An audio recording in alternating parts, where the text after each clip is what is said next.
It being 11:05, the House will now proceed to the consideration of private members' business as listed on today's order paper. Private members' business, resuming consideration of motion M45 on infrastructure investments, standing in the name of Mr. Fillmore, and on the amendment of Ms. Rudd. Resuming debate. The Parliamentary Secretary to the Minister of Infrastructure and Communities. Monsieur le Président. Thank you very much. Mr. Speaker, I'm very happy to have this opportunity to speak in favor of the private member's motion M45. It warrants support. And without further ado, I'd like to congratulate the member for Halifax for his work on this important recommendation. In fact, Mr. Speaker, the motion urges the Government of Canada to take into account the potential impact of greenhouse gas emissions for infrastructure projects that obtain federal funding, and that funding priority be given to proposals that contribute to mitigate the impact of climate change. Now, Mr. Speaker, that is definitely a step in the right direction. It's clear, Madam Speaker. Climate change is the most pressing issue the world faces, and we must act collectively. We must act now. Reducing greenhouse gas emissions is one of our government's key priorities, and this motion is very, very supportive of that goal. Et le Canada a beaucoup à gagner. Canada has a lot to gain by coordinating our objectives to fight climate change and our objectives with respect to investing in infrastructure, because there's an important link between the two. The government also knows that adopting a joint approach with the provinces, territories, municipalities, and First Nations is absolutely essential, an essential part of achieving our greenhouse gas emission reduction targets and supporting economic growth, sustainable economic growth. When the budget was brought down on March 22nd, we kept our promises to Canadians, promises to invest in our future, to support the middle class, and to help those people who need it the most. Budget 2016 is about Canadians. It's about our country's future. It's about seniors, children, students, Indigenous people. It's about supporting the most vulnerable and making sure that every Canadian has an opportunity to succeed. The budget offers immediate help to those who need it most and lays the groundwork for sustained, inclusive economic growth that will create good jobs and prosperity for all Canadians. And I have to say that this is one of the most progressive budgets in a very, very long time. Et le plan d'infrastructure, Madame la Présidente. Madam Speaker, our infrastructure plan, as outlined in the budget, promotes accelerating economic growth and job creation across the country. The budget contains new, unprecedented levels of investment in infrastructure for a total of $120 billion over the next decade, including $10 billion in new funds for public transit, green infrastructure, and social infrastructure. And we know full well, Madam Speaker, that our infrastructure is the cornerstone of our economy and our society. But infrastructure isn't an end in and of itself. For us, it's a way of ensuring prosperity and inclusion across the country. In addition to the figures associated with infrastructure, well, infrastructure isn't just concrete. It's much more than that. It's what connects Canadians to their communities and allows them to be active participants both socially and economically. Infrastructure is about parents sleeping in peace knowing that their children will have clean and safe water to drink. Et les infrastructures, ça peut aussi être... And infrastructure can also be a shelter for a woman fleeing domestic violence, or a clean, safe place to live for a person who has no other choice.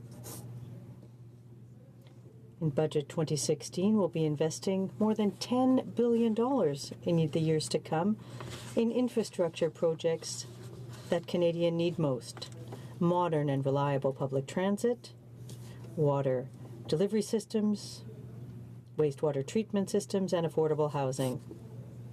And these funds, I would add, are in addition to investments we've already made. Additional funds, which are part of what we call Phase 1. Focus on short-term projects around recapitalization, repair, modernization, and improving accessibility of existing infrastructure assets.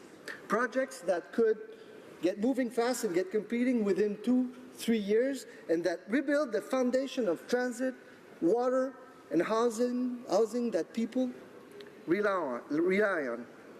And I'm proud to say, Madam Speaker, that over the summer, we reached bilateral agreements with every province and territory for Phase 1. And as a result of that great work from the Minister of Infrastructure, as a result, $5.4 billion is now available for public transit and water and wastewater projects. And when we signed those agreements, we also approved lists of projects that were already on the way or that would start imminently. We approved over 700 projects worth more than 50% of the total allocation for Phase 1.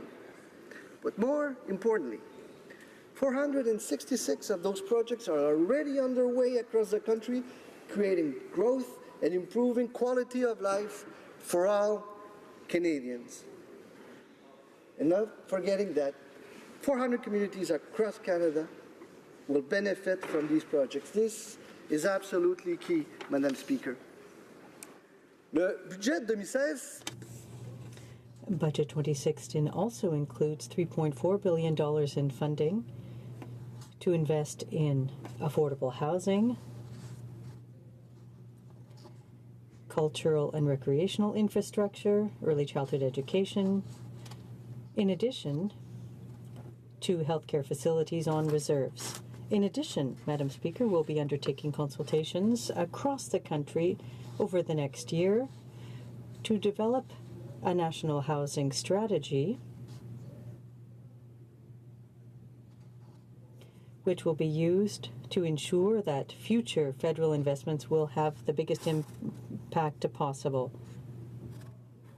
So we will be turning to Canadians to put in place projects that meet their needs. Madam Speaker, we have committed to invest in green infrastructure to help build healthier and more sustainable communities. Green infrastructure also means building communities that are resilient to the effects of climate change. And we don't have to think far back to see the impact of climate change, Madam Speaker. We saw it in Edmonton during the 2012 floods that impacted many, many communities. And this is why we're investing in flood mitigation. This is why it's a priority for us. Et on s'est également engagé. We also committed to working openly and transparently with our partners and all Canadians. The Department of Infrastructure and Communities is publishing details, funding details and allocations for the projects it has supported. And we will continue to do that. More recently, we made public the letters sent to the provinces and territories to outline our government's plan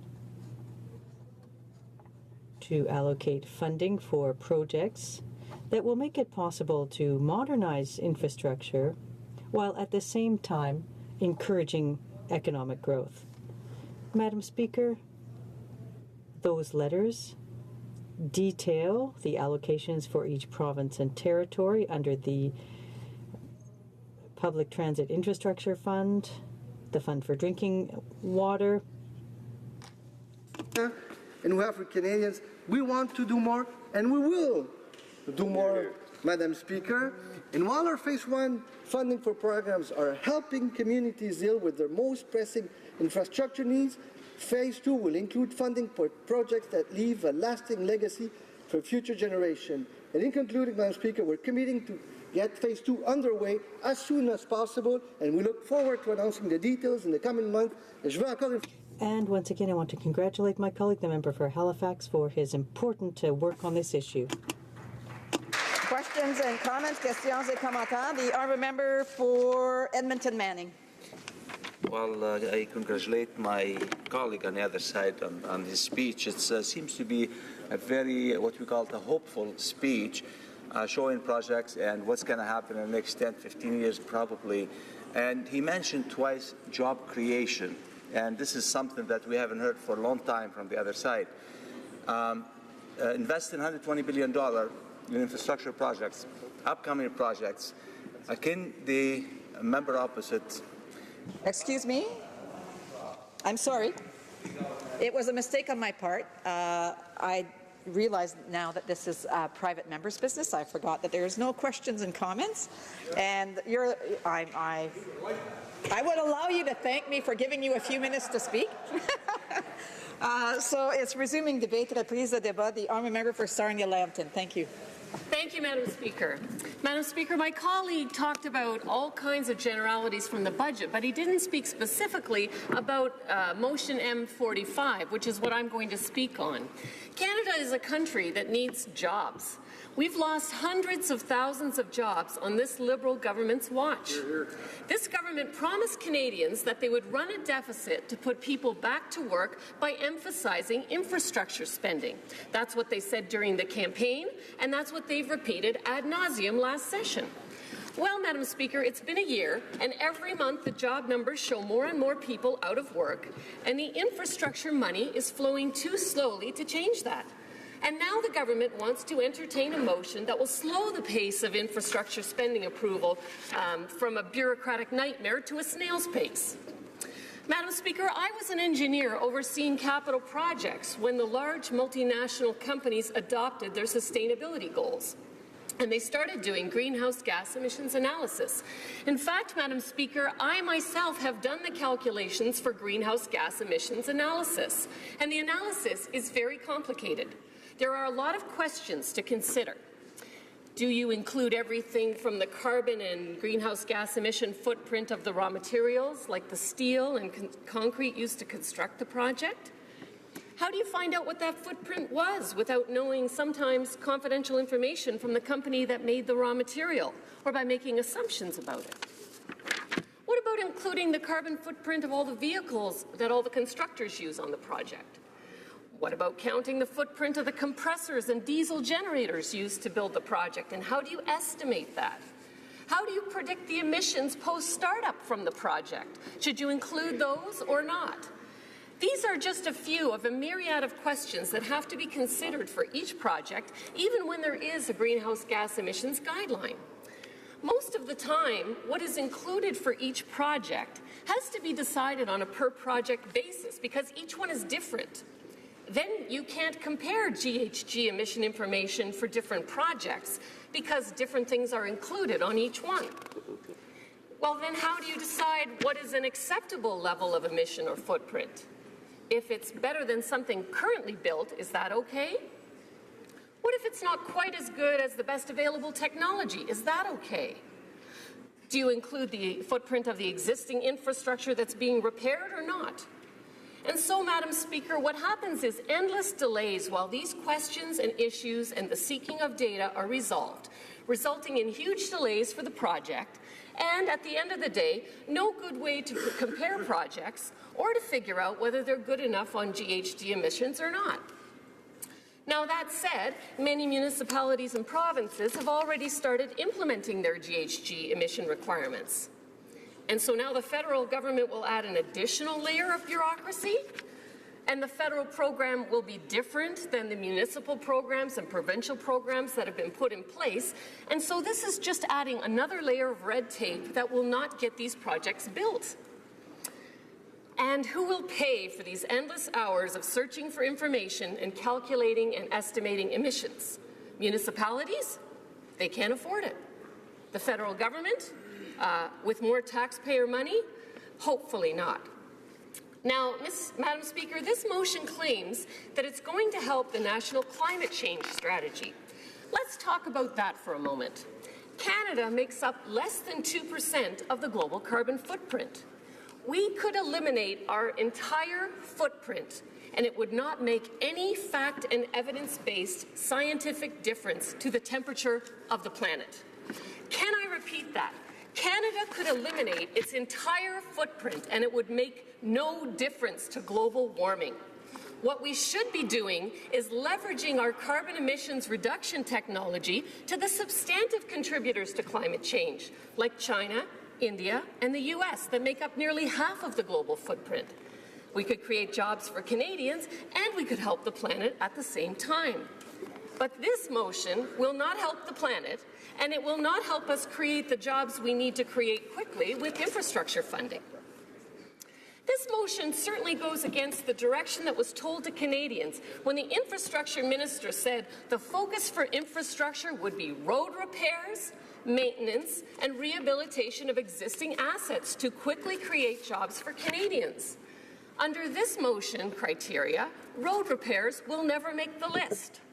And we have not seen any quick job creation on the part of this government from infrastructure spending as it is. There are plenty of opportunities to create jobs with the infrastructure funding. For example, in my riding of Sarnia-Lambton, we need $12 million to build an oversized load corridor to create 3,000 well-paying manufacturing jobs.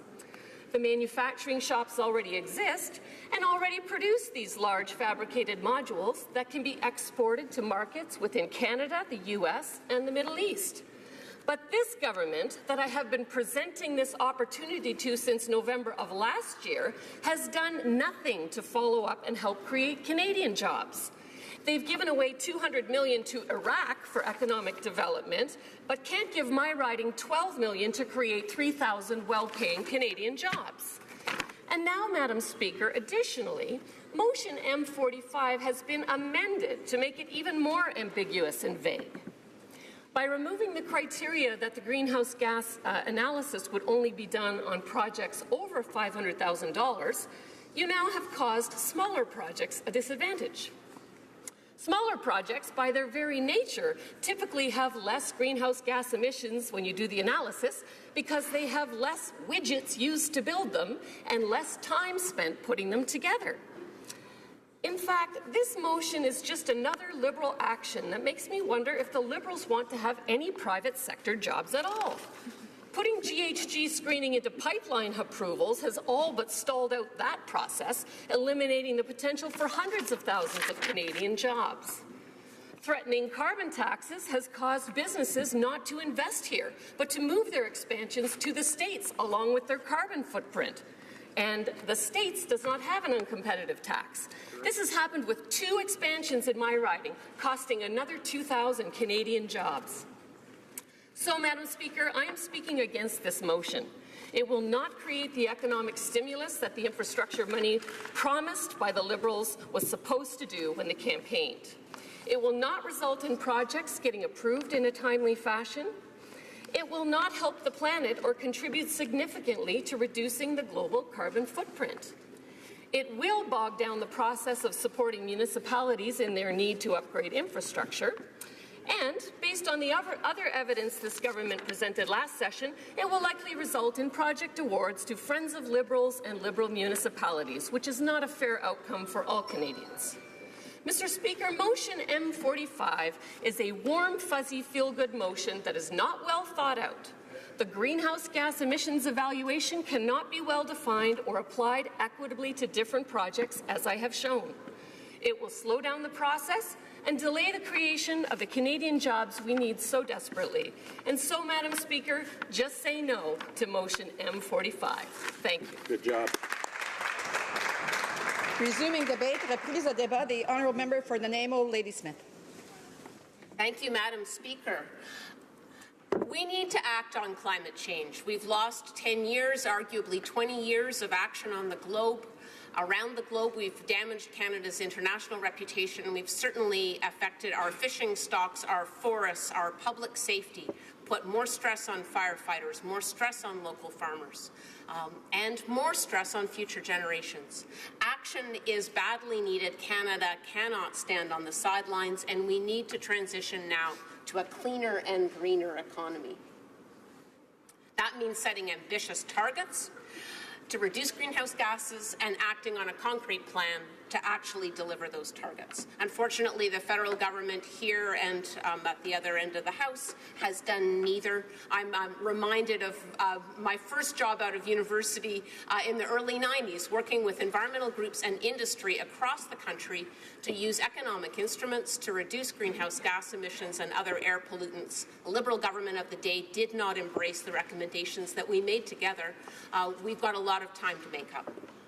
So shifting away from fossil fuels and toward cleaner technology is good for the earth, it's good for the atmosphere, it's good for the economy, and it creates a lot of good green local jobs in the process. So my picture is much friendlier and more positive than my colleague who just spoke.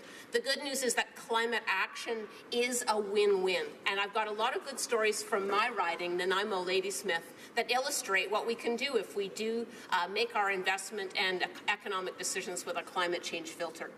The Nanaimo Aboriginal Centre is building the first affordable family housing project in Nanaimo since 1998. 17 units of affordable housing, some of them designated for elders, some of them for youth transitioning out of care, some of them for survivors of domestic violence. And this is the first certified passive house in Western Canada for affordable housing. Passive homes use 80% less energy than conventional home construction do, and lower energy use leads to lower operating costs, which leads to more affordability for the residents and homeowners. We're very proud of Nanaimo Aboriginal Centre embracing this technology, which has been in place for 30 years in Europe. Another great affordable housing project I have had the honor of being involved with, Habitat for Humanity's Mid-Island chapter on Vancouver Island has just opened the first 2 of 6 new affordable housing units. They had a fantastic amount of community support for this. Vancouver Island University carpentry students dedicated 5,000 hours of labor towards this project, on which they learned, again, about energy efficient technology, building techniques, installing low energy windows, ventilation systems, lighting. The interior design students were involved. The heavy equipment operators were involved. It was a wonderful community experience, and to be part of the key ceremony where 2 new families got to take ownership of a home, 2 homes built by volunteers and by students in an environmental and low operating cost way was a very proud moment for all of us. We've got a number of LEED certified buildings in our region, Ladysmith Community Services Centre, the Nanaimo Fire Station number 4, South Forks Water Treatment Plant, and many others, about 20 altogether. We have got great economic impact, again, from building homes in a more energy efficient way. The economic impact of LEED buildings across the country for the last 10 years is estimated to have resulted in $128 billion worth of economic output. And in 2014, Canada's green building industry employed more direct full-time workers than the forestry, mining, and oil sectors combined. So this is a great place of pride for us and a huge economic opportunity, a local employment opportunity, as well as a climate change saving opportunity. And we need our government to support local initiatives like this and remove barriers to innovation here at home. We've got the know-how in our communities, and we want climate leadership that supports, not impedes, cutting greenhouse gas emissions in our riding, on the coast, and across the country. Now, infrastructure wishes that we have in our riding that would benefit from a climate change test and will reduce greenhouse gas emissions. Regional transit, we've got a huge need for it in my riding. Communities that are just 20 minutes apart, Ladysmith and Nanaimo, there's no public transit connection. That's a problem for students, for affordability of post-secondary education. It's a problem for band members on Saminas First Nation. It's hard for them to commute to their jobs. If they can use the bus, life is more affordable. We've got a great demand and a lot of business people pulling for public transit in our region. A climate change filter on infrastructure investment would put this to the top of the list. We've got fantastic volunteer work around bicycle paths and mapping out what our community could look like with less greenhouse gas emissions and getting vehicles off the road. We've got a huge lobby for food processing facilities that would support local farmers in value-added processing and the sort of niche foodie industry that is big across the whole country, and distillers and brewers and wineries as well, all looking for ways that we can support infrastructure that supports local agriculture. The Indigenous people's place of culture is a very hopeful initiative in our riding. It would implement some of the recommendations of the Truth and Reconciliation Commission around bringing people together, all nations, Indigenous and non-Indigenous, in a beautiful facility that is planned. We're looking for infrastructure funding on this now. It would have a daycare, it would have a school, a community kitchen, and again, built with a passive design, using 80% less energy than ordinary conventional buildings do. We're very thankful to the Mid-Island Métis Nation, the Boys and Girls Club of Canada, and the Nanaimo Aboriginal Centre for this innovative and very positive development that would be climate friendly and good for our community in every way. Vancouver Island University has a proposal for district geo-exchange energy, which is based on flooded, abandoned coal mines which underlie the university campus. The intent is to replace natural gas, to reduce carbon outputs to near zero, and also to use this facility as a teaching and awareness site, a teaching opportunity to help people get excited about alternative energy and be able to see it working. And so, New Democrats do support this motion. We support initiatives to help lower Canada's greenhouse gas emissions and to promote federally funded projects like the ones I've described that would mitigate the impacts of climate change. Now, the motion that proposes that infrastructure projects receiving over $500,000 in federal funding, that they would be subject to an analysis of the project's potential greenhouse gas emissions. This is a welcome addition. It's disappointing, however, that the language in the motion doesn't appear to compel real action from the government. We are hoping for criteria that would tie the decision-making more directly to the results of the greenhouse gas emission analysis. We'd like to see a mechanism that would compel real action in government decision-making on infrastructure. We want to see specification of projects that promote climate change prevention, not just action after the fact. And we believe that input from stakeholders, particularly environmental organizations and local governments, would add to the study at the committee phase. At this point, it looks like the motion lacks real teeth that we need so badly to compel action from government. But we look forward to the conversation at committee, and we are optimistic that the details can be improved. Now, it has to be said that the Liberals do have a hand in the undermining of Canada's environmental assessment regime and the assessment for federally funded infrastructure projects in particular. The Liberals did support the Conservatives' Bill C-10, which was the first blow to our environmental assessment system, and it did remove the trigger for projects receiving funding in the first place. The Prime Minister voted in favour of that, as did 12 of his current cabinet ministers in this Parliament. So we're happy to see the change in tone, but we certainly want this to be a more powerful tool that will actually get the results, real action. Investing in renewable energy projects, embracing new building technology, and growing our food closer to home will build more new job opportunities and support small business and create the win-wins for climate action that our local economy, our communities, and our country so badly need. Thank you so much.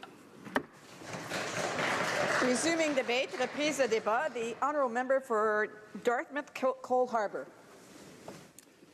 Thank you very much, Madam Speaker. I'm pleased to rise in the House today to speak and offer my support for Private Member's Motion M45.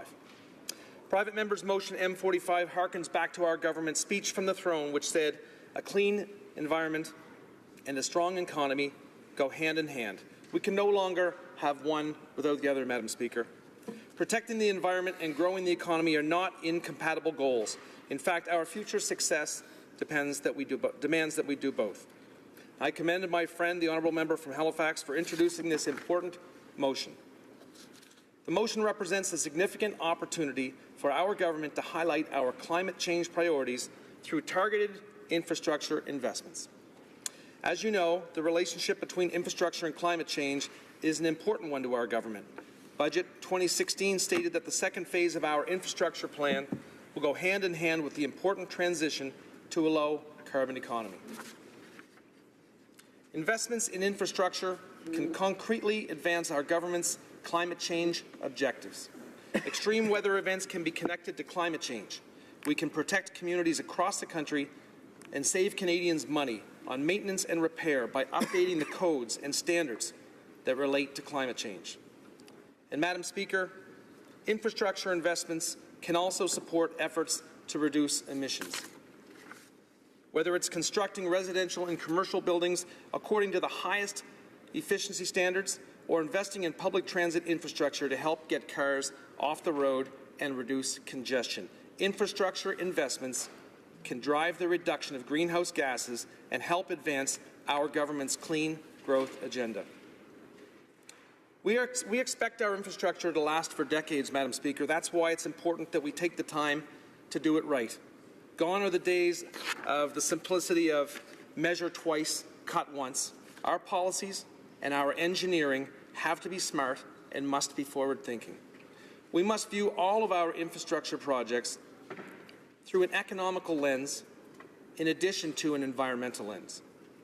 We need to ensure that we make the right decisions and avoid exposing our investments to future climate risks and prevent locking in high emissions for future generations. We have to quickly adapt and change our mindset to include the effects of climate change in our large-scale infrastructure investments. It just makes sense, Madam Speaker, both environmentally and economically. And that's why my colleague's motion is so valuable. Analyzing the greenhouse gas impacts of relevant infrastructure investments and considering this analysis in our decision-making represents a significant opportunity to meaningfully advance our mandate priorities on clean growth and climate change. And, Madam Speaker, I spent over 6 years as a municipal councillor, and I believe that municipalities are on the front line in their efforts to combat climate change through their decisions on infrastructure. That's why our government is partnering with organizations like the Federation of Canadian Municipalities and making investments to advance shared climate change priorities. Madam Speaker, we're in this together. In February, the Minister of Environment and Climate Change, along with the President of the Federation of Canadian Municipalities, announced $31.5 million for 20 sustainability projects across Canada under the Green Municipal Fund. The Green Municipal Fund supports municipal initiatives to improve local air, water, and soil quality and promote renewable energy. Now, I'm pleased to say that a number of these projects will directly contribute to Canada's climate change objectives through infrastructure investments. This includes funding a new net zero library in Quebec that will minimize energy consumption while maximizing energy production. This means that it will generate as much energy as it consumes. Building on this funding, Budget 2016 announced a further $125 million top-up to the Green Municipal Fund in support of local green projects, including those that contribute to Canada's climate change efforts. Budget 2016 also announced an additional $75 million for the Federation of Canadian Municipalities to help support the reduction of GHG emissions, assess risks, and integrate all of the potential impacts into asset management plans.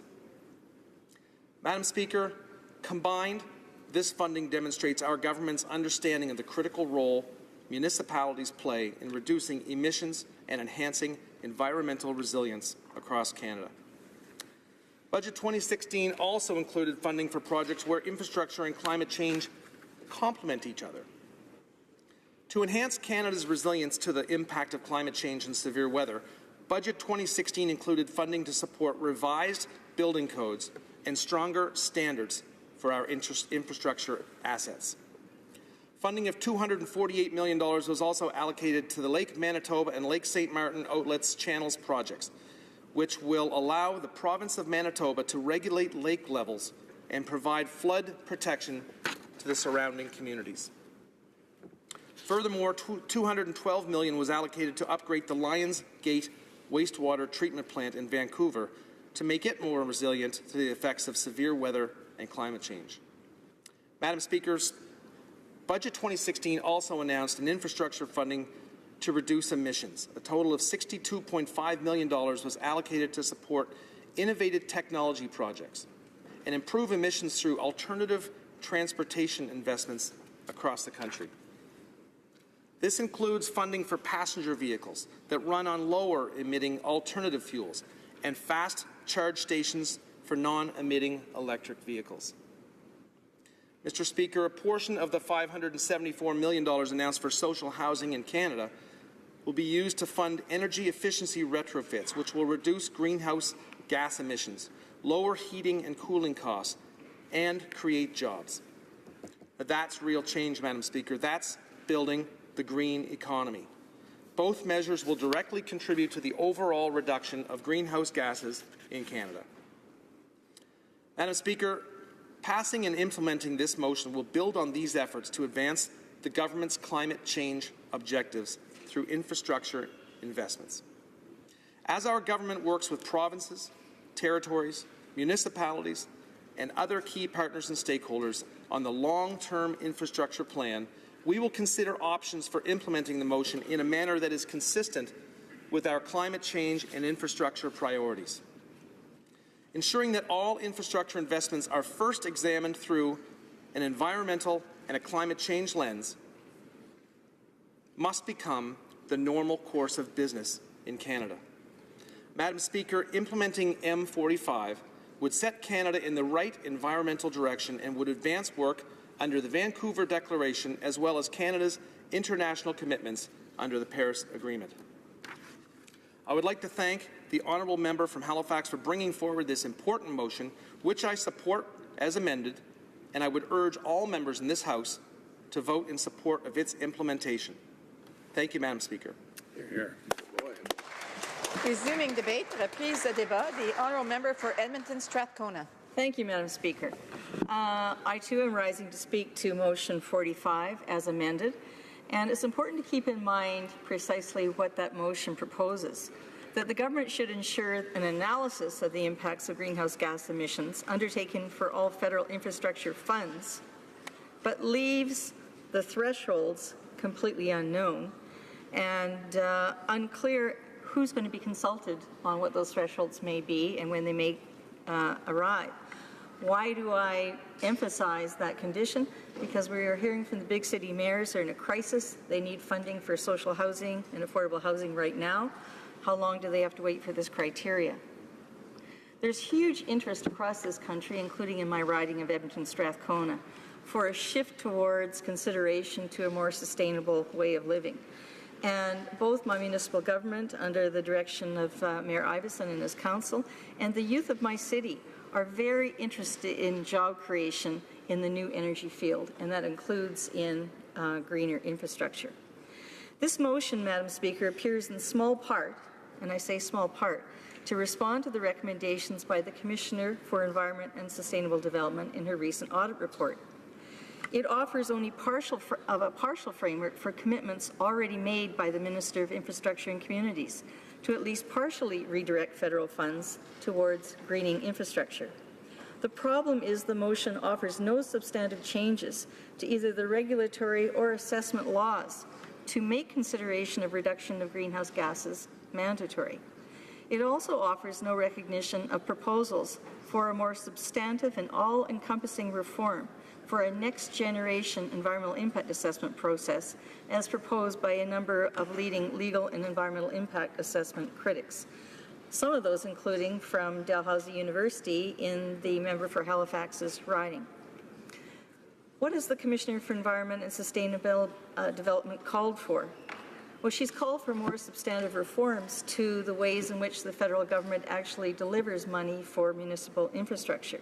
This past spring, she reported in her audit on federal infrastructure programs intended to improve community environmental sustainability, including on the Gas Tax Fund, the Green Municipalities Fund, and other infrastructure programs whose objectives are to improve performance and sustainability of Canadian communities. She determined that in all three cases, the government has failed to achieve environmental objectives. One of those objectives is action on climate change. So what about the Gas Tax Fund? The Commissioner found no demonstration that the Gas Tax Fund spending actually resulted in cleaner air or water or reduced greenhouse gas emissions. When Jack Layton was the president of the FCM, he instituted the sustainability criteria for the fund. Municipalities were required to produce sustainable development plans in order to receive some of those funds. But the Conservatives in the last government stripped all reference to sustainability in the gas tax renewable agreements. Over the past decade, no adequate performance measures, no reporting, and no accountability for the spending under that fund. The Commissioner recommended that Infrastructure Canada work with the recipients to develop effective performance measures, take corrective action, and report to Parliament and the public. Motion 45 partially addresses this, but only for greenhouse gas assessment, with no specific actions required and no reporting. But what about the Green Municipal Fund? That has been a $500 million endowment to the Federation of Canadian Municipalities, or FCM, since the early 2000s. The Commissioner determined that the FCM managed the fund well, but needs clearer objectives and performance expectations, and longer-term federal commitment is needed. The announced Green Infrastructure Fund may partially address, but there's no details yet on the specific criteria. The threshold, once agreed on, would trigger a greenhouse gas assessment, but again, that's unknown. The agreement granting the funds to the FCM already specifies, in quotes, a desire to enhance the quality of life of Canadians by improving air, water, and soil quality and protecting the climate, and the criteria includes energy. So again, there is a need for greater certainty. What about the Commissioner's concerns with federal infrastructure funds generally? She determined that the government has failed to consider environmental risks, including climate change, and that in fact there's a failure to identify, manage, or mitigate environmental risks. The announced Green Infrastructure Fund may address, but no criteria. What is the response of the Federation of Canadian Municipalities to this motion? I'm told that they're concerned about the effects of climate change and in fact are already moving to take action on the emissions that they're responsible for. They're taking a lead on climate resiliency and on greenhouse gas reduction, not only because it's the right thing to do, but because they have no choice. They're bearing the brunt of flooding and fires in my province. Across the country, they're implementing programs to make transit fleets greener, to retrofit buildings, and to manage stormwater more effectively. They're modeling some of Canada's best, lowest carbon practices, such as investing in district heating, active transit, electric car infrastructure, and better waste management. For the Federation of Canadian Municipalities, flexibility is paramount, but they also want a voice in any terms that are set. The Canadian Urban Transit Association, who have been on the Hill in the last few weeks speaking with all of our elected officials, already espouse a vision of sustainability in transit, and so that's encouraging. So our partners are already on board. But what are the challenges that the government faces in redirecting federal dollars to the greening of infrastructure? As I mentioned earlier, Madam Speaker, the Minister of Infrastructure and Communities has testified at committee and additionally outside that he has a focus on three strategic areas: public transit, green infrastructure, and social infrastructure. But it's still unclear how the government is defining green infrastructure. And will there be a requirement to provide upfront analysis of how the project will address or mitigate environmental impacts, including greenhouse gas reductions? It's been suggested by a number in this place that what we need is legal criteria. What is the point of assessing if there won't be an obligation to in fact deliver on those undertakings? There appears to be some contradiction in direction by the government. The minister has stated that in his mandate letter requires transportation to refocus on building Canada funds towards trade-related infrastructure, and yet there is also this interest in moving towards the greening. And so are the dollars going to be going to building overpasses and freeways and rail terminals, or towards more of a greening of our infrastructure? It's important who will be determining the priorities. My understanding, Madam Speaker, is that this government has said they're no longer going to dictate to the provinces or municipalities, and yet this very motion proposes that they will be dictating the criteria. So as the FCM are saying, they want to be part of the negotiations and how this moves forward. As my colleague, the member for Skeena-Bulkley Valley, has recommended in his speech on this motion, an assessment of greenhouse gas potential of an infrastructure project may not be sufficient. He concurred with the recommendation of the Commissioner that there is a need for performance measures, reporting, and accountability. And as my colleague queried, will the projects under any of these categories of funding be denied if greenhouse gases are not decreased? Does it mean that those projects proposing to reduce a greater amount of greenhouse gases will get the priority? And what about infrastructure projects that don't reduce greenhouse gases, but rather help mitigate the impacts of climate change, or actually propose better solutions? But why just infrastructure? Our greatest challenge to meet our international commitments on reducing greenhouse gases remains our major source, industry. Is it fair that our municipalities will face strict scrutiny and conditions on federal funding when few conditions exist yet on larger sources? The big city mayors, as I mentioned, are calling for urgent funding for affordable and social housing, and they are saying that they need that money now. Do they have to wait for this criteria? Do they have to wait to be consulted on this criteria? And what about more comprehensive reforms to environmental impact assessment laws? Many, including legal experts at Dalhousie University and Schulich Law School, are supporting a more substantive next-generation change towards sustainability assessments, beyond simply responding to greenhouse gas reductions. They want upfront considerations. So yes, it's well past time that the federal government moved to address rising greenhouse gas emissions. This is a beginning of an answer, but only partial. We will support it, but we look forward to more detailed conditions being imposed by the government. Thank you, Madam Speaker. Resuming debate, prise de débat. The honourable member for Halifax.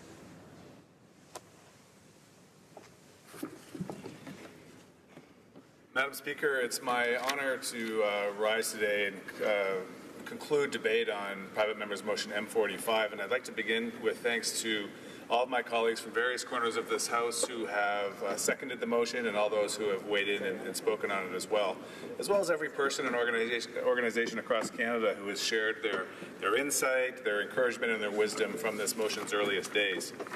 Madam Speaker, in November of 2015, very shortly after the federal election that sent all of us to this place, an open letter appeared in a Halifax newspaper called The Coast, addressed to me as the then new Member of Parliament for Halifax, and I'd like to read a few lines. Quote, Andy, consider this your chance to distinguish yourself as an MP who understands what climate change will mean for his community and who will champion policy change with the urgency that climate change necessitates. As your new constituents, we find ourselves wondering how you will live up to the high expectations this community has. How will you represent us? Where will you stand when it comes to the most important questions of our generation? End quote. You see, in Halifax, we have always demanded environmental leadership from our elected representatives, and in many ways we are a city of environmentalists. And what choice do we have? As one of Canada's leading coastal cities, the impact of climate change and associated sea level change in Halifax is near, and it's frightening. And every day, the threat inches closer and closer to our shores, and as the Member of Parliament for Halifax, I'm called to act on behalf of my constituents. I introduced M45 to this House because I believe at this moment in time, at the edge of what could be catastrophic climate change and on the threshold of a $120 billion investment in infrastructure that will transform our nation, we can no longer afford to make decisions without fully understanding and considering their environmental implications. As I've said before, I'm a city planner of 25 years, and I know that the way we build communities, the kind of infrastructure we deploy, will in large measure determine whether we win or lose in this battle against climate change. Infrastructure is a key determinant of greenhouse gas emissions, and if we choose poorly, without proper data and without well-defined guiding principles, we risk funding infrastructure projects that lock in for years the very emissions that we must reduce and eliminate. For that reason, we must consider whether infrastructure investments we make today might have future risks that outweigh their short-term benefits. So logically, environmental impact must be a key consideration in the rollout of this historic infrastructure investment. And that's why my motion, M45, will achieve this. More specifically, if passed as amended, M45 would require greenhouse gas emissions analyses be included in applications for federally funded infrastructure projects. Further, it would, where appropriate, require government to give funding priority to projects which help us achieve our emissions reductions goals, so as not to disadvantage small projects for which greenhouse gas analyses might be unduly burdensome or where the project's environmental impact is obviously negligible. M45 allows for responsible discretion by government to set an appropriate threshold below which GHG analyses would not be required. To bring action to M45, the motion also calls for the development of an implementation plan. I know that our government will work closely with the provinces and with municipalities, including my friends and colleagues at the Federation of Canadian Municipalities, with whom I've consulted on this motion and with whom I will continue to work, to develop a sensible and fair framework which supports the efforts that communities across Canada are already undertaking to combat climate change. Mr. Speaker, Madam Speaker, I would like to invite colleagues one final time to support M45 when it comes up for a vote later this week. I hope that I've been able to convey its merits and indeed its necessity, not only to my home city of Halifax, but to our beloved communities from coast to coast to coast in Canada, which I have visited and I've seen firsthand with my own eyes that the harmful impacts of climate change, sea level rise, and extreme weather events are real and are happening now.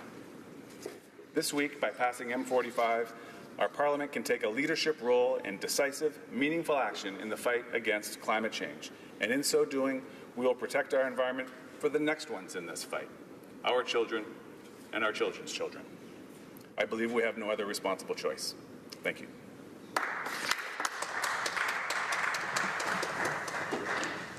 Is the House ready for the question? The question is as follows. Monsieur Fillmore, Mr. Fillmore, seconded by Mr. Amos, moved that in the opinion of the House, the government should ensure that A, before making decisions on infrastructure funding proposals where federal funding exceeds $500,000, an analysis of their impact on greenhouse gas emissions is considered, and B, where appropriate, funding priority be given to proposals which help to mitigate the impacts of climate change. Amendment. Ms. Rudd, seconded by Ms. Cesar Chavans, move the following amendment: that the motion be amended by deleting all the words after the words funding proposals and substituting the following.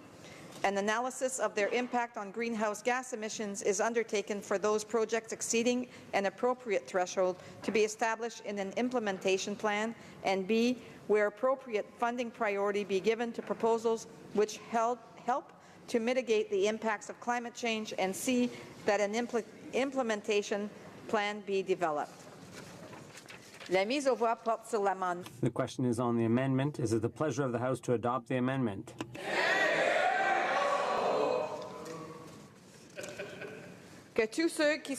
All those in favor of the amendment will please say yay. All those opposed will please say nay. In my opinion, the yeas have it.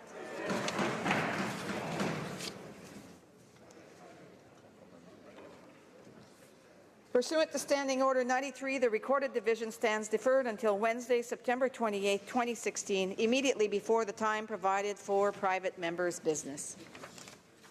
Orders of the day, ordre du jour. Government orders, government bills, commons.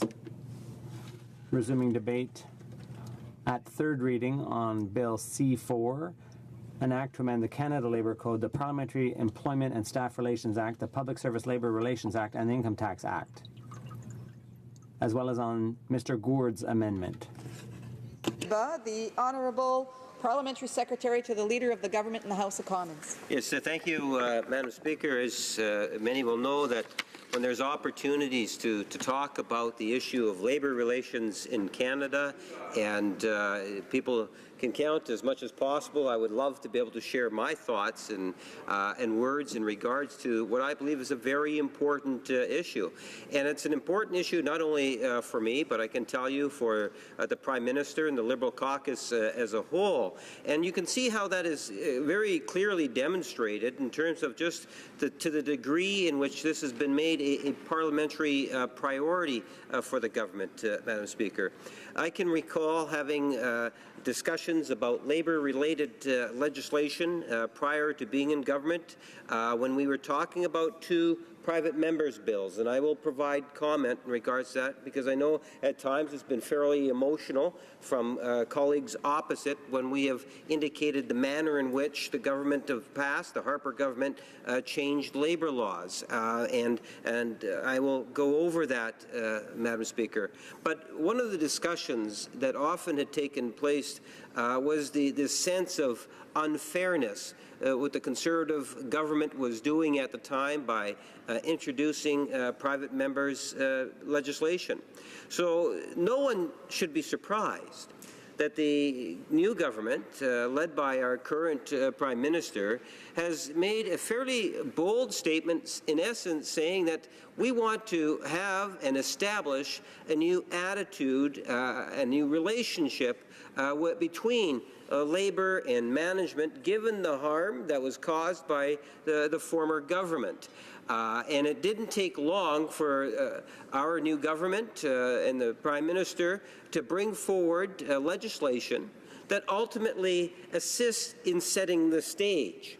So if you take a look at what Bill C-4 is, I would suggest to you, Madam Speaker, it is a genuine, effective attempt at repealing legislation that was previously introduced in the House by private members, but ultimately, and I was there during the debate when those bills, private members' bills, were in fact being brought forward, fulfilling what we believe was a government at the time agenda, the Conservative Harper government's agenda with respect to labor relations. And, Madam Speaker, I have had the opportunity over the years to walk on picket lines, to support workers. I've had opportunity to meet with management groups to talk about labor relations. I understand the importance of balance. In fact, at one point, I was even the labor critic for the province of Manitoba.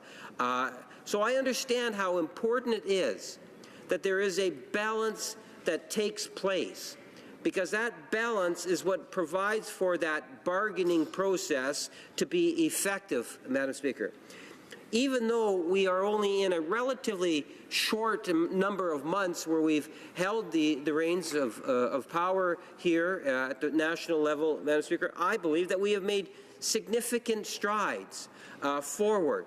I was really encouraged by our ministries here today that were so effective at sending a message to Canada Post and the union, Madam Speaker, that do not expect that this government is going to be a government that's going to jump to back to work legislation. This government's expectation is that the stakeholders, in this particular case, the management and the union, were going to be able to negotiate in good faith. And to their credit, Madam Speaker, because I believe in good part they understood that this government wants to see that different attitude towards negotiations, believed that it was in their best interest, both from the management side of Canada Post to the labor, to the union side of Canada Post, that they have a negotiated agreement, Madam Speaker. And ultimately, that's, in essence, what we were able to witness. And I believe that when there's an opportunity for a negotiated agreement between the stakeholders, Madam Speaker, that that's what it is that we should be striving for at all times. And I don't believe that the previous government really appreciated that fact.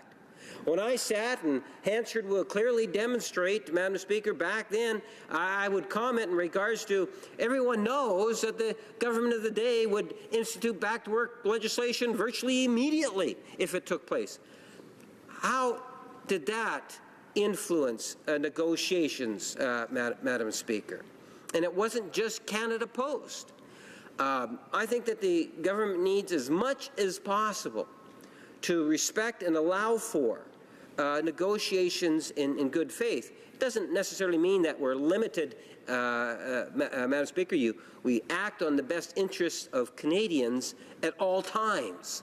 Having said that, Madam Speaker, the former government didn't recognize the importance of labour harmony. And that is one of the reasons why we've had to, as a government, to deal with labour legislation right out from the get-go, Madam Speaker. And that's exactly what this Prime Minister and this government did in the introduction of Bill C-4. It was actually brought in for second reading back in February. Obviously, first reading might have even been, I don't know if it was January. I'm not sure exactly when it was for first reading, Madam Speaker, but second reading, it was dealt with in February. What was the Conservative Party's official response? Here we get Government of Canada saying, this is a priority piece of legislation, C4, let's have the debate. Well, Madam Speaker, back then, when we introduced it in February, the Conservatives didn't think twice. They brought forward an amendment to the legislation. And I quote what the amendment actually was, Mr. Speaker. So it was that the motion be amended by deleting all the words after the word that and substituting it with the following. And then I quote, Madam Speaker. The House declined to give second reading to Bill C-4, an act to amend the Canada Labour Code, the Parliamentary Employment and Staff Relations Act, the Public Service Labour Act, and the Income Tax Act, since the bill violates a fundamental principle of democracy by abolishing the provision that the certification and decertification of bargaining agent must be achieved by a secret ballot vote-based majority. Well, Mr. Speaker, right away, the Conservative Party attempts to throw back and reject Bill C-4. They're doing that because they prefer those private members' bills, no matter who was offended by it, Madam Speaker. The government, and I must say I'm very proud of, boldly continued to push forward with the legislation. And understandably so, where we actually saw it go into committee, Madam Speaker. You know, it's interesting that what we have seen when we've dealt with whether it was C-25, or 525, I should say, or C-377, or, in fact, C-4. They go to committee, and you often get all sorts and different types of presentations, Madam Speaker. But what should be clear is that when you really stop and think about it, organizations that both argued that the approach that was established with respect to 525, these are the private members' bills, or 377, with respect to the approach, both of those approaches that was established, a dangerous precedent was set forth for labor relations and law reform.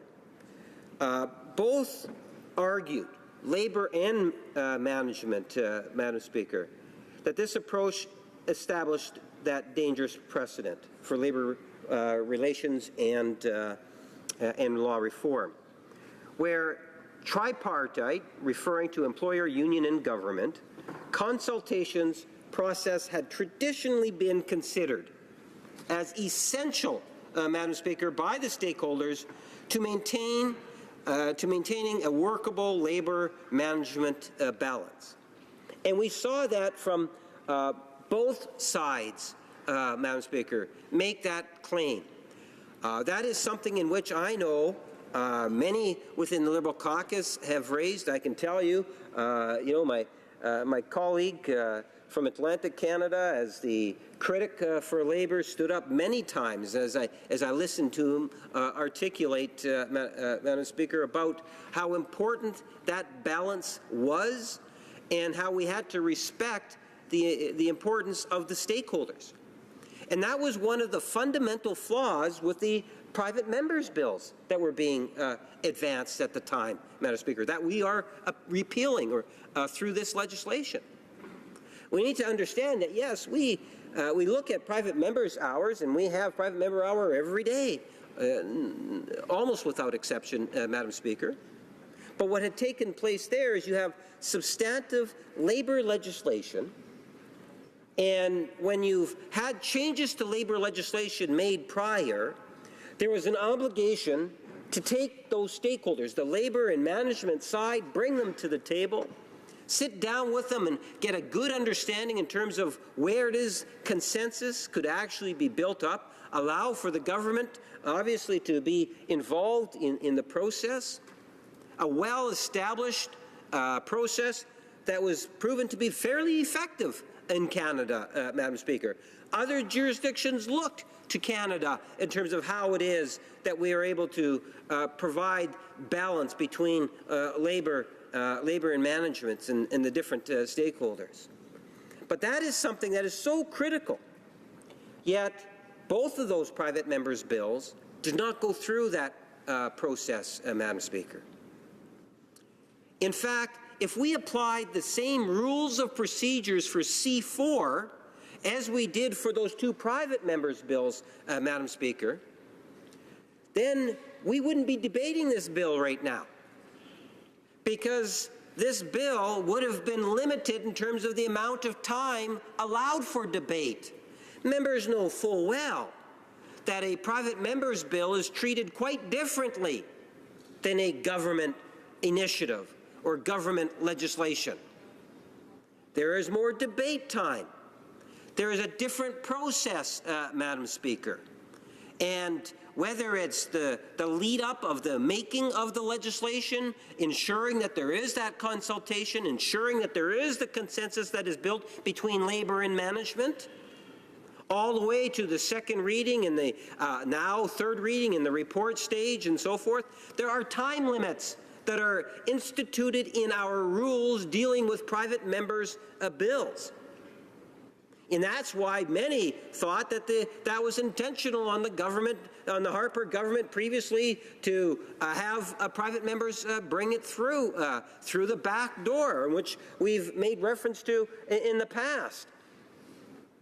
And many on the other side feel very upset or get offended when we talk about that backdoor approach. But they need to recognize that there is a difference in the process. And that offended both labor and management stakeholders, Madam Speaker. And the Harper government at the time completely ignored that. So now we're going through this process, and what was Bill C-525, Madam Speaker? You know, it was the Employees Voting Rights Act was introduced in the House of Commons as a private member's bill on June 5, 2013 by Conservative Member of Parliament Blaine Coughlins at the time. Or I'm sorry, from the member, the riding, escapes.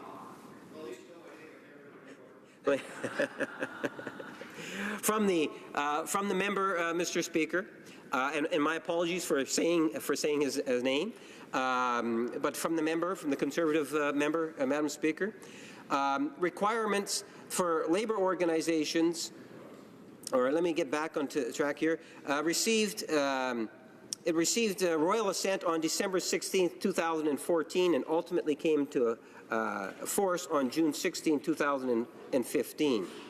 Mr. Speaker, in contrast, what it was suggesting, or today it suggests, that the card check certification model which we ultimately believe is quicker, it's more efficient, and more likely to be free of employer interference, is something in which the Conservative Party adamantly disagreed with and articulated that it needed to be gotten rid of.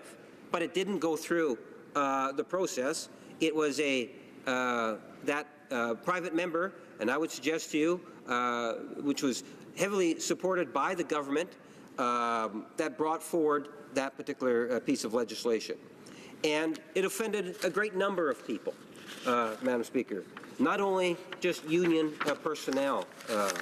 Then you had Bill C-37, which was an act to amend the Income Tax Act, in brackets requirements for labor organizations, was introduced in the House of Commons on December 5, 2011, by, again, a Conservative member. The bill ultimately did pass on December 12, 2012, on June 26, 2013, and this is really interesting, Madam Speaker. In June of 2013, amendments were made to the bill in the Senate, and it was subsequently referred back to the House of Commons for review. However, the bill was restored back to its original version. Now, keep in mind, that was a majority Conservative Senate, Madam Speaker. So even the Senate recognized the imbalances that were being caused by this particular piece of legislation. But the Harper government used its majority in order to kick it back, Madam Speaker. And ultimately, it was accepted and then put into force after royal assent in June of 2015, took effect in December of 2015. So there's no wonder why it is that we've taken and made this a high priority for this particular government. When you take a look at it, what was it that that bill actually did, and some of the criticisms at the time, Madam Speaker, that we were hearing about C-377. It could upset the existing labor relations balance between unions and employers, was a comment that we heard continuously, whether it was through debates or through the committee stage. A union financial disclosure is already addressed in the Canada Labour Code and many provincial labor statutes themselves, Madam Speaker. This is something that was raised on many, many occasions. Why it is that the Conservative government was singling out this particular organization or unions. What was the driving factor behind the Conservatives in doing that? Madam Speaker, the bill is discriminatory against unions and ignores other types of organizations, such as professional associations, which also receive favorable treatment under taxation law, it must be pointed out. The bill would, in fact, invade the privacy of labor organizations and their members, Madam Speaker. It's interesting to note that the Alberta Union of Public Employees launched a constitutional challenge to Bill C-377. Now, I understand that challenge has now been held in abeyance until we see what takes place with Bill C-4. There were a great deal of concerns raised dealing with privacy. Even the Canadian Bar Association and the Office of the Privacy Commissioner provided comment to that effect.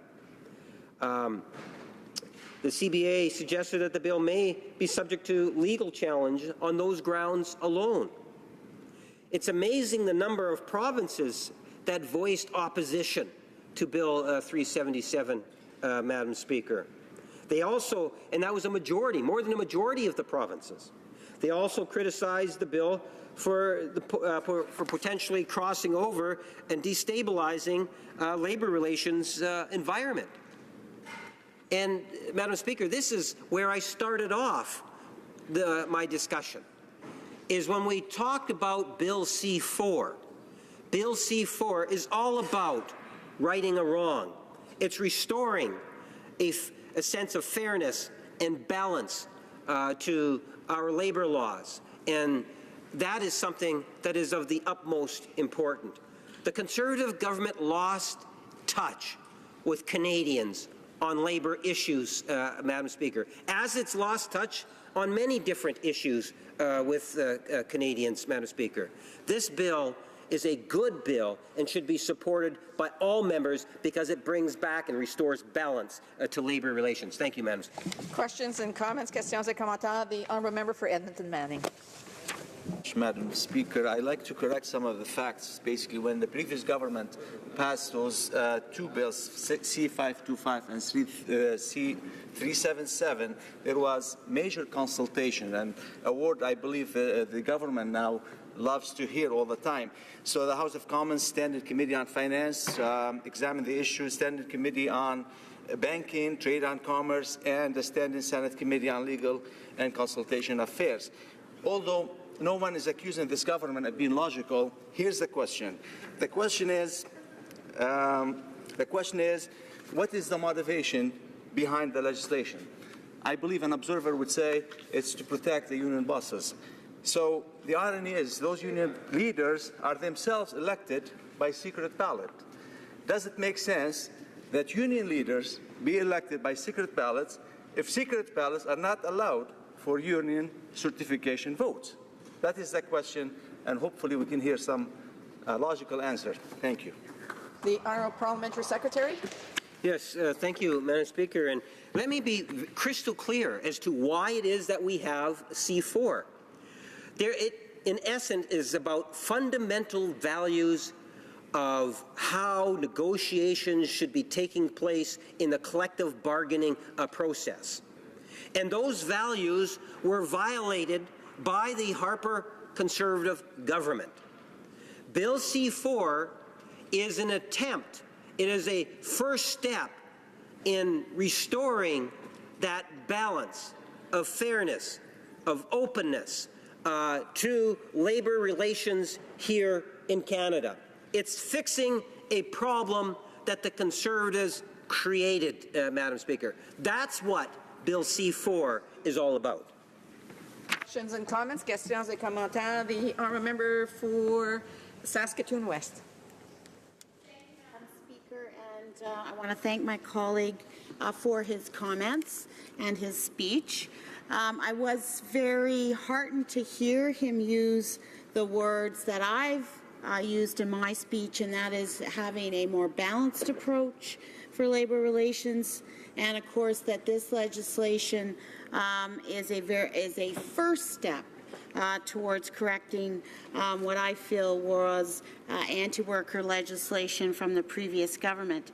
And of course the NDP, we've been fighting hard in the last Parliament and in order to get rid of these anti-union, anti-worker types of legislation. And although there was consultation, I think if you go back and look, most people that were consulted disagreed with the government's legislation. So my question to the member is, why would we continue to operate under the previous government's Bill C-4 and just sort of go at it bit by bit? Why not really make a stand that you really are supportive of workers and repeal all the previous anti-worker legislation?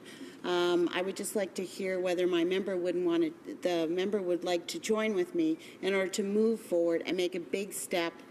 It's almost a big step going back to start over in order to get back what workers have fought long and hard for that were taken away under the previous government. Thank you. The Honourable Parliamentary Secretary. Yes, thank you, Madam Speaker. I appreciate the question. And I did indicate that this is but yet a first step. There is other legislation. I can recall another priority legislation that we've introduced was dealing with our RCMP and affording the opportunity for collective bargaining, even though it was through the Supreme Court that ultimately said to the former Conservative government that we need to establish that framework. It didn't take our Prime Minister and this government long to recognize that this is something that needs to be done and should be done quickly. And we brought forward the legislation to that effect, Madam Speaker. And it's something in which other jurisdictions, other law enforcement agencies already had the ability to organize. And so why put it off? And this is, as I say, yet another piece of legislation. Now, I can assure the member across the way that we are, as a government, very sympathetic to making changes that will, in fact, make and improve our labor laws. But there is an onus of responsibility on behalf of the Minister of Labor and in fact, the Cabinet, the government, all members of this House, to make sure that it goes through a process that enhances that balanced approach that works with the different stakeholders. We shouldn't just say, oh, gee whiz, here's an idea, and let's turn it into a law. We need to recognize the importance of inclusion, make sure that labor and management and different stakeholders are brought into the circle. Comments, questions et commentaires? The honourable member for... Sorry, here. Acadie Batters, c'est bien ça? Merci, Madame la Présidente. Thank you, Madam Speaker. Madame la Présidente. As you know, Madam Speaker, our government recognizes the very, very important role that unions play in protecting the rights of workers across Canada. I myself have met with a number of labor organizations in the beginning of my mandate, and they're all unanimous. Bill C-377 and 525 were bills that hurt unions and hurt labor relations between employees and employers in Canada. Our government, as you know, Madam Speaker, is resolute in repealing these two bad bills, 377 and 525. So my question for my colleague is the following, Madam Speaker. I'd like to ask him to explain again briefly what Bill C-377 and 525 imposed on unions and employees. Thank you, Madam Speaker. The Honourable Parliamentary Secretary. Yes, thank you, Madam Speaker, and I appreciate the question from my colleague. But, it's interesting in listening to the question, one of the things that came to my mind was the fact through this entire debate, I have not received, outside of the Conservative Party, I have not received one phone call, one email, or one letter. From the best I can recall, Madam Speaker, none of that has come before me where they have been critical of Bill C-4. The same could not be said about the private members' bills, Madam Speaker. C-525 dealt with the whole, the check place where you have an individual, the Conservatives would ultimately say, well, we want the freedom of the vote, we don't need to have the check-off system and so forth. Many members of the, in particular, our union movement found it was a way to try to minimize the growth of unions and destabilize even other unions that are currently in place.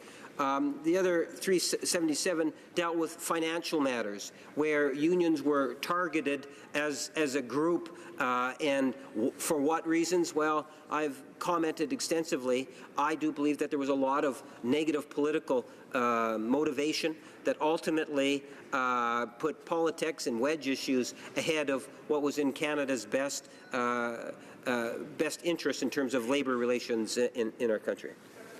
Questions et commentaires. The honourable member for South Surrey White Rock. Thank you, Madam Speaker. The member refers to a private members bill as a backdoor move. And so I'm just wondering, and I know that his Liberal colleague just tabled a private members bill, and it speaks to funding priorities for infrastructure. And wondering that why that shouldn't be brought forward in the context of the overall climate change plan. So would he agree that that too, private members bill, is a backdoor move? The Honourable Parliamentary Secretary. Well, Madam Speaker, I explained private members' business and the importance of labor legislation, and I was here at the time in which the government brought forward the private members' bills. And I must say, it was interesting. Think about it, Madam Speaker. The bill dealt with the whole issue of certification of unions, yet at the time, the Minister of Labour actually sat on a Labour report from 2013, which in essence showed that that particular private member's bill was fundamentally flawed in terms of what their arguments were for it. But they sat on that report. They chose not to share the results of that particular report, Madam Speaker, which indicated that card check system was just as effective as a secret ballot. Resuming debate, reprise de débat, the honourable member for South Surrey White Rock. Thank you very much, Madam Speaker. And I will be sharing my time with the member from Mon Ami, Le Camorazaka, Rivière-des-Loups. Wow. That was a mouthful. I rise in this House today to speak to Bill C-4, an act to amend the Canada Labour Code, the Parliamentary Employment and Staff Relations Act, the Public Service Labour Relations Act, and the Income Tax Act. This bill serves a number of pieces of legislation, and it reverses it because it actually had made it easier for union members to have a fair say within their unions via a secret ballot. And it also ensured that union leaders were accountable to their membership and taxpayers by having their financial statements disclosed as they operate tax-free. This is no different than political members of parliament, MLAs, crown corporations, charities, and native reserves, which I now understand has been reversed as well. But Madam Speaker, I have heard much throughout this debate from all parties. And some of the most disturbing comments I have heard last week from members, and again from one of the members today, calling this original legislation backdoor, anti-union, an attack on labour unions, union busting, and that we as Conservatives hate unions. Well, Madam Speaker, I not only find those comments absurd, I find them frankly offensive. Many of our members have worked with unions, and many have belonged to unions. And 7 out of 10 provinces have financial disclosure requirements.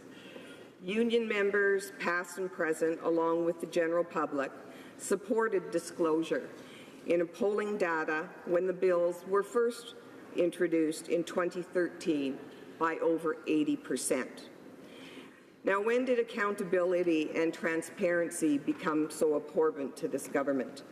I personally have worked with numerous union leaders, union executives, and union organizations over many years.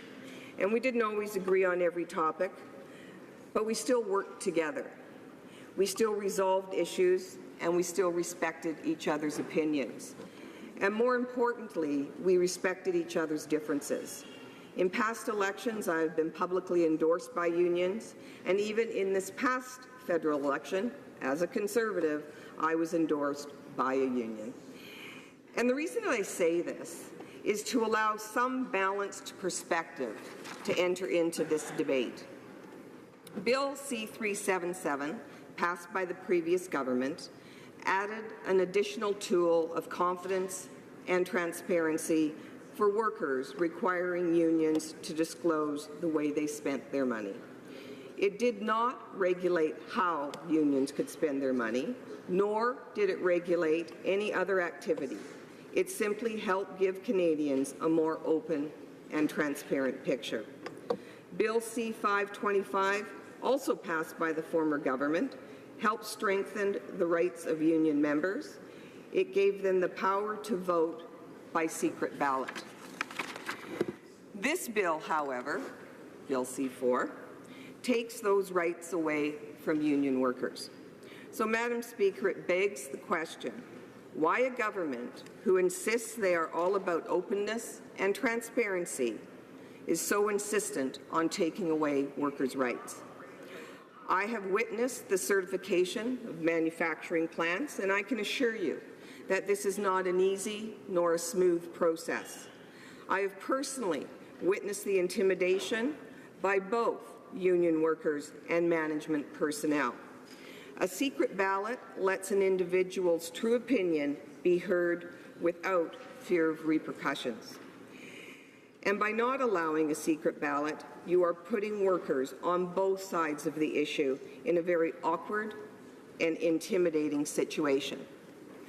Let's never forget that all parties must work together to create a healthy and productive working environment.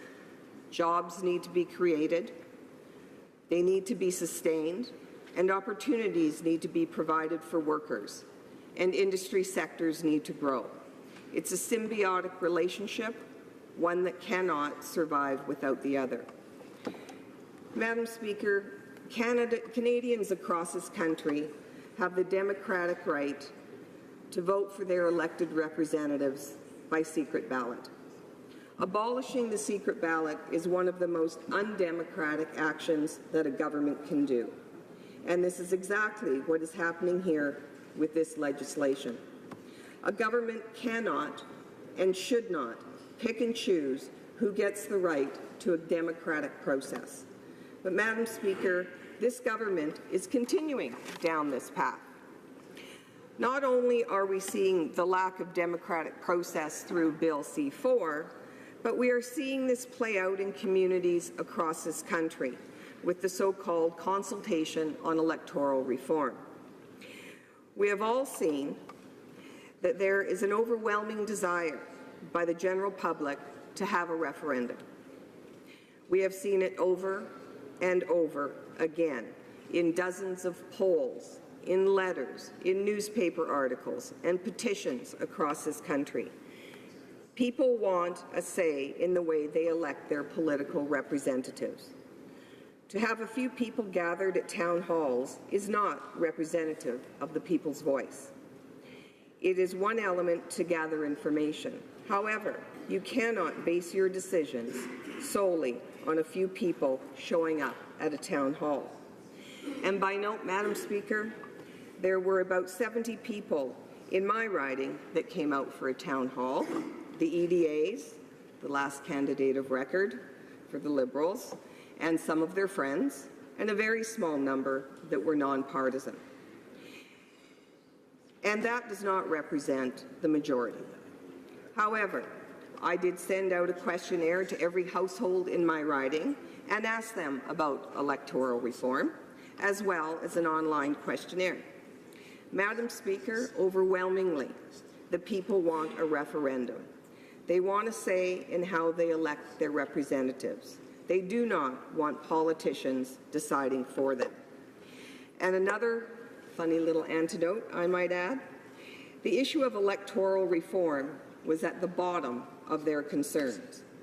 People are concerned about health care, about jobs, about rising taxes, and a litany of other things. It certainly was not electoral reform. So I think this tells us many things and gives us an indication of exactly what this government thinks of openness, transparency, and accountability. People want a referendum on electoral reform and for workers to have a right to a secret ballot. Whether they use it or not is up to them, but they should have that right. Conservatives value transparency, accountability, and democracy, which is why we introduced those pieces of legislation in the first place. Madam Speaker, Bill C-4 is the complete opposite of transparency, accountability, and democracy. Therefore, Madam Speaker, I cannot support Bill C-4. Questions and comments? Questions et commentaires. The honourable member for West Nova.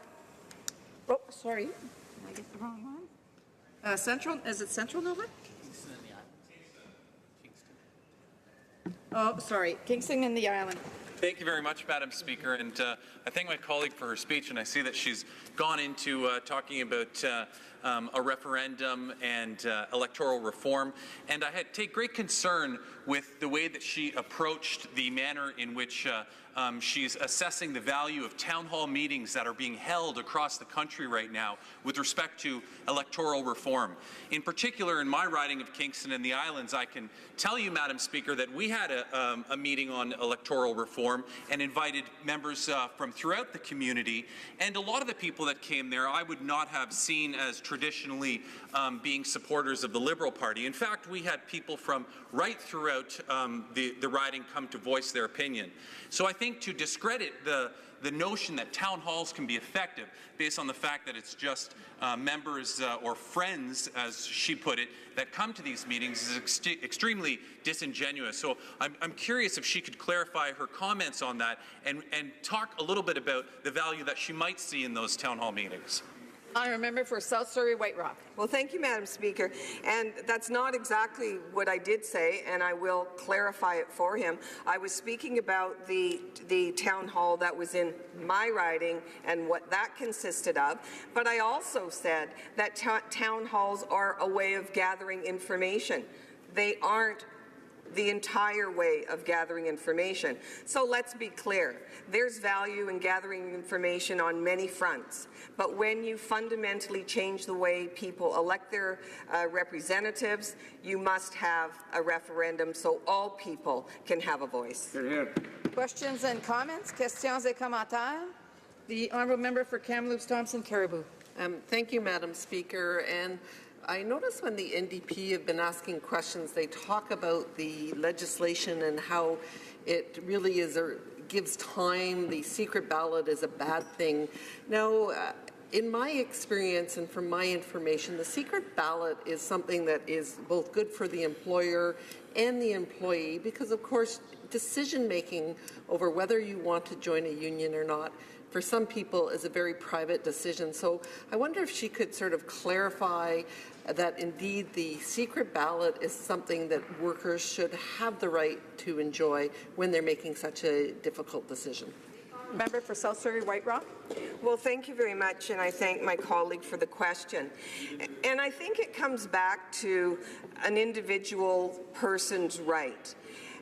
We have secret ballots for elected representatives. We have secret ballots for electing union leaders. We have secret ballots on a number of fronts because that protects and gives confidence to a person voting, regardless of what it is, whether it's joining a union, whether it's not joining a union, whether it's electing a union leader, or whether it's casting a ballot for the person that you want represented in your riding.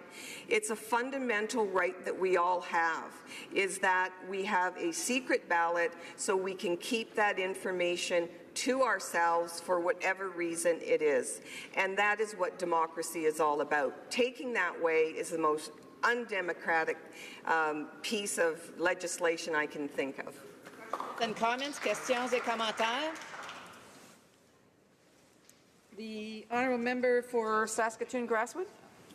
Thank you, Madam Speaker. There's no question this is an attack on two bills, 377 and 525.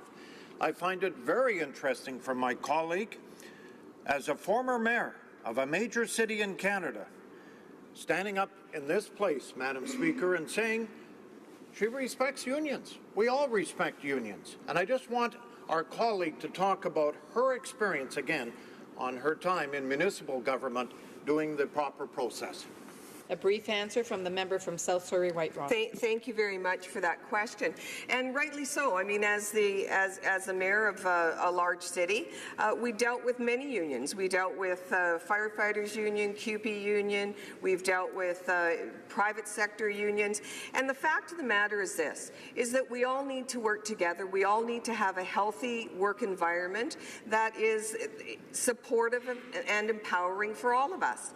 And to have anything else is unacceptable, and we need to work towards that end. And I think that in dealing with all types of unions and all types of union leaders and executives, that we find that common ground. Thank you. Reprise de débat.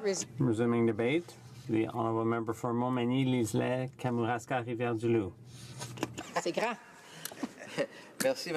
Thank you, Madam Speaker. I'd like to thank my colleague for sharing her time, my colleague from South Surrey White Rock, for sharing her time. That's obviously a lot easier to say than the name of my riding. But that was a nice attempt, Madam Speaker, because it's really a long riding name. I'd also like to thank the member for Louis Saint Laurent and the member for Lévis-Lotbinière for their interventions last week. They did an excellent job of highlighting the importance of the two bills that had been passed a few years ago under our government, C-377 and C-525. Those bills were very important, despite the fact that, unlike the government, they appear to be saying that since they were private members' bills, they were less important. At least that's the impression they're trying to create today, that those bills were minor, even though they themselves have a number of private members' bills on the table currently. We should also applaud the contribution of former member Russ Hebert and the current member for Red Deer Lacombe, who's obviously still here, for their contributions toward making the union environment more fair, transparent, and democratic. There are two fundamental rights that the government would take away from workers if C4 were passed. First of all, union transparency. Madam Speaker, that's extremely important. Members, through their contributions to the union, through their dues, this is what we believe, members should be able to vote and unions should be transparent about how union dues are spent. And the second is the right of workers to vote in a secret ballot, free from reprisals from their coworkers or superiors. We know that there has been intimidation in the past. There always has been intimidation in the union environment. And so those two things are quite logical. They're taken for granted, and everyone here in the House should agree on them. But no, the Liberal Party seems that it owes it doesn't feel that it owes anything to ordinary workers, but rather that they are indebted to the major union bosses who contributed behind the scenes to the election of this new government in the hopes of solidifying their influence, whether people are unionized or not. $4 billion are paid every year in union dues, and that gives rise to tax credits. For example, those tax credits come from all Canadians. So this is a matter of concern to all Canadians, not just unionized workers. And that's why there should be full transparency around that money, about the taxes that are paid and so on. And that's why C-377 was so necessary. My colleague last week mentioned that $500 million comes out of the taxpayer's pocket every year in connection with these tax credits. So the government opposite thinks that it would be asking too much for unions to publish all spending over $5,000. But if you take a taxi, we members, whether it's if it's over $25, we need a receipt. So if it weren't for that transparency that is required of governments and members of Parliament, I don't think we would have ever learned what happened recently, because transparency was obviously lacking. But this government claims to be fully transparent, but we learned that the health minister billed $1,700 for a limousine, and the environment minister billed $6,000 for a photo session, and the hundreds of thousands of dollars in moving expenses for the for the Prime Minister's cronies. These are things that came to light thanks to this transparency, and without that required transparency, we wouldn't have found any of those things out. So it's fundamental to have transparency, not just at the government level, but also with unions and other organizations. So if I were a worker working at a plant in La Pocatière or Montmagny or Rivière-du-Loup and I was paying dues, well, every week money would be taken off my paycheck and it would go to the union to defend my interests. But I would want to know if that money was spent appropriately.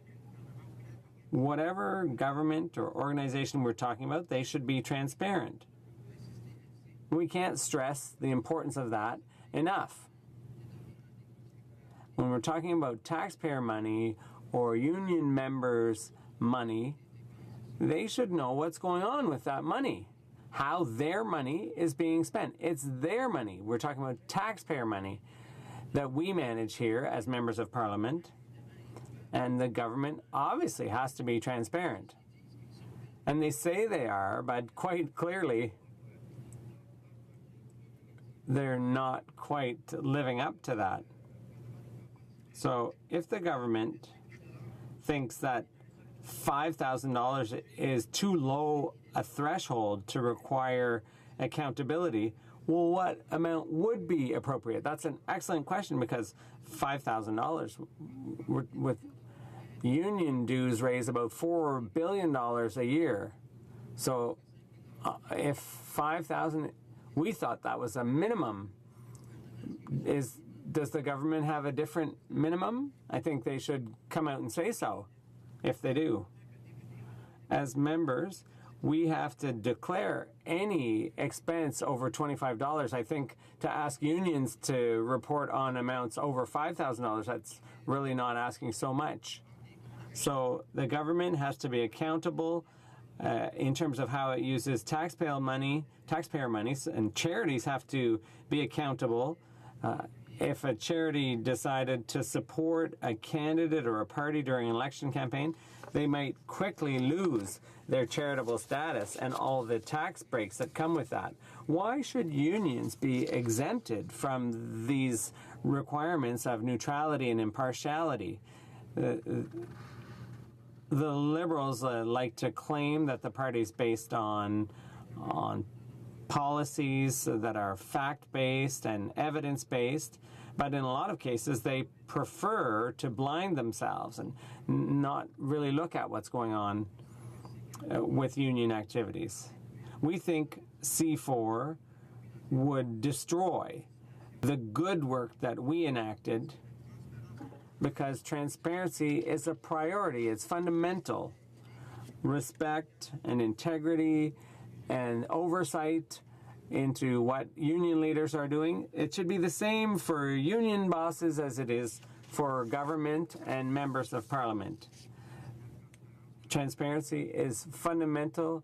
There should be full respect for how this money is spent. And C4, once again, would eliminate all of that.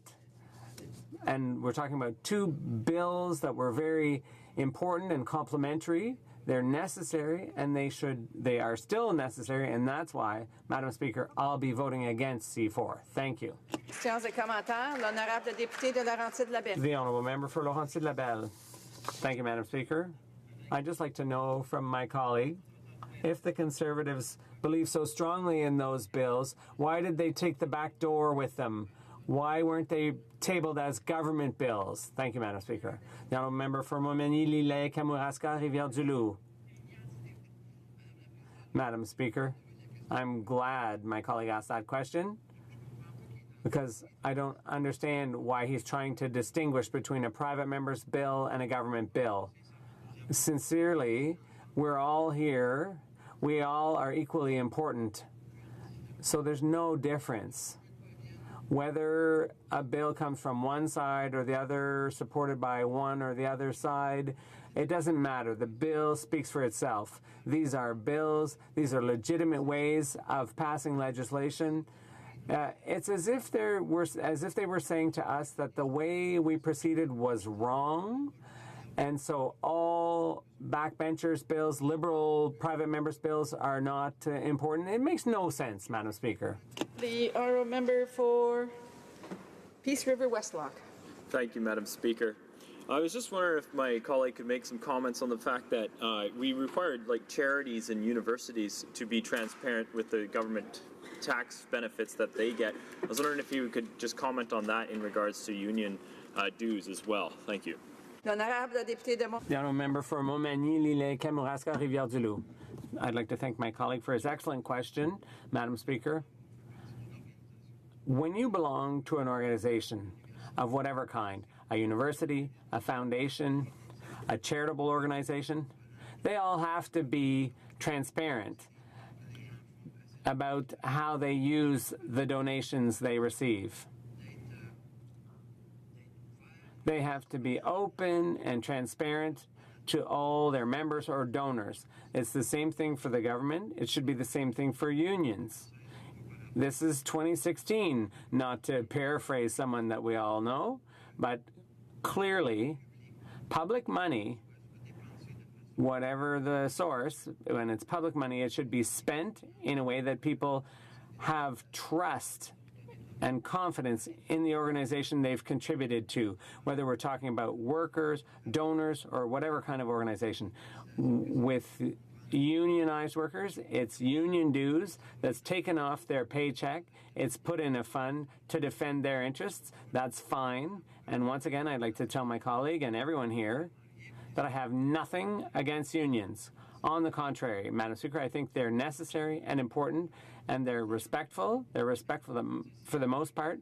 But if they have nothing to hide, then why should? What's the problem with these bills if there's nothing to hide? Mountain? Yes, thank you, Madam Speaker. And I thank my colleague there for making his statements. But one of the things that he just stated, that it's an open and transparency with charitable donations, and they have to be make sure that the rules are followed with their donors. But in a union, they're also followed by that. In fact, every month, if they have a regular union meeting like I have in the past, every month those meetings are passed by the actual union members. So the money is known where it's going out, what's being paid. Some people might not like that, but it's the membership that actually votes on it by democracy. So I'm not sure where the openness and transparency is trying to be hidden by the union when it's done. And also the books are audited at any time by the government, okay, where they actually tell us if we're doing something wrong, and we have to make those corrections. So it is open, it's transparent, and I don't understand what the member is saying. The honourable member for Montmagny, Lille, Kamouraska, Rivière-du-Loup. A short answer, please. A short answer? Okay, Madam Speaker, what I've been saying from the very beginning of my speech is that we need to ensure that C377 and 525 are kept in place. Those were mechanisms that would provide for full transparency from unions, and the government's getting rid of that, supported by the second opposition party. So I hope that's short enough, but clearly there's some kind of coalition forming against us here because those bills were very important, Madam Speaker. Resuming debate, reprise de débat. The honourable member for Kitchener South, Hespeler. Thank you, Madam Speaker. I'd just like to inform you that I'll be splitting my time with the member from Laurentides-Labelle. Madam Speaker, it's great to be back here on Parliament Hill. I hope everyone had a great summer and time well spent with their families and loved ones. Prior to the election, for over 12 years, I was a member of the United Steelworkers Local 4610. Early on as a teenager working in a unionized manufacturing facility, I was unaware of the roles unions played for their members. As I matured and grew older, I quickly realized the great value unions play in protecting workers' rights. Today, I am proud to rise in this chamber to talk about the roles of unions in the country and how Bill C-4 will reinstate a fair and balanced federal labour policy. Unions are a fundamental element of Canada's social economic fabric and a core of our middle class. They help create well-paying jobs, safe communities, and a prosperous economic environment. They set standards for working conditions and quality of life for working people. Canada has a relatively high rate of unionization, with 30% of its workers belonging to a union. Union negotiated wages and benefits are usually superior to what non-union workers receive. Higher wages foster a thriving middle class. Higher wages mean more money spent in our consumer-driven economy. Higher wages mean a healthier population. Unions have been a driving force for economic equality and social rights in Canada, including pay equity for women, safer workplaces, and better pensions for retirement. These advantages are not restricted to union members. Indeed, Madam Speaker, when unions raise the bar, they raise it for every worker in Canada. The 5-day work week, minimum wages, maternity and parental leave, vacation pay, and protection from discrimination, we owe them to the actions of unions. In my personal experience, when I worked in non-union environments and union environments, and just to elaborate just on safety, I remember working in a unionized environment, and the thoroughness of safety, the orientation that they gave me around safety was that superior of no other workplace that I've worked in before. I've worked in other non-unionized places, and there was a lot of training around safety, but unionized places ensured the safety of their workers to the highest level that I've seen. When Bill C-525 and Bill 377 were presented under the previous government, they were perceived by many an ideological-driven and unwarranted attack against unions and collective bargaining. Bill C-525 was introduced in June 2013. The provisions contained in the bill are designed to make it harder for unions to be certified. It was proposed and enacted without consultation and relevant stakeholders, and for that, the number of labor organizations and employers expressed their oppositions to the bill. The Bill 377 was also introduced under the provision government. Yes.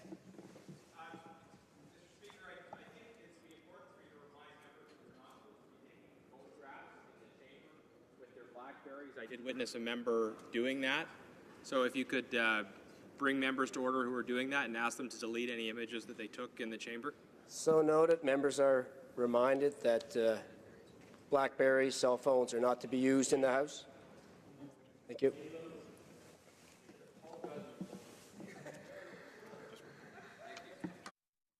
.77 was also introduced under the provisional previous government. It was called unconstitutional by 7 provinces and was opposed by a significant number of unions, police associations, and federal privacy commissioners, and the Canadian Bar Association. It puts unions at a disadvantage during collective bargaining and makes it more difficult for employees to unionize. It adds unnecessary and redundant compliance requirements for financial disclosure, which already addressed in the Canadian Labour Code and many provincial labour statutes. Jerry Diaz, the president of Unifor Canada, Canada's largest private sector union, called it an attack on unions. Canada's largest public sector union, the Public Alliance of Canada, said the bills were designed to weaken unions. It is clear, Madam Speaker, that both bills are counterproductive to a fair and balanced relationship between workers and employees. It comes as no surprise that repealing them was a priority of our party during the last year's election campaign. Our commitment won the support of many Canadians. Consequently, repealing of these 2 pieces of the previous government's labour legislation was a set priority in the mandate letters of the Minister of Employment, Workforce Development and Labour and the Minister of Public Service and Procurement. To honour our commitment, and in order to avoid excessive red tape while steps are being taken to repeal Bill 377, the Minister of National Revenue waived reporting requirements for labour organizations in December 2015 and 2016 fiscal periods. To repeal Bill 377 and 525, Bill C4 was introduced to amend the Canada Labour Code. The Parliamentary Employment and Staff Relations Act and the Public Service Labor Relations Act to restore the procedures for the certification and the revocation of certification of bargaining agents that existed before the introduction of both bills. Bill C-4 was also amended the Income Tax Act to remove from all the Act that requirements that labor organization and labor trusts provide annually to the Minister of Revenue, particularly information returns containing specific figures that would be made available to the public. The Government of Canada recognizes the important role that unions play in protecting the rights of workers in this country and helping the middle class prosper. In order to achieve a fair and balanced federal labor policy, we have to repeal the provisions enacted by Bill 377 and Bill 525. I encourage all members to vote in favor of Bill C-4. Thank you, Madam Speaker. Questions and comments? Questions et commentaires. The honourable member for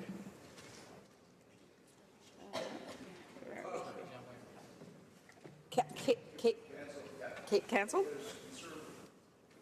Oh, sorry. The honourable member for Sherwood Park, Fort Saskatchewan. Thank you very much, Madam Speaker, and I appreciate my colleague across the way helping me out here. I congratulate the member on his speech. I want to just ask about the issue of the secret ballot, because this is characterized by some on his side as supposedly an attack on unionized workers. Of course, we know that unionized workers in various opinion polls have suggested that they support having the right to vote in a secret ballot, which is, of course, the same rights that all Canadians have when they elect their members of parliament, when they elect elected officials in other areas. So I want to ask the member why he disagrees with the majority of unionized workers in Canada who think they should have, again, the same rights that everyone else has, the right to vote via a secret ballot in elections that are important to their own affairs. The honourable member for Kitchener South, Hespeler. I thank the honourable member for his question. And when I was during the campaign, when I went door to door, I spoke to a lot of members that were part of unions, and they talked about the particular system that they had, and they said that they were absolutely fine with the system that they had. They had a card check system, a certification system that is more efficient and more likely to be free of employer interference. They mentioned that they would have to, when they went for voting for on a ballot, they would, require to give their ID, their employee ID, and then that would track who would be voting, and then it'd make sure that there'd be no fraudulency there, that all the members got a free and fair vote. Questions and comments? Questions et commentaires? The Honourable Parliamentary Secretary to the Minister of Employment, Workforce Development and Labour. Thank you very much, Madam Speaker, and I want to commend the member from Kitchener South, Hespeler, on a speech, and I thought he was able to identify the key aggravations in those bills, 377 and 525, as they went forward. There's two that sort of stand out with me when we went through the debates here in the House.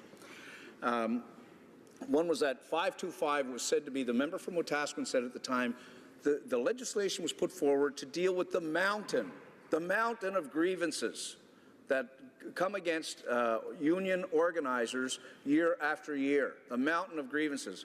When the chairperson of the Canadian Industrial Relations Board appeared before a committee, we asked her, just how high is this mountain? How many grievances would have come in against union leaders over the past 10 years? 2, Madam Speaker, 2 grievances against union organizers. Not quite a mountain. Not quite a mountain. So that was a misnomer from the get-go. What I want to ask, the other thing that came forward is that if we are going to change the labor code in this country, does my colleague believe that it has to be done through a tripartite process, through consultations, consensus with government, with employers, and with employees? That tripartite that we've embraced as a country, Madam Speaker, and you know that very well. Does he not agree that rather than private members' legislation, that we do it through a tripartite process? For Kitchener South, Hespeler. Thank you, Madam Speaker, and I thank the honourable member for his question, and that's absolutely correct. I mean, we need to consult with other unions. We need to consult with the provinces. When 7 provinces are against this, against Bill C-377 and 525, I mean, that's who we need to be consulting with, is the provinces, and they're looking after a lot of our labour laws, and those are the types of people we need to consult with, and unions are self-regulating, Madam Speaker, and there shouldn't be the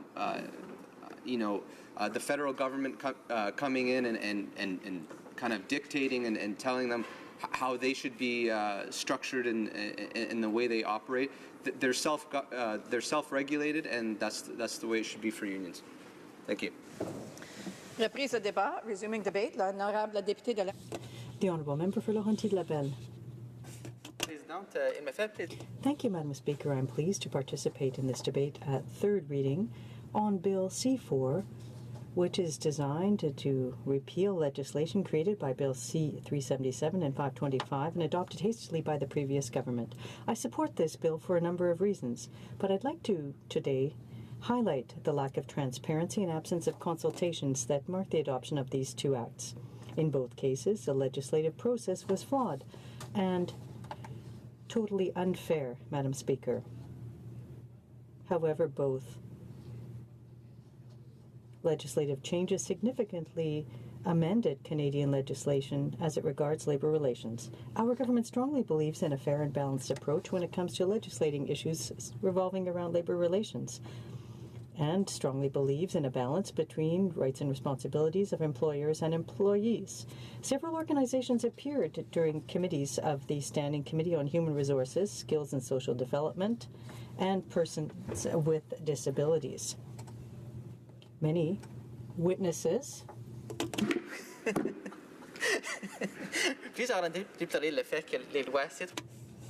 Many deplored the fact that C-377 and C-525 were developed without adequate consultation of unions, employers, provinces and territories, and the Canadian public. Moreover, when he appeared before the committee, the president of the CLC, Mr. Hassan Youssef, stated that these private members' bills represented a fundamental and dangerous attack on the rights and freedoms of working people in Canada to organize unions free from outside interference.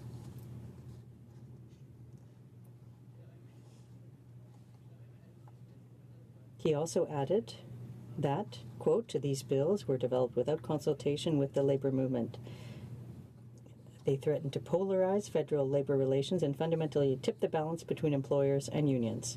So this lack of consultation is not an approach that our government advocates, Madam Speaker, and that's why these 2 acts need to be repealed. They are both unfair and detrimental to our economy. Labour relations reform in Canada is too complex and too important to be taken lightly. In developing Bill C-4, we took into account the concerns of our provincial and territorial partners. This constructive approach is the only one that is appropriate when it comes time to changing the legislative framework surrounding labour relations. Bill C-4 will continue to restore labour relations which are fair and balanced, and which will ensure prosperity for workers and Canadian employers. Clearly, C-525 and C-377 contained many problems. Bill C-377, for example, is an attack on the collective bargaining process, which, by requiring unions to disclose detailed financial information on their activities. Information on strike funds, namely, gives the employers an unfair advantage over union organizations. That is why Michael Mazuka, representative of the Canadian Bar Association, stated at committee that because of serious concerns, his association totally supports the provisions of Bill C-4 to repeal the provisions of Bill C-377. He also stated that Bill C-377 was fundamentally flawed and raised serious concerns with respect to the protection of private information, constitutional law, and retirement plans. Bill C-525 adversely affects accreditation and the revocation of union accreditation. The purpose of the former government was crystal clear: to make it more difficult for Canadian workers to unionize.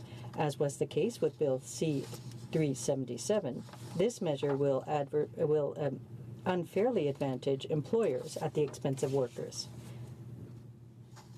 It's high time to put in place a balanced system, a fair one which has long stood the test of time. Stability in labor relations is crucial for our economy. C-525 and C-77 were negatively impacting the climate surrounding labor relations and collective bargaining in Canada. Many people expressed concern about the impact of these two bills on privacy, with respect to their constitutionality as well, and stated that these bills would seriously weaken the labor movement. Bear in mind that unions have the role that unions have historically played in Canada. They've always taken to heart the rights of workers, as well as the importance of ensuring the development and prosperity of the middle class throughout the country. Bill C-4 will restore the situation, will restore balance among the parties. During the election campaign and today, we have committed and continue to commit to doing so, and I am proud to say that we are delivering the goods. Madam Speaker, if the government had undertaken real consultations, if it hadn't taken action based on its ideological beliefs, if it had done its homework, we could have avoided having to repair this damage today.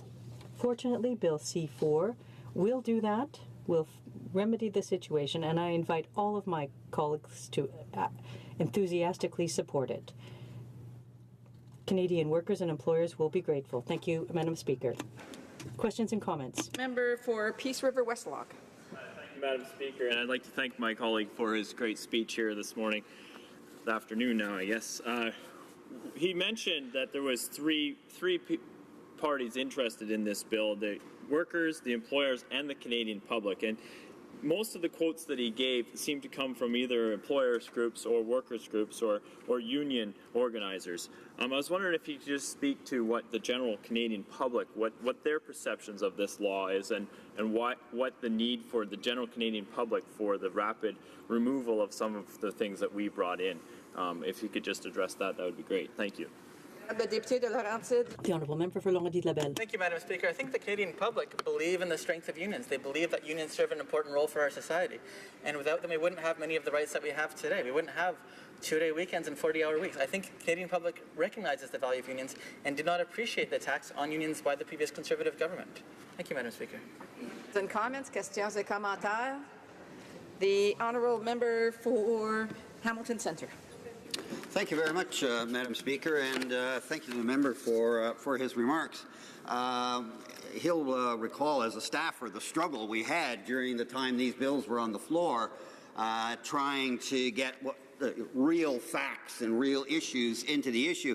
And at the time, with regard to Bill C-377, there were constitutional and privacy experts, our own privacy commissioner, the Canadian Bar Association, all kinds of provinces who said, please don't do this, it's the wrong thing to do. And yet the government of the day, the Harper government, God, we get to say that now, the Harper government just rammed that through, as they did with many other things. And so I raised the issue of the importance, and I asked the member for his personal view on the importance of us as parliamentarians to take into account all of the views that are out there. The previous government was very much majoritarianist in that they believed they got a majority government, they can do whatever they want no matter what anybody says.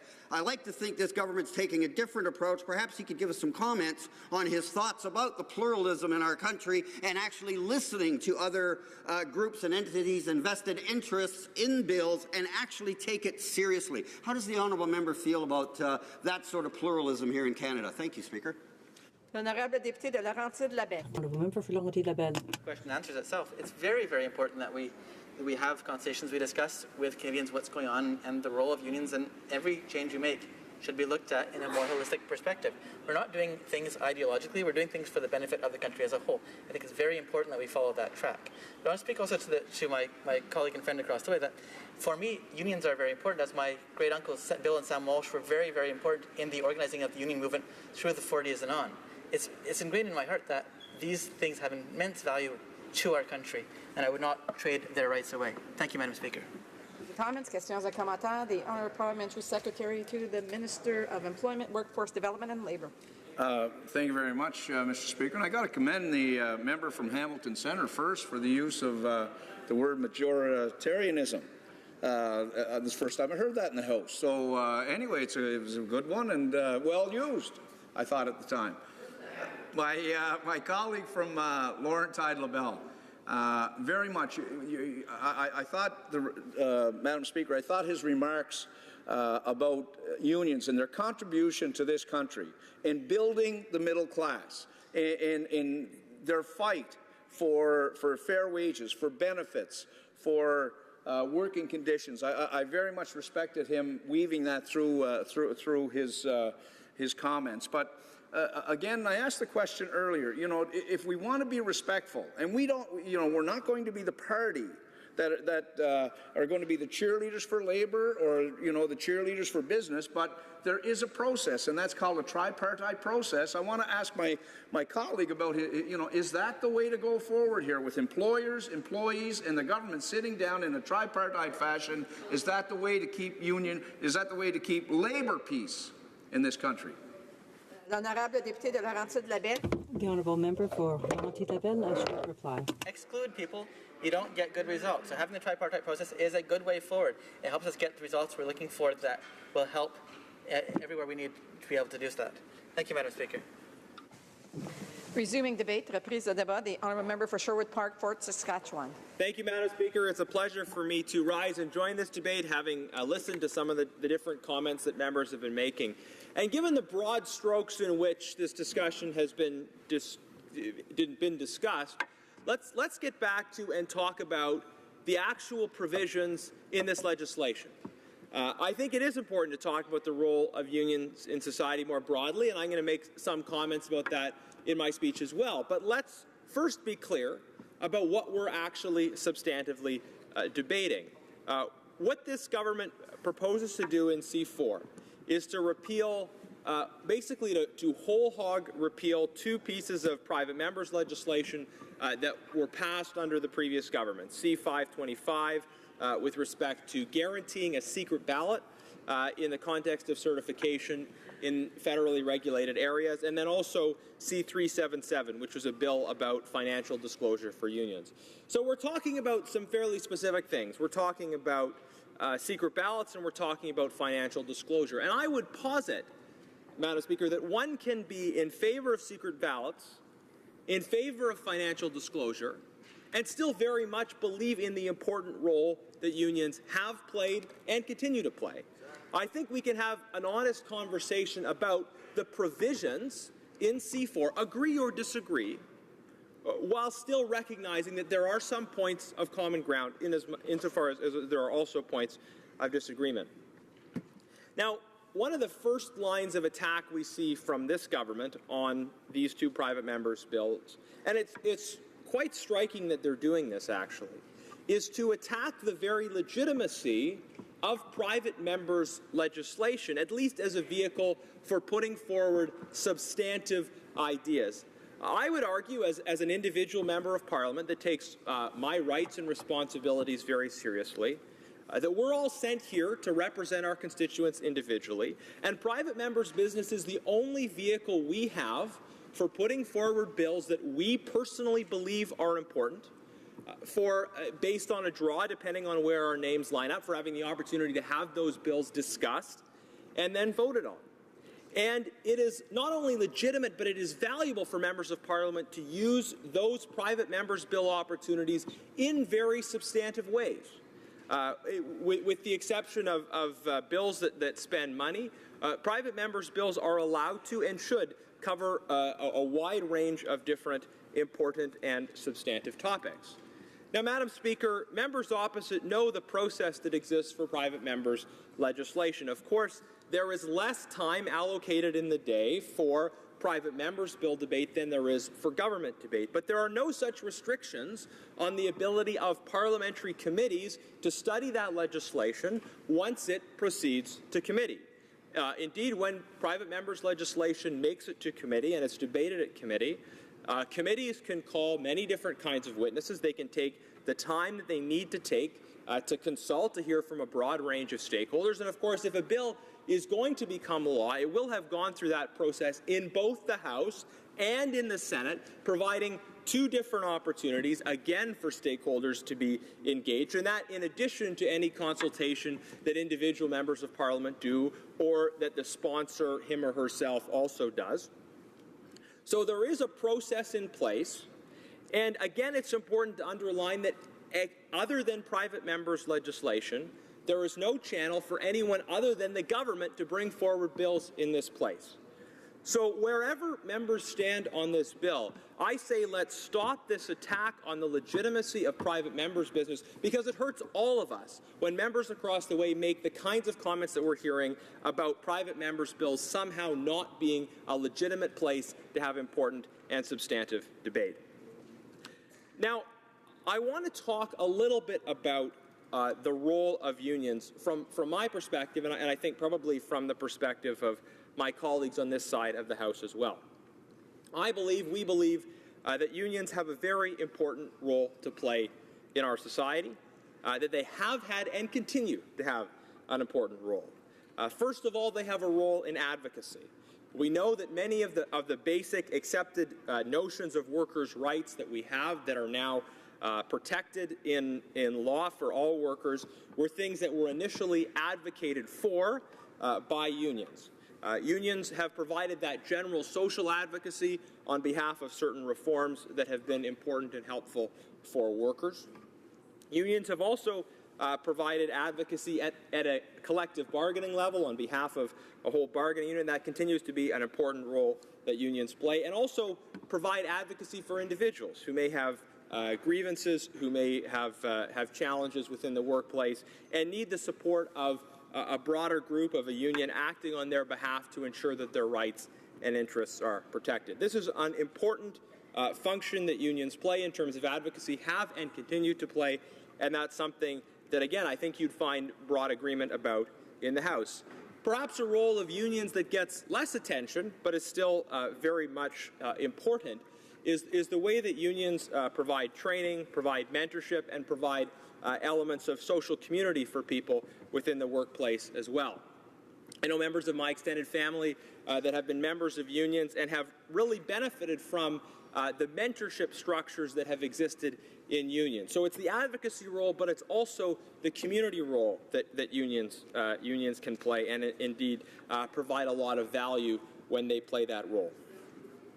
Unions can help to also instill a deeper sense of pride of vocation. Many of us, when we go to work, work isn't just a way to earn a living, but work is something that we invest aspects of our identity in, and that we really we appreciate the dignity and value that comes to us through our opportunity to contribute through the work that we do. And unions can help instill that sense of pride in work, and again, often they do that.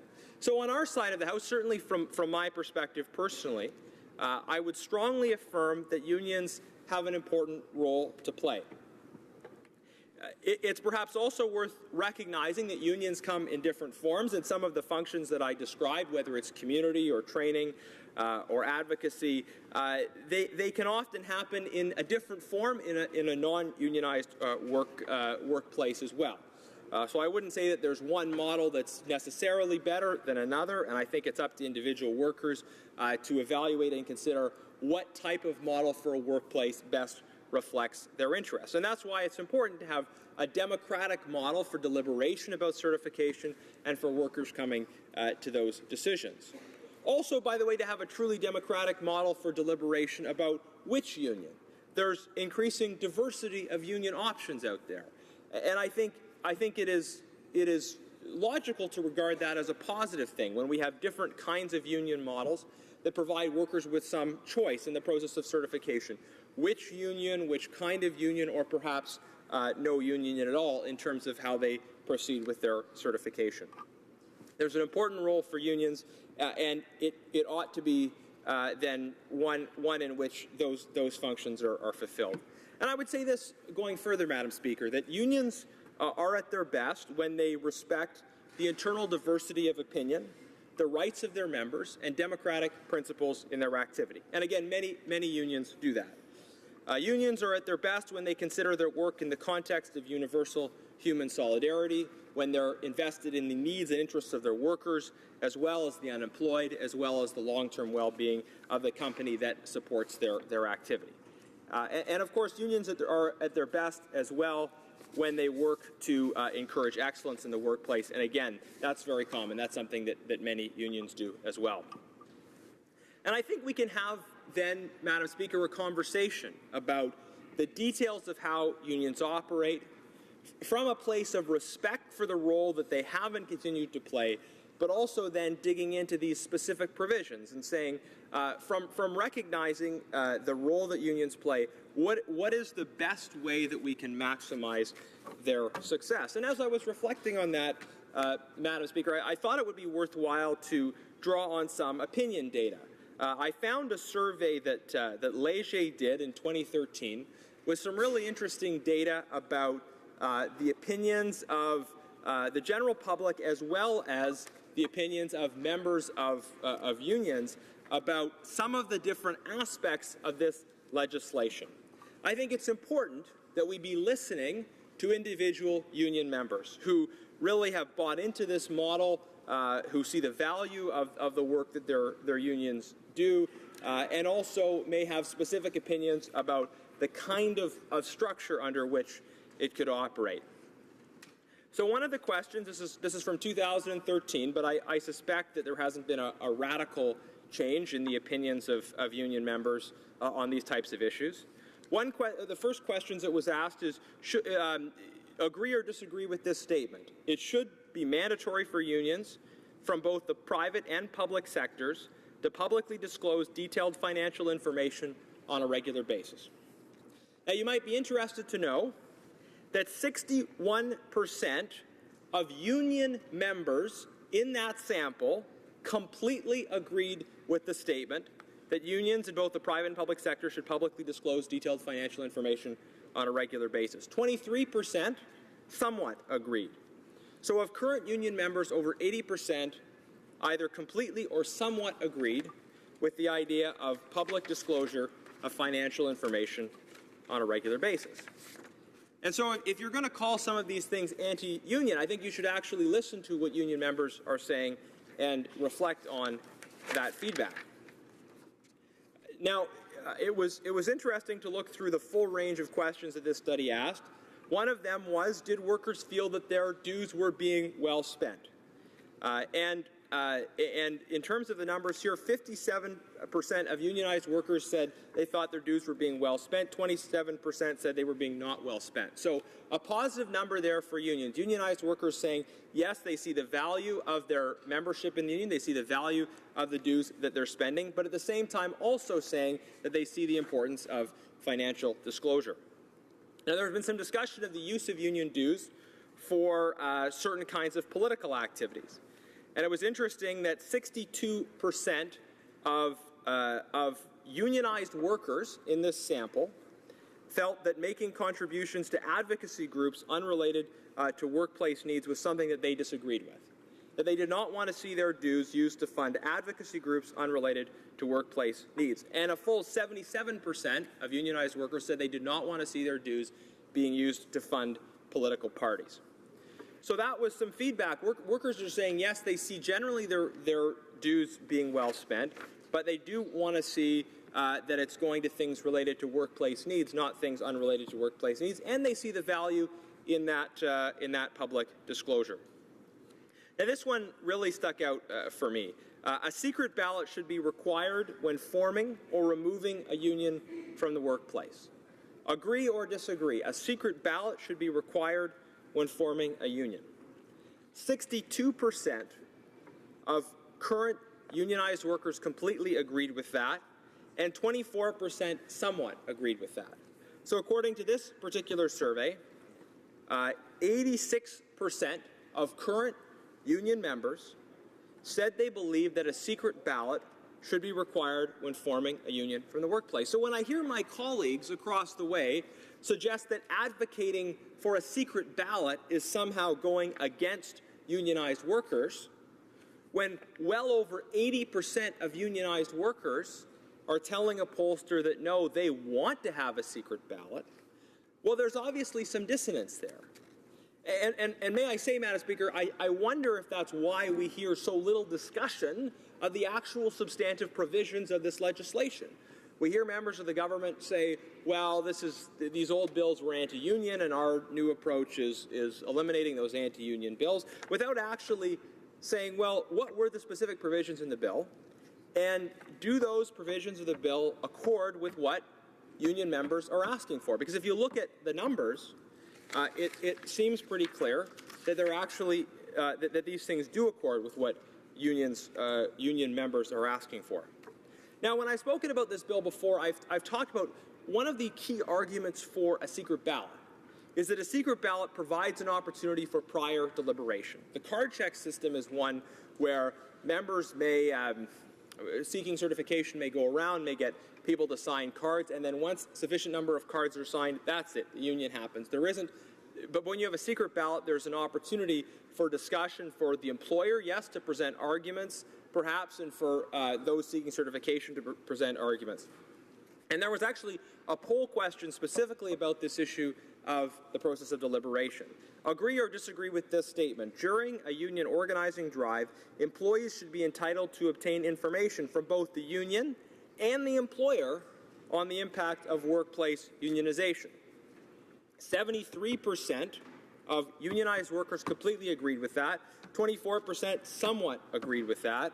A full 97% in this sample of current union members in Canada said that there should be an opportunity for the union as well as the employer to present information, at least reflecting what their perspective is on the impact of unionization. These are some very, I think, telling numbers about the perspective that union members have.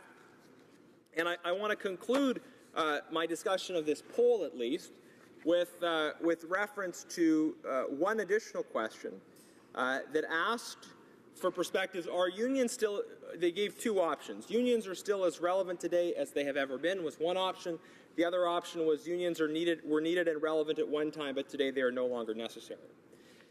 71% of unionized workers said unions are still as relevant today as they have ever been. 71%. So a very large majority of unionized workers very much see the value and relevance of unions, and a majority of unionized workers believe that their dollars are being well spent. This is good news for unions in the present and the future. But at the same time, workers are saying that they want to have a secret ballot, that they appreciate the value of financial disclosure, and I think this is where we as a House need to be. We need to be listening to what workers are saying. We need to be recognizing what they're saying about the value of unions for them and for our society as a whole.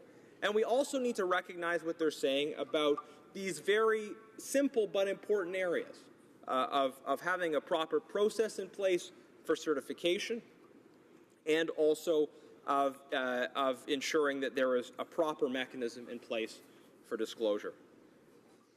Now, just to come back in the remaining time I have to this issue of the secret ballot, because it really amazes me to hear colleagues in this House argue against the secret ballot. And, Madam Speaker, we're having a discussion about electoral reform right now, so-called, and I don't know if anyone has proposed in the context of these discussions, well, let's just eliminate the secret ballot. The idea of eliminating the secret ballot in our election system would be seen as, I think, totally ridiculous, and would be very concerning to Canadians if anyone proposed it. And yet, for the purposes of union certification, it's like we enter a completely different dimension. People who were elected by a secret ballot who are very used to the principle of secret ballot in every other kind of election. Then when it comes to certification, oh, we don't need it actually. And the arguments you hear really sort of stretch credulity. For instance, they say that secret ballots provide a greater opportunity for employer intimidation. Did they miss the secret part of secret ballot, Madam Speaker? On what basis could you argue that there is intimidation on a secret ballot? Again, you don't hear the government arguing against the use of the secret ballot in federal elections because of the risk of intimidation. Obviously not. That is exactly why you have a secret ballot, to eliminate the possibility of someone looking over your shoulder and saying you should go this way or that way. But secret ballots also reflect something else. They reflect a fundamental right to privacy that every person should have with respect to their political opinions. Most of us here choose not to be all that private about our political opinions. But Canadians have a right, if they wish to, not talk publicly about their views on certification within their workplace. And you might understand why that would be a choice that some people would make, not wanting to tip their hand one way or the other in terms of their views on certification.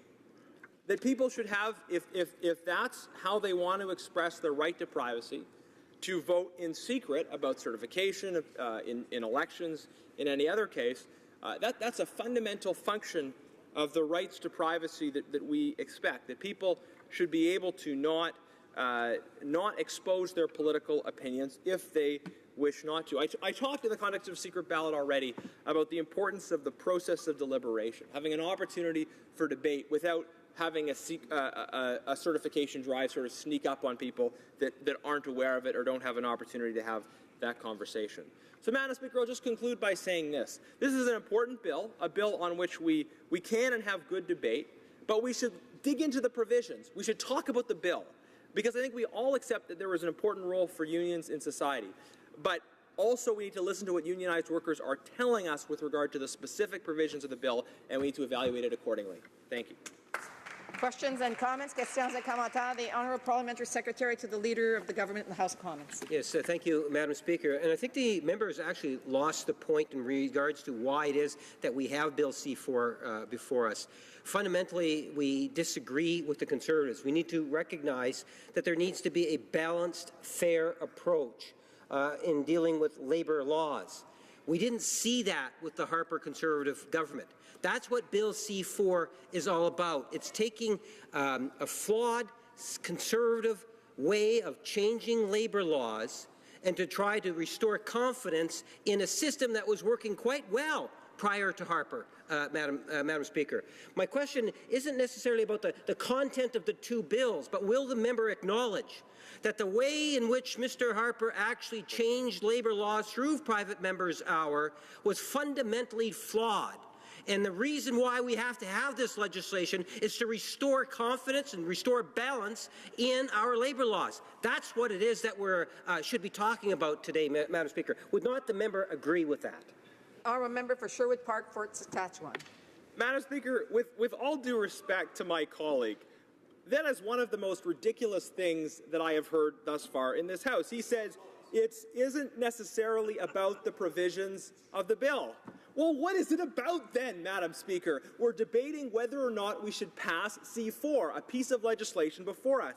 It's exactly about the provisions of the bill. What else could it possibly be about? He says, no, let's not talk about the provisions of the bill. Let's actually just insult the flawed way in which the Conservatives, Mr. Harper, this and that. It's great to be able to use his name. Mr. Harper did many great things for this country. Now, this is about the provisions of the bill. So let's have a discussion about the provisions of the bill. If they want to throw mud, that's fine, but I would rather engage in a serious debate about this important legislation for the future of the country. Questions and comments? Questions et commentaires. The Honourable Member for Hamilton Centre. Thank you, Madam Speaker. I enjoyed the speech, certainly very well delivered and thought out, and I just have kind of a quirky approach to your remarks in terms of a question. I just want to remind the colleague to address the questions to the chair and not to the individual. You mentioned you, to the previous speaker. Thank you. You'd think after 12 years I'd finally break that old habit, and I have not. I apologize, Madam Speaker. Through you, the honourable member made a case, a populist case about why there should be, my words, but why there should be elections just plain and simple regardless of how many. And yet, as I understand it, and C525 went from 35% of the cards being required to trigger an election to 40. So if the honourable member is so proud of the Harper legislation and he condemns the idea that there would be a vote only at 35%, how does 40% suddenly meet all his populist needs where the 35% didn't? The honourable member for Sherwood Park, Fort Saskatchewan. Thank you, Madam Speaker. I thank my honourable friend for the question. I don't know if I was being overly populist. I was just seeking to refer to opinion data from union members. So I think it is important for us to listen to what union members are saying. Now, the member may have disagreement about the specific trigger threshold. It's worth noting this legislation doesn't just change a trigger threshold. It repeals 2 pieces of legislation, again, whole hog. But I'll just say this, 40%, and I think he would know this, is the average across the provinces. So that was, I would argue, a sensible approach, given that across the provinces there's been debate and different conclusions about different thresholds. Now, again, he may advocate a different threshold, but the reality is we need to have secret ballots.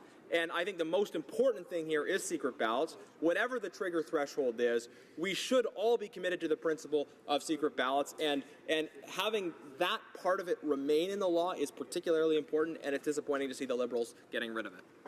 And comments, questions et commentaires. The honourable member for Red Deer Lacombe. Well, thank you, Madam Speaker. And I'd like to thank my colleague for his very eloquent speech. I couldn't have said it better myself, given that I was a sponsor for Bill C-525 in the previous Parliament. I want to thank him for his thoughtful approach in doing this.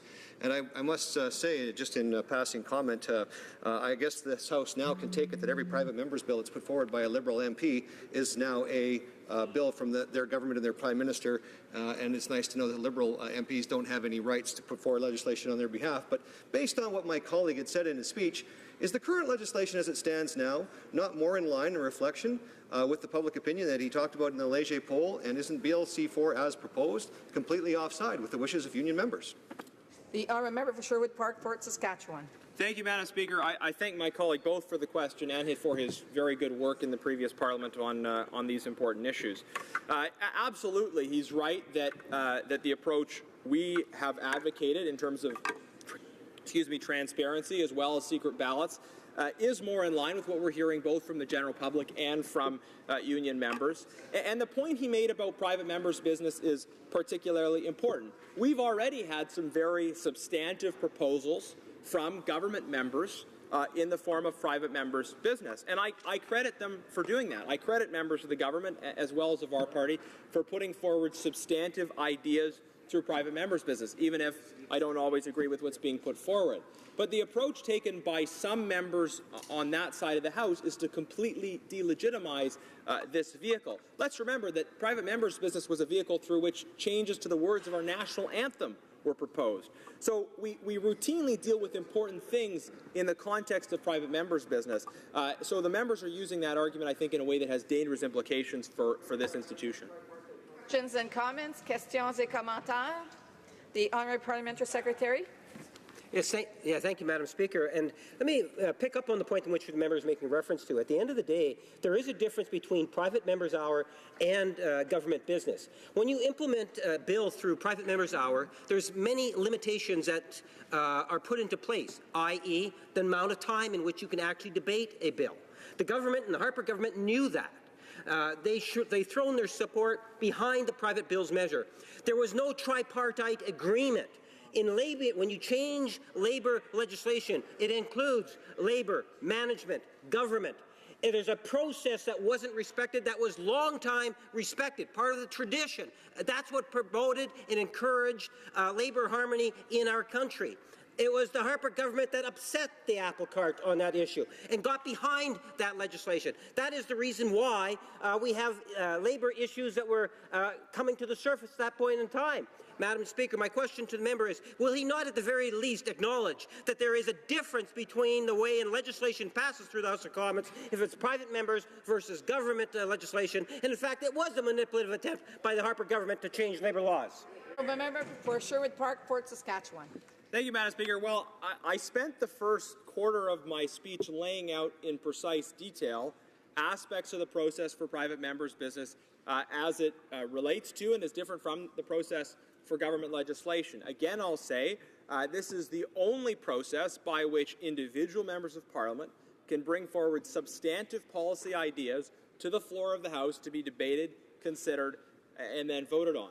The member knows, I think, he's been here for long enough, he knows that private members' bills receive relatively less debate, generally speaking, although the way this government has rushed through some things, we may be testing that, but generally speaking, private members' business receives less debate on the floor of the House, but there are not the same limitations at all in the committee process. And if the issue is consultation, there is an opportunity for very detailed committee hearings to happen, and did happen on both of these bills in both the House and the Senate. I think the member knows that. He knows that there is a process in place that allows for that kind of consultation, and it's ultimately up to members to decide when they vote whether they think the bill before them is a good bill or a bad bill. But we've had so many substantive ideas come out through private members' business. The member has a colleague who's put forward a very detailed bill on animal cruelty. We had a proposal earlier to change the national anthem. These are very substantive pieces of legislation, and it's important that members of Parliament have the ability to propose them. I certainly, if he thinks that we should somehow dumb down the ability of members of Parliament to use this avenue to bring forward ideas that are important to them and to their constituents as the only avenue they have, if that's his position, I would strongly disagree. Before we resume debate, I just want to remind the member that's about to speak, the member for St. John's Rothsay, that I will have to interrupt him at some point as question period will start. So the honourable member for St. John Rothsay. Thank you, Madam Speaker, and it's a pleasure to stand up here and speak in support of C4. I will say, Madam Speaker, that it's certainly much more comfortable me being here in my seat than being in your seat. That was the longest 2 minutes of my life waiting for you to come back. But, Madam Speaker, again, I rise today, proud member of my riding of St. John Rothsay, the oldest incorporated city in Canada, one of the most historic cities in Canada, and certainly one of the most industrialized and strongest union cities in Canada. Madam Speaker, I was proud to attend the National Day of Mourning at the Lily Lake Pavilion 6 months ago on behalf of my government. I toured the Frank and Ella Hathaway labor exhibit and learned firsthand what a proud labor history and union history our city has. Madam Speaker, I was the only elected official this year to attend the Labor Day Parade. I attended with pride the firefighters, IAFF Local 771 St. John firefighters, their 9/11 service that respected and remembered the fallen firefighters. And Madam Speaker, our government, it's not so much, Madam Speaker, about being pro-union or the other side is anti-union. It's about treating unions with respect, about having a dialogue and transparency with unions, Madam Speaker. And that's why I rise today to speak in favor of C4, which will repeal Bills 377 and 525, which I deem and which people in my riding, in particular union members, deem as union-busting bills. When I went door to door, Madam Speaker, during the campaign, door after door with union leader after union leader spoke to me about these bills.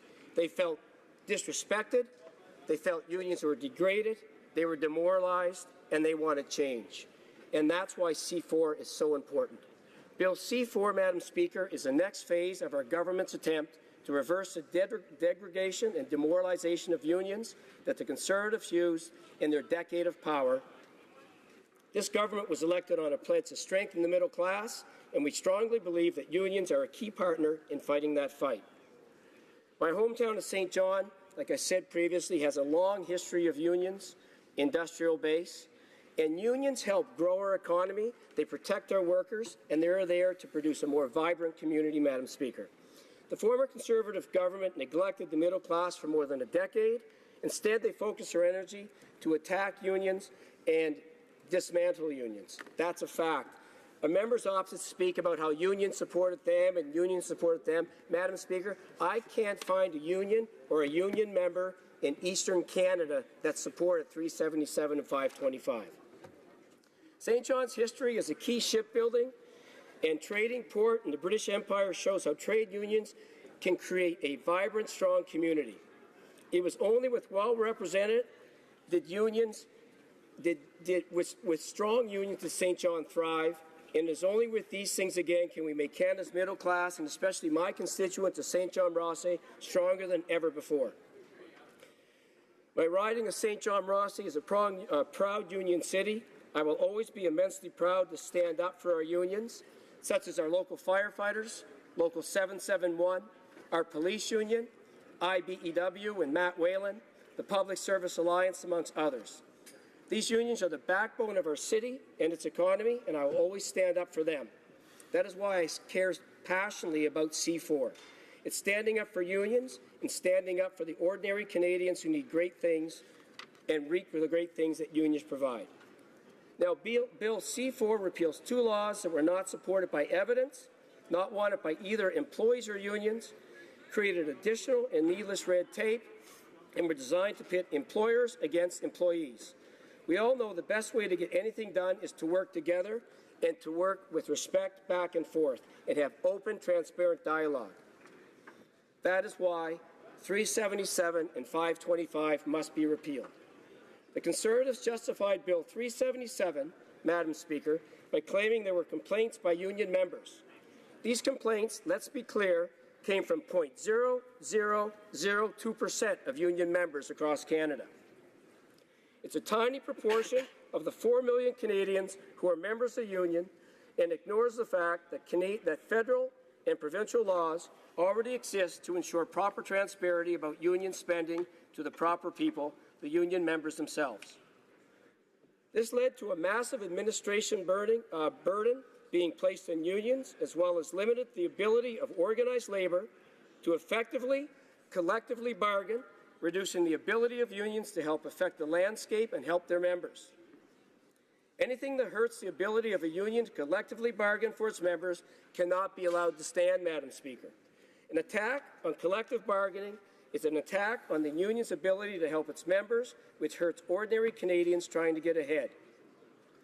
The former Prime Minister Harper, gave the best argument against the kinds of red tape that Bill 377 creates when in January 2011 he said, "Cutting red tape is the most effective way to show that we are making government work for people, not the other way around." He was right then, but then allowed red tape to hurt the union movement and stop it from doing good for ordinary middle-class Canadians, Madam Speaker. Liberals cannot justify support of 377 then, and our resolve to help average Canadians who want to get ahead has not waned. Additionally, Bill 525 was also something we could not support in 2014. It was without evidence then and certainly is the same now. The government claimed the bill was a result of consultations with labour groups and employers, but there was no evidence ever given to show there were concerns about the way unions were certified. This bill was an answer in search of a problem, and a very bad answer. Repealing C-525 is also part of our government's commitment to evidence-based policy, Madam Speaker, listening to experts and proper, thorough consultations. The mountain of evidence claimed by the Conservatives looks much more like a molehill. 6 complaints, Madam Speaker, 6 complaints out of 4,000 from the Canadian Relations Board decisions in the last 10 years. Actually, it's a molehill that was made to be bigger. Bill 525 is an anti-democratic attack. It eliminated card check certification and added an unnecessary second step for certification. It has become an invitation for employers to interfere with the democratic right of workers to choose representation and has taken Canada away from a system of verification that worked quite well and replaced it with one that isn't fit for purpose. Many local unions, Madam Speaker, in my riding have talked to me about the new system of certification and the way the card check system is better, quicker, more efficient, fairer, and less open to employer interference, and I agree. It is right we should listen to those in the community who have seen what the new system has done, the damage it is doing, and take what they say. We were elected to do and fight for the middle class and back the middle class. And Madam Speaker, let me state again, going door to door in my city of St. John Rothsay, talking to union members, I have yet to find a union or a union member that supported 377 and 525. Let's be very clear on that. Madam Speaker, in closing, the first time I spoke in this House was on this bill. I'm proud to speak on it again. It's an immense privilege to be able to stand here and fight for my riding and my union members and the people of St. John Rothsay. I want to acknowledge union leaders like Dave Stevens, Peter Alexander, Abel LeBlanc, Pat Riley, Bob Davidson, Darlene Bembridge, Debbie Ferguson, Clint McGorman, Paul Britt, Terry Ferguson, and many others in my riding of St. John Rothsay who stand strong, stand proud for unions. Unions built our middle class, Madam Speaker, and the Liberal Party is here to support our unions. Thank you, Madam Speaker.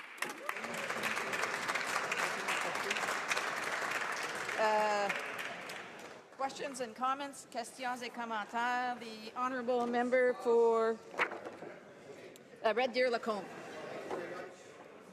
Thank you very much, Madam Speaker, and I listened with great interest to my colleague's speech across the way, in which he talked about how he was going door to door talking to union leader after union leader and what their opinion was on this piece of legislation. Well, we should be hardly surprised.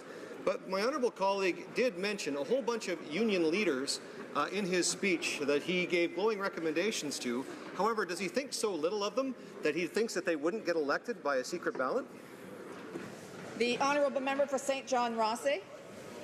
Thank you, Madam Speaker, and thank you to my friend and colleague across the way. And Madam Speaker, one thing that the party opposite has never really come to grips with is the culture of demoralizing, degrading, and not working with unions. And Madam Speaker, one thing that our Liberal Party is going to stand for always is open, transparent dialogue.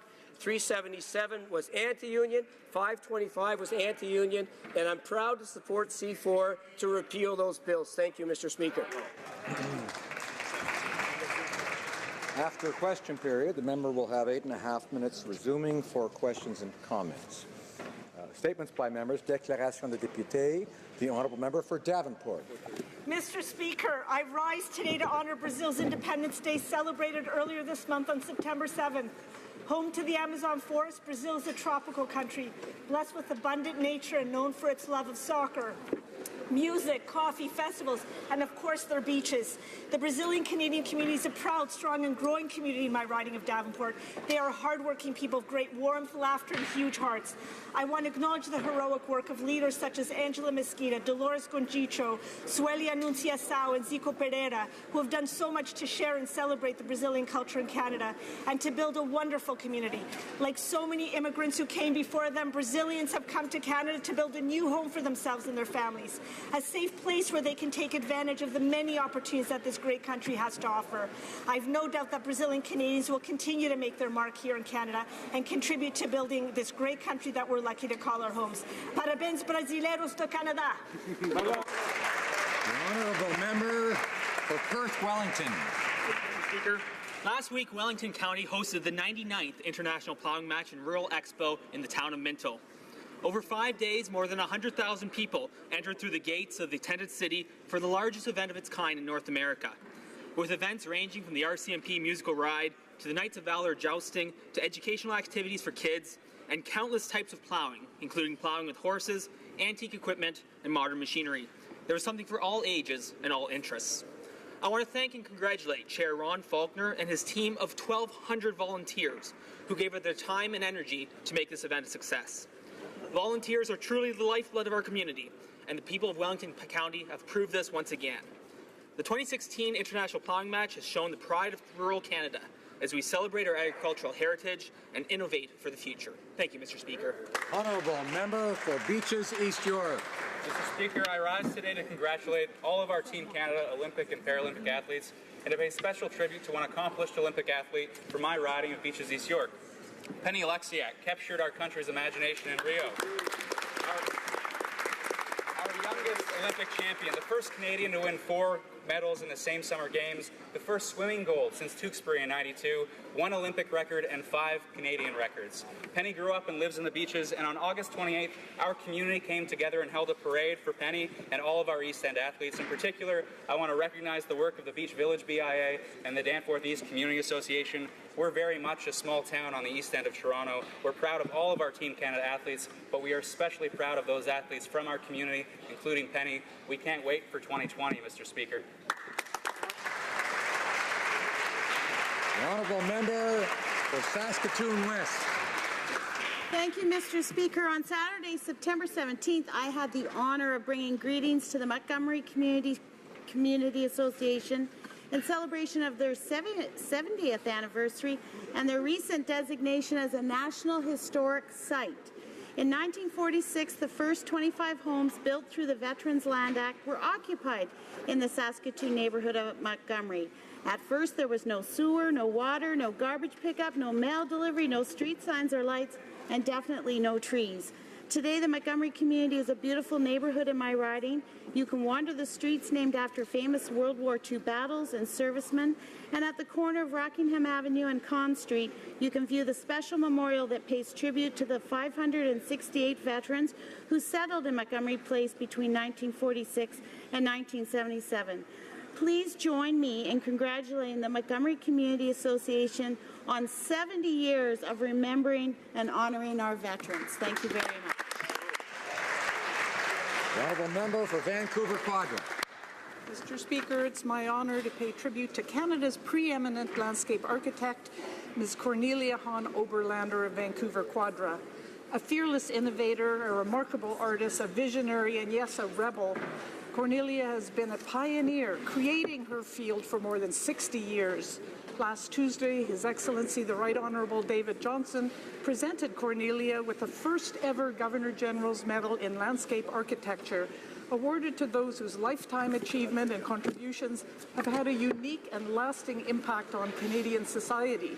Canadians can experience her signature landscapes that enfold people in nature's beauty and resonance, and pay tribute by visiting places she designed, among them the National Gallery in Ottawa, Robson Steps and Law Courts in Vancouver, Northwest Territories Legislature Building, and the Museum of Anthropology at UBC.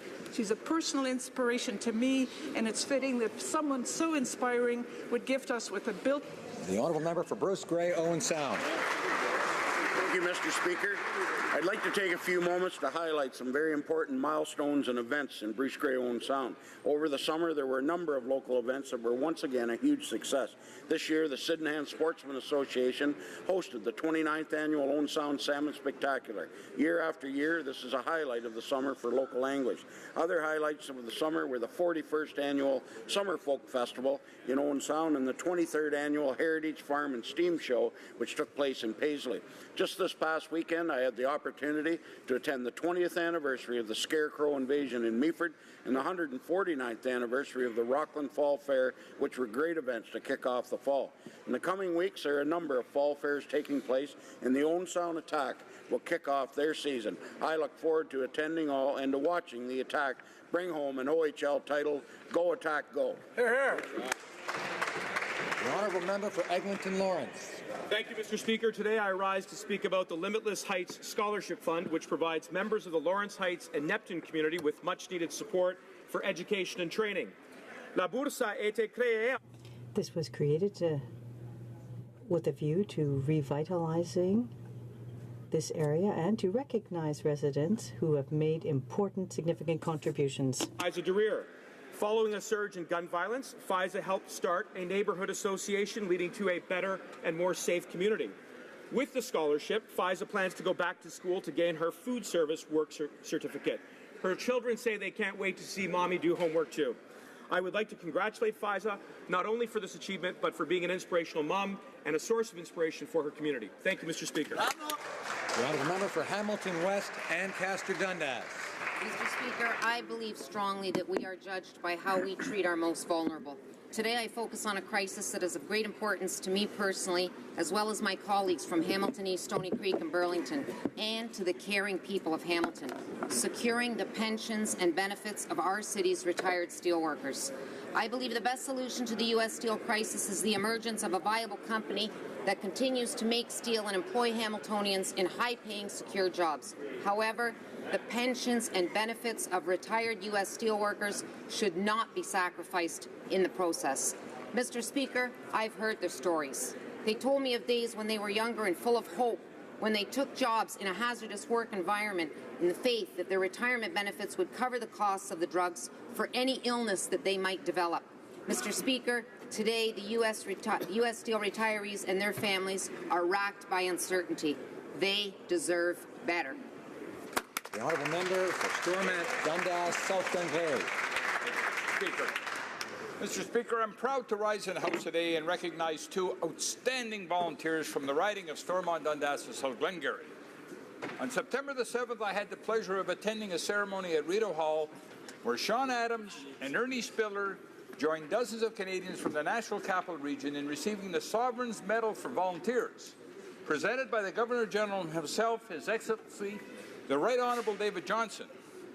Sean Adams and Ernie Spiller have dedicated over 60 combined years to their respective communities, focusing their efforts on the areas of health awareness, improving the lives of impoverished families, and the preservation of local history. Mr. Speaker, Sean and Ernie are testament to the caring and compassionate riding that I'm so fortunate to represent. I commend their community service, and I offer my sincerest congratulations on receiving the Sovereign's Medal for Volunteers. Bravo, gentlemen. Well said. The honourable member for Hastings, Lennox and Addington. Mr. Speaker, I rise to recognize the work that Jonathan Maracle and the Broken Walls team did this summer to help with the suicide crisis in Attawapistat, a community that Jonathan tells me is full of gifted people who have a lot of potential.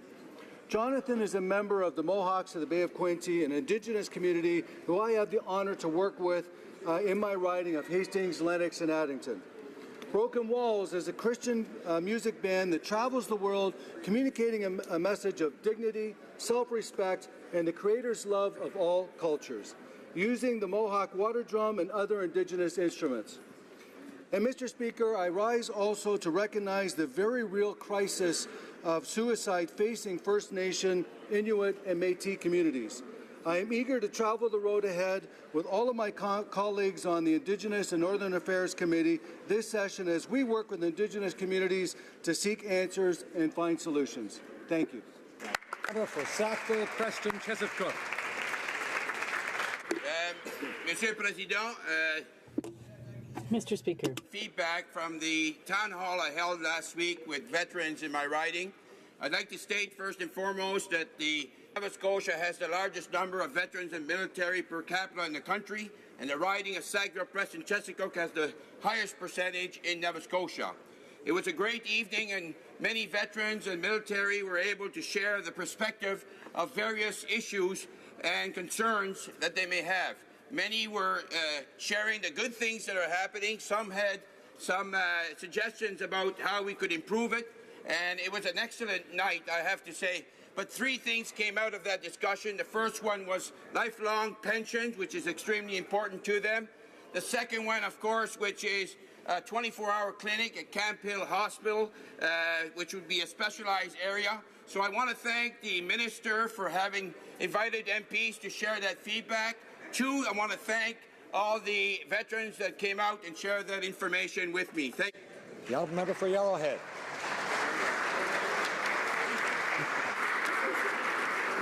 Mr. Speaker, yesterday on Parliament Hill and across Canada, police officers met to honour and respect our fallen.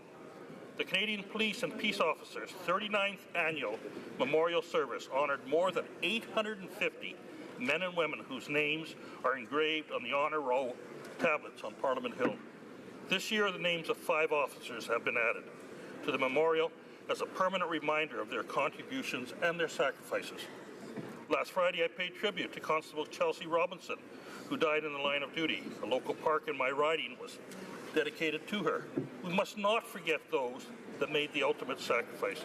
My deep gratitude goes out to all police and peace officers across this country for their dedication to keeping our community safe. Thank you.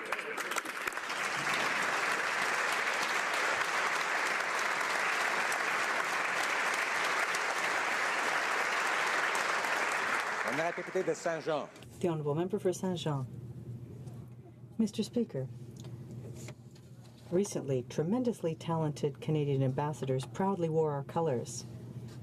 The Canadian athletes who participated in the Rio Paralympics showed determination and perseverance, two important values that inspire us. What emotion we felt seeing a constituent from Saint-Jean carry the Canadian flag during the closing ceremonies.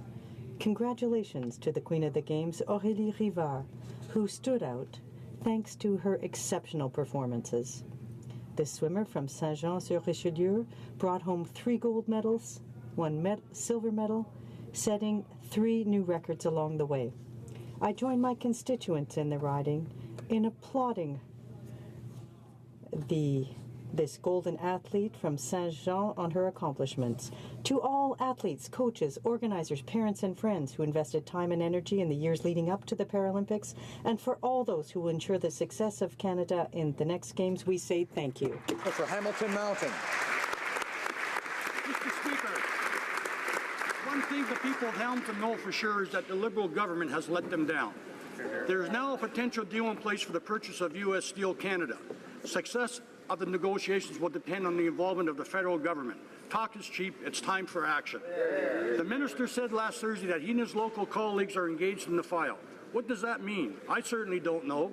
The people of Hamilton certainly don't know. And the stakeholders of negotiations don't know. So who does know? Perhaps the minister and his local colleagues can explain. What is your plan? Do you really have an agenda?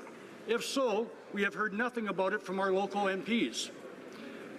This kind of arrogance playing politics with the health and well-being of the over 20,000 people in the Hamilton region is disturbing and insulting. Step up to the plate. Get to work. Stop sitting on the sidelines when the livelihoods of steelworkers and retirees are on the line. The Honourable Member for Central Okanagan, Similkameen Nicola. Back in June, during his Southeast Summer Tour, our Prime Minister is quoted as saying that escalating home pricing, and I quote, is a very significant crisis, end quote. I mention this because recently his government has stood by and to date done nothing on new drywall tariff increases ranging from 105% to 276.5%, depending on the drywall supplier. Now, we know that this will drive up the cost of housing by thousands of dollars, only further increasing the very crisis the Prime Minister referenced back in June. Further, these increases in housing costs will hit the middle class the hardest. I know that I'm hearing daily from upset citizens and contractors alike who feel abandoned by our Liberal government, who talks a good game but continues to fail to deliver. Mr. Speaker, on behalf of the citizens of my riding, I'm calling on the Liberal government to take actions against regulatory increases in the price of housing for Canadians. Honourable Member for Scarborough Southwest. Mr. Speaker, I'm honoured to rise in the House today to acknowledge the 39th Annual Canadian Police and Peace Officers Memorial Service, which took place yesterday on the nation's front lawn here in Ottawa. Thousands of men and women in uniform from across Canada gathered just outside this chamber to pay solemn tribute to the more than 850 men and women whose names are engraved on the honour roll tablets on Parliament Hill. Sadly, 5 new names were added to the memorial this year, including those of Constable Sarah Beckett of the RCMP and Constable Terry LaRue of the Lac Simon First Nations Police Service, who lost their lives in the service to their communities. All Canadians mourn the death of a police officer in the line of duty, but none feel that loss more personally or more painfully than their families, colleagues, and friends. Yesterday was an opportunity to honour their sacrifice and to remember them in our prayers. Every member of this House recognizes the vital role the police officers and peace officers play in keeping our communities safe, as well as the inherent risks that they face when carrying out their duties. These men and women are essential to the quality of life we enjoy in Canada, and they carry out their essential function with courage, pride, and professionalism. I ask all members to join me in paying tribute to these brave police and peace officers who selflessly dedicate their lives to keeping our communities safe, and in particular.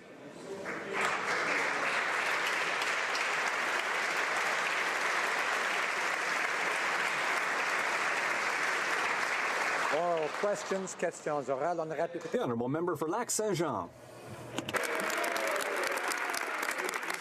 Mr. Speaker, last week the Liberals confirmed that they are currently negotiating an extradition treaty with China, and note that there are no allied countries that have signed such a treaty, not Australia, not the United States, and yet last week the Minister of Foreign Affairs said that there are no negotiations underway.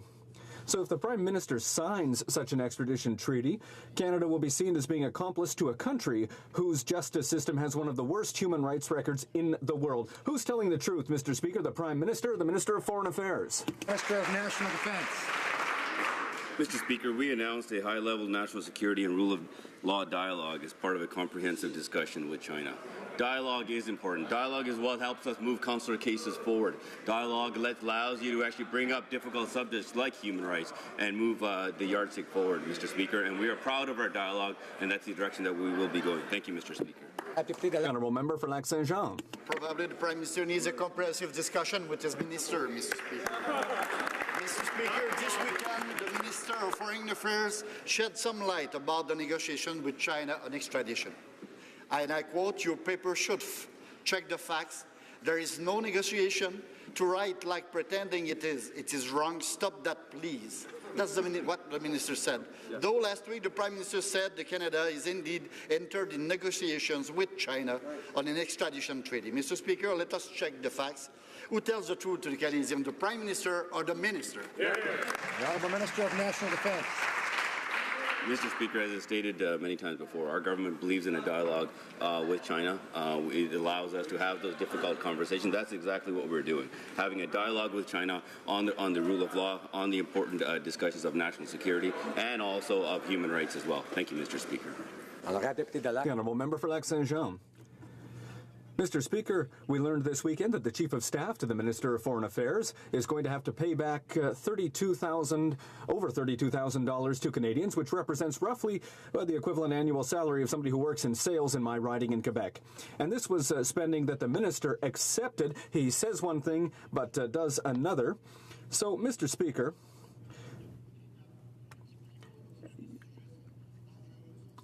when the Conservative government was very rigorous, we're not seeing that from this new government. When will this government show that it is rigorous? Mr. Speaker, I will respond to the question in a moment, but I will start by saying that I am very proud that Dr. Hupfar has been released. To respond to the question, it is the government's policy to repay moving expenses, and that policy dates back to the 1970s, and it is our government has said that this policy needs to be reviewed. That's why the Prime Minister has asked the Treasury Board to create a new policy. Thank you, Mr. Speaker. Well, Mr. Speaker, the Liberals talk a big game when it comes to accountability, but they only repay the taxpayer when they get caught. First, we had the Minister of Health's limo rides, then we had the Minister of Environment's vanity photo shoots. Now we have excessive moving costs from the Liberals. How can Canadians trust the Liberals to repay all of the inappropriate moving expenses? Government House Leader. Thank you for the question, Mr. Speaker. Mr. Speaker, it has been government policy for relocation expenses to reimburse senior officials and their families since the 1970s. This policy was revisited in 2008 and 2011 by the previous Harper government. So they had an opportunity to do something. They did nothing. The previous Stephen Harper's office, the previous Prime Minister's office, approved over $300,000 in relocation expenses, including $93,000 for one person. Our government recognizes more can be done, and that's why our Prime Minister has asked the Treasury Board to create a new policy for moving expenses. The honourable member for Portage-Lisgar. Mr. Speaker, that was $300,000 the Conservatives approved over 10 years. The Liberals approved over over $1 million in 6 months. Mr. Speaker, this is about integrity and judgment, and there is a huge lack of it on the side of the Liberals. 19 ministers have signed off on these inappropriate costs. A couple of them have paid back some of the costs once they got caught. What's happening with the other ministers who have signed off? The minister, or the Leader of the House here, she signed off on $70,000 in expenses. Will those other expenses be paid to the taxpayer? The Honourable Government House Leader. Thank you for the question, Mr. Speaker. Mr. Speaker, this is about recognizing that better is possible. This is about recognizing that the current rules that are in place were in place by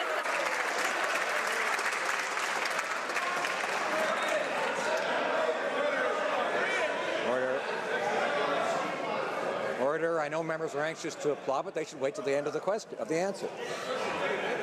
Members will want to listen and hear the answer from the Honourable Government House Leader. Order. Order. The Honourable Government House Leader. I will continue with my response, Mr. Speaker, and it's interesting because even the opposite recognizes that we can do better and that we will do better. And that's why the Prime Minister has asked the Treasury Board to create a new policy to govern relocation expenses. Let's not forget that this is the same policy that the previous Prime Minister, that the Harper Conservatives had the opportunity to fix, and they did not. Thank you.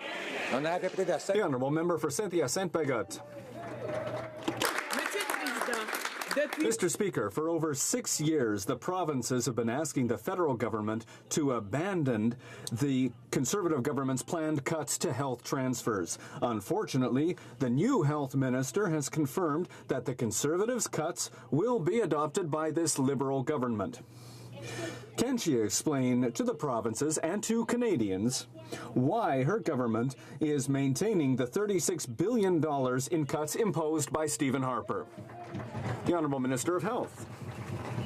The government invested in a Canada Health transfer this year that is bigger than ever, more than $36 billion.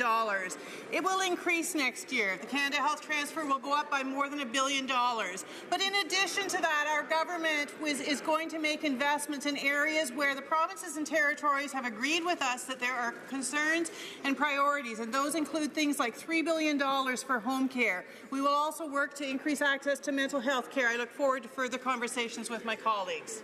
The Honourable Member for Saint-Hyacinthe-Bagotte. Mr. Speaker, the Liberals campaigned on a promise to renegotiate the health transfers with the provinces. But the health minister has confirmed this weekend that her government will maintain the same formula as the Conservatives when it comes to health transfers. Can the minister confirm yes or no if the provinces are on board with keeping the $36 billion in cuts imposed by Stephen Harper? Mr. Speaker, I have had excellent conversations with my colleagues across this country, the Ministers of Health in the provinces and territories. We have agreed upon a number of priorities, areas in which we think the healthcare systems across this country need improvements.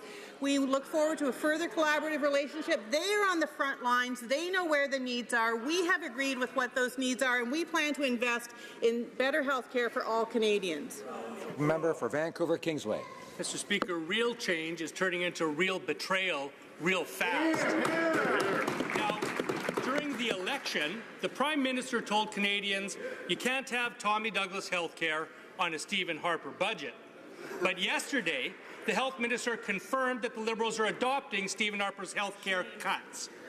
Now, this Liberal government was elected on a promise of real change when it comes to health care. Can the Minister explain why she won't deliver it? The Minister of Health. Mr. Speaker, we absolutely intend to deliver real change on health care. In fact, I wonder how the NDP could have delivered given their fiscal plans and their agreement to stick to a balanced budget. We believe in new investments in health care. We will be investing in home care. We will be making sure Canadians have accessible, affordable, and appropriately prescribed prescription drugs. We will invest in innovation. We will deliver on health care for Canadians. Now, member for Vancouver Kingsway.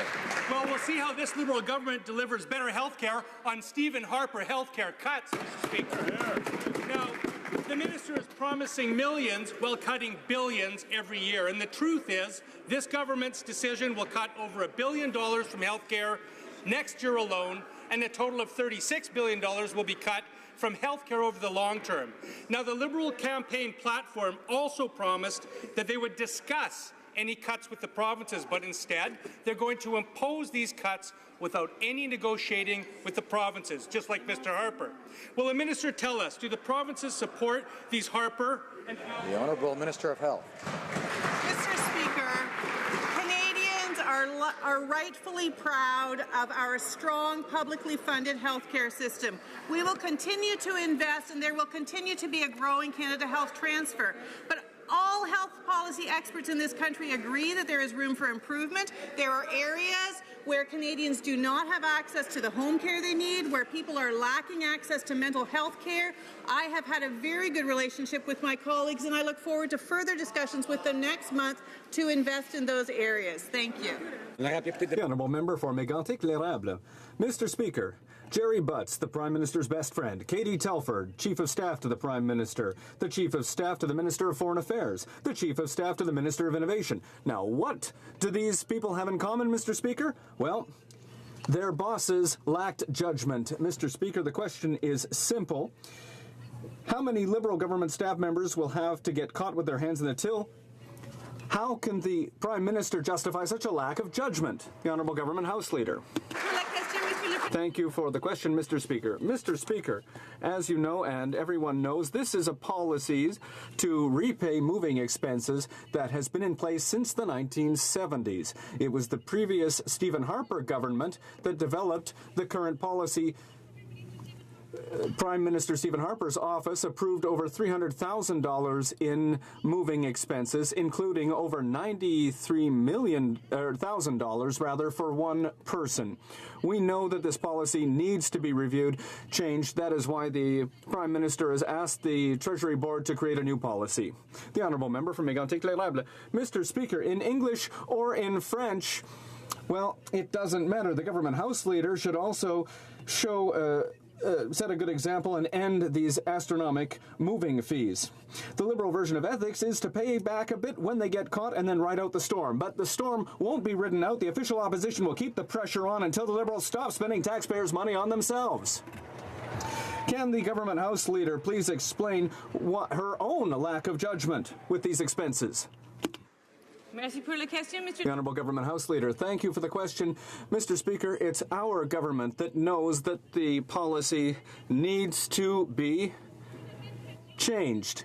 If they're going to ask the same question, I'll give the same answer. It's our Prime Minister who has asked the Treasury Board to create a new policy. We can do better. We will do better. Thank you, Mr. Speaker. Member for Elgin, Middlesex, London. Mr. Speaker, the Environment Minister gave her staff over $116,000 to come to Ottawa.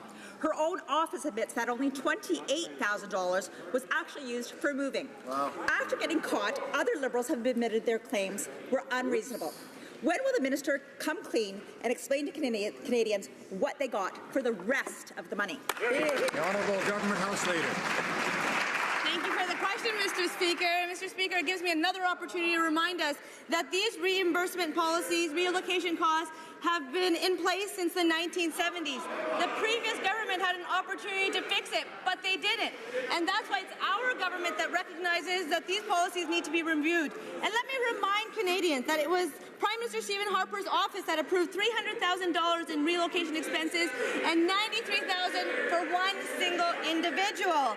That's why our Prime Minister has asked the Treasury Board to create a policy to govern relocation expenses. And as for the work that the Minister of Environment... Member for Elgin, Middlesex, London. Mr. Speaker, thank you so much. But the minister is hiding behind the so-called rules, these same rules that they're talking about today. They had the choice. Each and every minister had the choice. Yes. The Environment Minister should be able to answer this question. She signed off on this money. She should be able to tell us where it went. What is the minister hiding about, and where did the money go? Honourable Government House Leader. Thank you for the question, Mr. Speaker. These are not so-called rules. These are the rules, and every expense expense was made in accordance with the guidelines. That is the issue. It's our government that recognizes the previous Conservative government had an opportunity to do more, they didn't. But our government recognizes that more can be done. That's why our Prime Minister has asked the Treasury Board to review the policy and to bring in a new policy for relocation expenses. Thank you, Mr. Speaker. Good job. Honourable Member for Red Deer Lacombe. So, Mr. Speaker, this weekend we learned that some Liberal staffers who received moving expense payments will be paying a fraction of that money back. Now, these ministers gave their friends personalized cash payments, but now, after being caught red-handed, they are paying back what they feel is unreasonable. So, Mr. Speaker, Canadians want to know more about these personalized cash payments, or is this just the 2016 term for brown paper envelopes? The Honourable Government House Leader. Thank you for the question, Mr. Speaker. I can't tell if the members opposite are making light of the situation or heavy. This is a policy that our government recognizes needs to be reviewed, and I will remind Canadians that this is a policy that has been in place since the 1970s. These are the same rules that also apply to the military, to the RCMP, and the public service. And the previous Prime Minister Stephen Harper, also approved $300,000 in relocation expenses, including $93,000 to one individual. Our government recognizes that better is always possible. Thank you, Mr. Speaker. Combe. Mr. Speaker, the Infrastructure Minister is no stranger to wasteful spending. First we had Sky Palace 2.0, and now we find out he has signed off on over $50,000 in moving expenses for one of his staff. So, Mr. Speaker, Canadians are losing their homes and their jobs, but the Infrastructure Minister is more concerned about making sure his staffer collects tens of thousands of dollars in so-called moving expenses. So, Mr. Speaker, how much of this payout was used is unaccounted for personalized cash payments? Honourable Government House Leader. Thank you for the question, Mr. Speaker. Mr. Speaker, these are policies that have been put in place since the 1970s. Our government recognizes that they need to be reviewed. That's why our Prime Minister has shown leadership and asked the Treasury Board to bring forward to create a new policy to govern relocation expenses. Let's talk about the good work that the Minister of Infrastructure is doing and his team is doing. Our government has made significant investments that help create jobs while building a strong foundation for sustainable economic future. We have also helped to develop a historic plan to invest more than $120 billion in infrastructure over the next 10 years, and this includes $60 billion in... I want to remind members that one side talks, then the other side talks. Not everybody at the same time, so let's take our turns, okay? And I'm having a much easier time hearing the questions than I am hearing the answers. So I'd like everybody to listen up. The Honourable Member for Windsor-Tecumseh. Mr. Speaker, while the Liberal government opens the door to an extradition treaty with China, it seems someone forgot to tell the Minister of Foreign Affairs. On Friday, the Minister angrily denied that any negotiations were taking place. He said, quote, "There is no negotiation." Is the cabinet divided, or is the minister confused? We just heard the Minister of Defence, to make it worse, answer that regarding dialogue, it was about rule of law and human rights. Canadians they deserve a clear answer. So I will ask, is this government in talks with China over a proposed extradition treaty? Yes or no? Hear, hear. The Honourable Parliamentary Secretary to the Minister of Foreign Affairs. Thank you, Mr. Speaker. What our renewed relationship with China allows for is dialogue on a range of issues, including human rights. We are engaging in a national security and rule of law dialogue as part of comprehensive discussions with China. Those discussions allow us to talk about very challenging things and very important things, and the member opposite is absolutely right. Canadians need to know that as a result of being at the table, we can talk about consular affairs, we can push our view of human rights, we can talk about security. We are and have been very clear and very open with Canadians on this. The Honourable Member for Laurier Ste. Marie. Mr. Speaker, well, if that's being clear, well, I'd hate to know what the opposite is. Last June, the Minister of Foreign Affairs stood by silently when his Chinese counterpart reprimanded a journalist who asked him a question on human rights in China. On Friday, this same minister reproached a journalist who asked him a question about negotiations over an extradition treaty with China. So did the minister take lessons in how to answer questions from the press from his Chinese counterpart? Why is there so much confusion around these negotiations? The Honourable Parliamentary Secretary. In Canada, we believe in a strong media and that journalists can speak for themselves. Our relationship means that we can hear the views of China while allowing ourselves the opportunity to defend and uphold human rights. We announced this high-level security and rule of law dialogue precisely so that we can deal with some of the greatest challenges we face in a renewed relationship with China. The honourable member for Niagara Falls. Thank you, Mr. Speaker. I appreciate that the Liberal minister from King's Hants is upset by the way the Prime Minister is treating Atlantic Canada, but that is no excuse for classifying Supreme Court justice appointments as cronyism. Now, could he identify which members of the Supreme Court he's talking about, or better still, could he get up and do the right thing and apologize for saying that? The Honourable President of the Treasury Board. Mr. Speaker, I was referring broadly to the habits of the previous government in their appointments of not just judges, Mr. Speaker. I'm not talking about Supreme Court judges, but some of the judicial appointments that occurred under the previous government, including the previous Justice Minister, Peter MacKay's best man from his wedding, the best man's wife from his wedding. This is not the kinds of appointment that actually should be occurring within a government. We respect the Supreme Court, but this government's appointments over the years to a number of posts was wrong. The honourable member for Niagara Falls. Mr. Speaker, I'm sure the Liberals think that Atlantic Canadians are flattered by the fact that someone from Mississauga is now running the Atlantic Canada Opportunities Agency.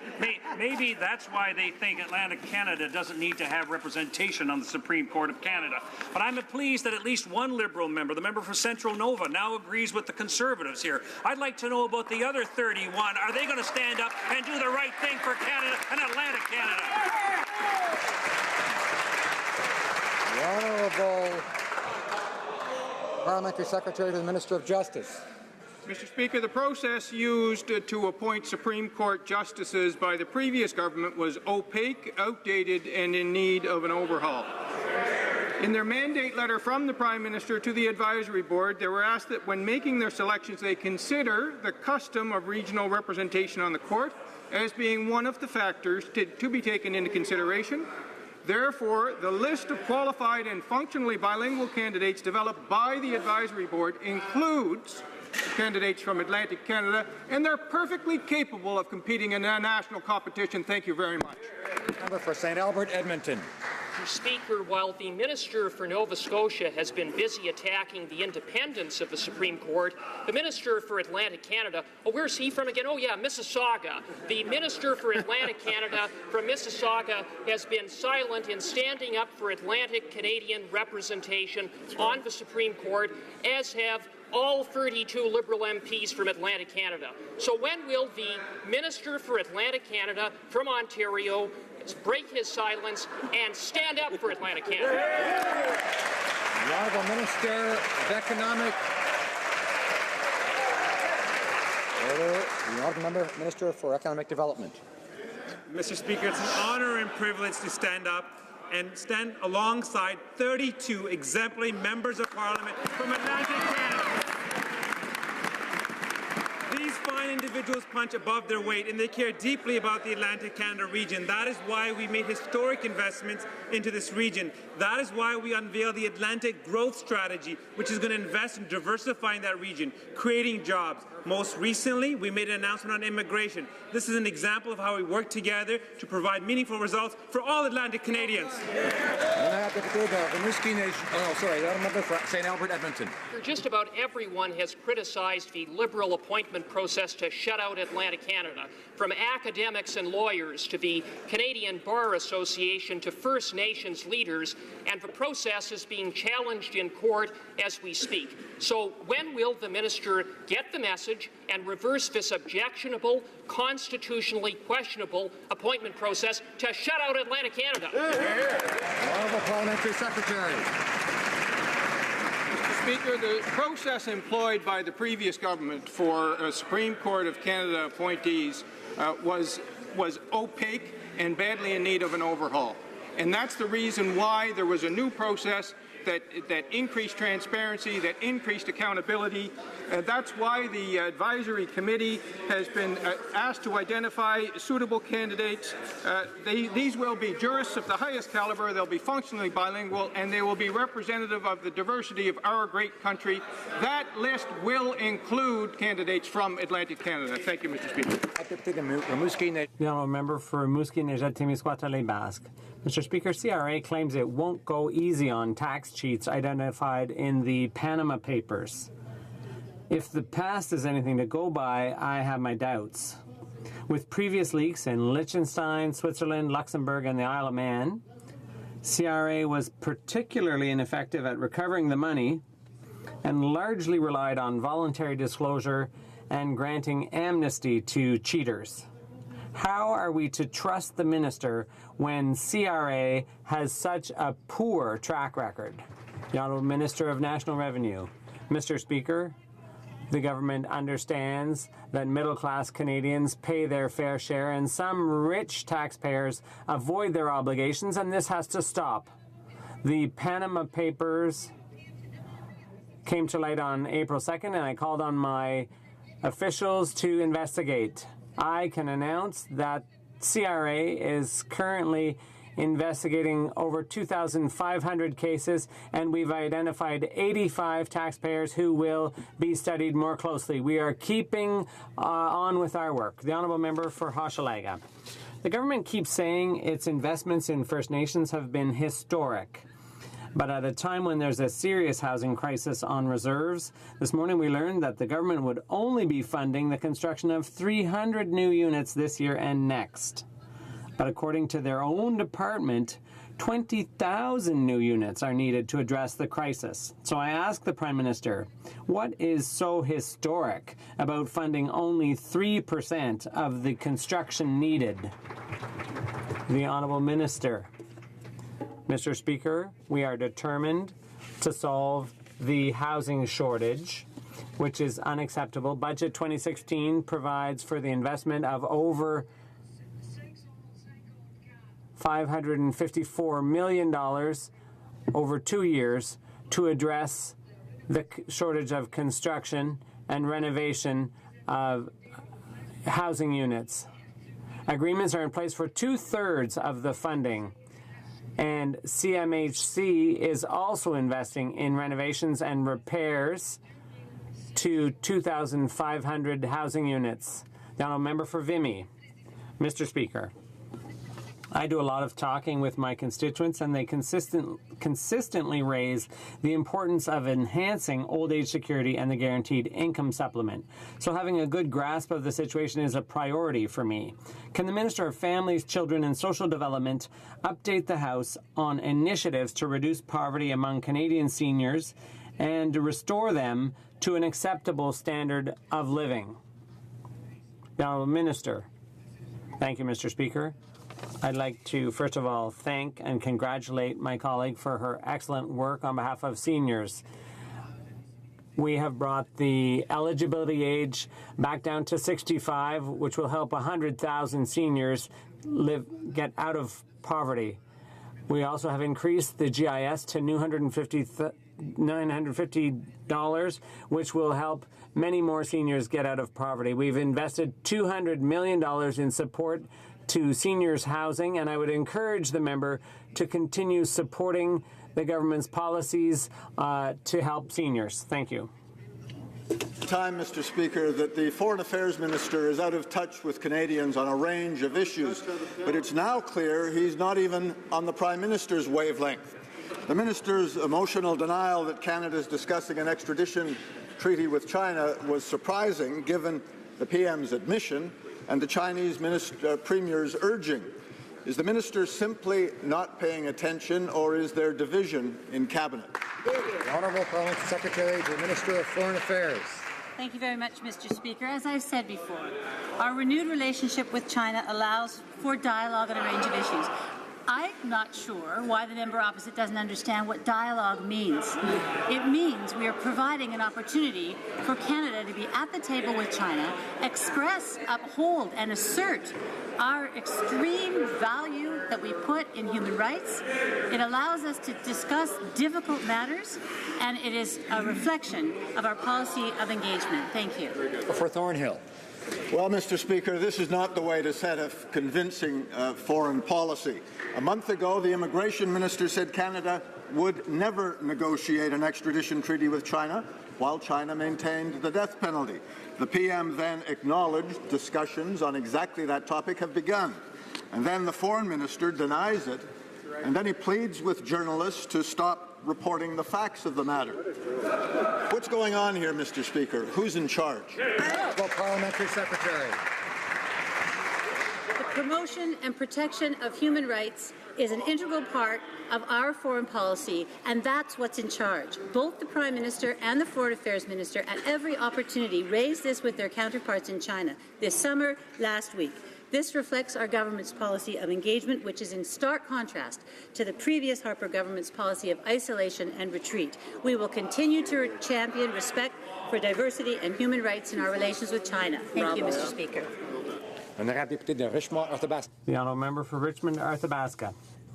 Mr. Speaker, the Liberals say they're open and transparent, but on foreign affairs, it's quite another story. When we ask the Liberals if they're negotiating an extradition treaty with China, they say yes, no, maybe. The minister has even asked us to stop asking him that question.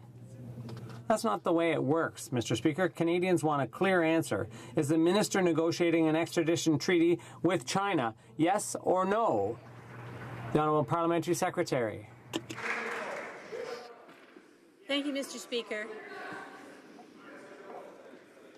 Thank you, Mr. Speaker. I'm here, and I'm very pleased to represent the Government of Canada on behalf of the Minister and the Prime Minister to enlighten the opposition as to what dialogue means.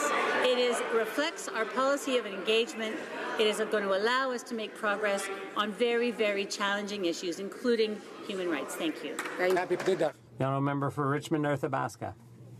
Mr. Speaker, it's funny. The minister was a lot clearer a month ago when he said Canada would never sign an extradition treaty with China. Today, he's talking about preliminary discussions, rapprochement, openings, but without confirming anything. Mr. Speaker, you have to call things by their proper name. You shouldn't mix apples and oranges. When is the minister going to be honest with Canadians and tell us clearly what's really going on? The Honourable Parliamentary Secretary. Thank you, Mr. Speaker. Actually, there's nothing funny about it. A stronger Canada-China relationship unlocks opportunity for the middle class. It creates new opportunities for business. It strengthens ties between us on a people-to-people basis to share our cultures and to share our rich history. Increased engagement allows opportunity for regular, respectful, and frank discussions with China on issues like the rule of law, human rights, and consular issues. Thank you. The honourable member for Drummond. Mr. Speaker, once again, the government is showing how soft it is on respect for official languages. Last week, the Official Languages Commissioner was concerned about the situation at Parks Canada. They're having trouble providing services equally in French and English. We've also been waiting for an answer from the government about the quality of bilingualism among RCMP officers here on the Hill. When is the minister going to decide to enforce the Official Languages Act? The Honourable Parliamentary Secretary. Thank you, Mr. Speaker. And I'd like to thank my colleague for his question. My colleagues are very committed to the issue of official bilingualism in this country. We're drafting an action plan for official languages here in Canada from 2018 to 2023. When it comes to parks and the RCMP and our government-wide approach. We are on this. We're going to continue to strengthen all standards for official languages in Canada. Thank you, Mr. Speaker. Mr. Speaker, Wood Buffalo National Park in northern Alberta is home to the largest inland freshwater delta on the planet, and has been a UNESCO World Heritage Site for more than 3 decades. In response to a petition filed by the Mikisew Cree First Nation, UNESCO this week launched an investigation into the government's failure to protect the park from impacts from the oil sands and dams, including Site C. The Environment Minister has asked Canadians to nominate new World Heritage Sites. How can Canadians take her seriously when her government is failing in her duty to protect this treasured site? The Honourable Parliamentary Secretary to the Minister of Environment. Thank you, Mr. Speaker, and I would thank the member for her question. We welcome the joint UNESCO World Heritage Centre and International Union for Conservation of Nature mission to Wood Buffalo National Park, which will take place between September 25th and October the 4th this year. Reactive monitoring missions are carried out around the world as an act of due diligence to assess potential threats to the outstanding universal value of World Heritage Sites. These missions are a very valuable tool in the ongoing protection of these international treasures, and we welcome the UNESCO visit here. The Honourable Member for Barrie Innisfil.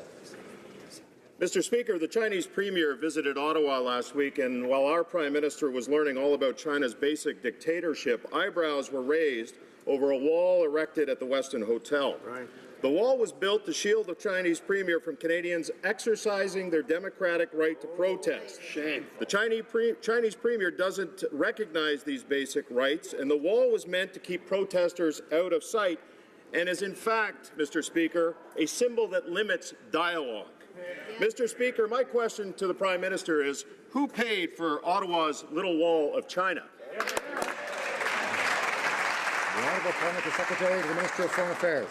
Thank you very much, Mr. Speaker. Of course, the lawn in front of the House of Commons is a point of pride for all Canadians. We welcome freedom of expression, freedom of thought, freedom of association, and freedom of assembly. And we're only too happy to share those values with the Chinese government. A member for Cypress Hills Grasslands. Well, Mr. Speaker, Canadians are baffled by the construction of the so-called West End Wall at the West End Hotel. That's what we're talking about, and this Prime Minister's willingness to bow to China's every wish. Freedom of speech is a cherished right in Canada. The Liberals went along with blocking out Canadians who were protesting China's absolute disregard for human rights and the rule of law. This wall was an insult to Canadians. Why didn't the Liberals oppose the construction of it? Is this just another example of our Prime Minister being their puppet on a string? Honourable Parliamentary Secretary. I'd like to go back to what dialogue means and to what last week represented for our two countries. Dialogue is an opportunity for two parties to have a conversation and possibly to solve challenging problems. Thank you, Mr. Speaker. Bravo. I have a member for Cypress Hills Grasslands. Well, Mr. Speaker, it isn't about the West End, it's about the Liberals' refusal to face reality with regard to China. China's not just putting up walls here. At the same time they were insisting on the construction of the wall at the West End Hotel, China was locking up human rights advocates behind much deadlier walls. And the Liberals are so naive they think that giving in to every demand of this basic dictatorship will bring freedom to the Chinese people. The Honourable Parliamentary Secretary. Thank you, Mr. Speaker. I'm not here to discuss China's human rights record. We're here as Canadians to assert, uphold the value of human rights, the value of our high standards, and we intend to get there through dialogue with China. Thank you. Honourable Member for Guelph. Mr. Speaker, investments in science play an important role in a thriving, clean economy. Can the Minister of Science update this House on what the government is doing to ensure that we're making smart investments in science to support evidence-based decisions, ending the Harper government's war on science? For Science. Thank you, Mr. Speaker. Canada has a rich legacy of scientific achievement. To build on these strengths, we need to take a fresh look at how the federal government supports fundamental science. That is why I launched a comprehensive review of federal support for fundamental science. The deadline for submissions to the panel is this Friday. I encourage all members to encourage their local stakeholders to submit to the panel and have their voices heard. For Kamloops, Thompson, Caribou. Mr. Speaker, the benefit of the Financial Transparency Act was it allowed band members to monitor and understand how their money was being spent. A perfect example is in Saskatchewan, where there was an alleged theft of $694,000 from the breakfast program. Band members with easy access to financial information would have noticed the lack of scrambled eggs and orange juice at the table.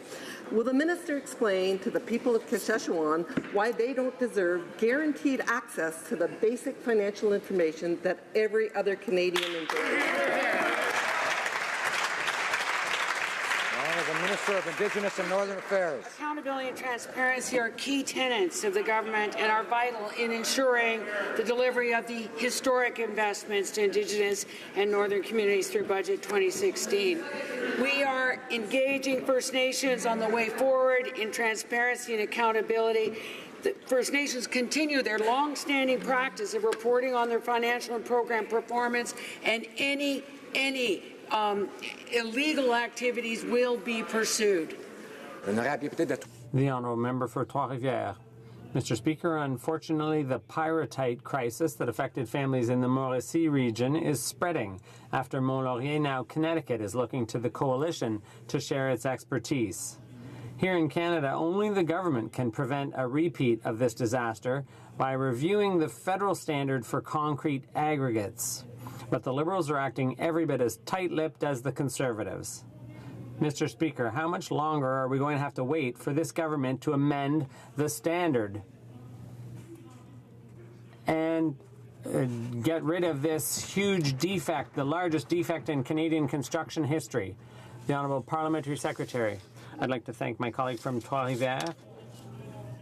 It's the Trudeau government that took the steps to help 30...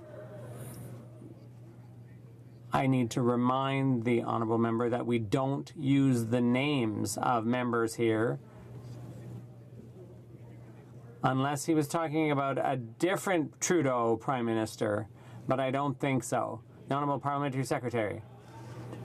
I'm sorry, I was talking about this government, Mr. Speaker. This government has taken the issue seriously from the outset. I'm proud to say that we, in our very first budget, provided $30 million to help families affected by this crisis. This Prime Minister went to visit the affected families to help them, to support them both emotionally and financially. This is the government that's taken this crisis seriously. The Honourable Member for Ville-Marie. Mr. Speaker, after spending some time in Iran, visiting her family and doing some research as a professor from Concordia University, Dr. Hoodfar was detained for months. Her family, colleagues, students, government, and all Canadians were very concerned about her arrest and her health problems. Good news this morning, the announcement of her release. Can the Parliamentary Secretary give us an update on this case? For Foreign Affairs, Consular Affairs. Mr. Speaker, I'd like to thank my colleague for his work on this file. Far has been released from jail and soon will be reunited with her family, friends, students, and colleagues.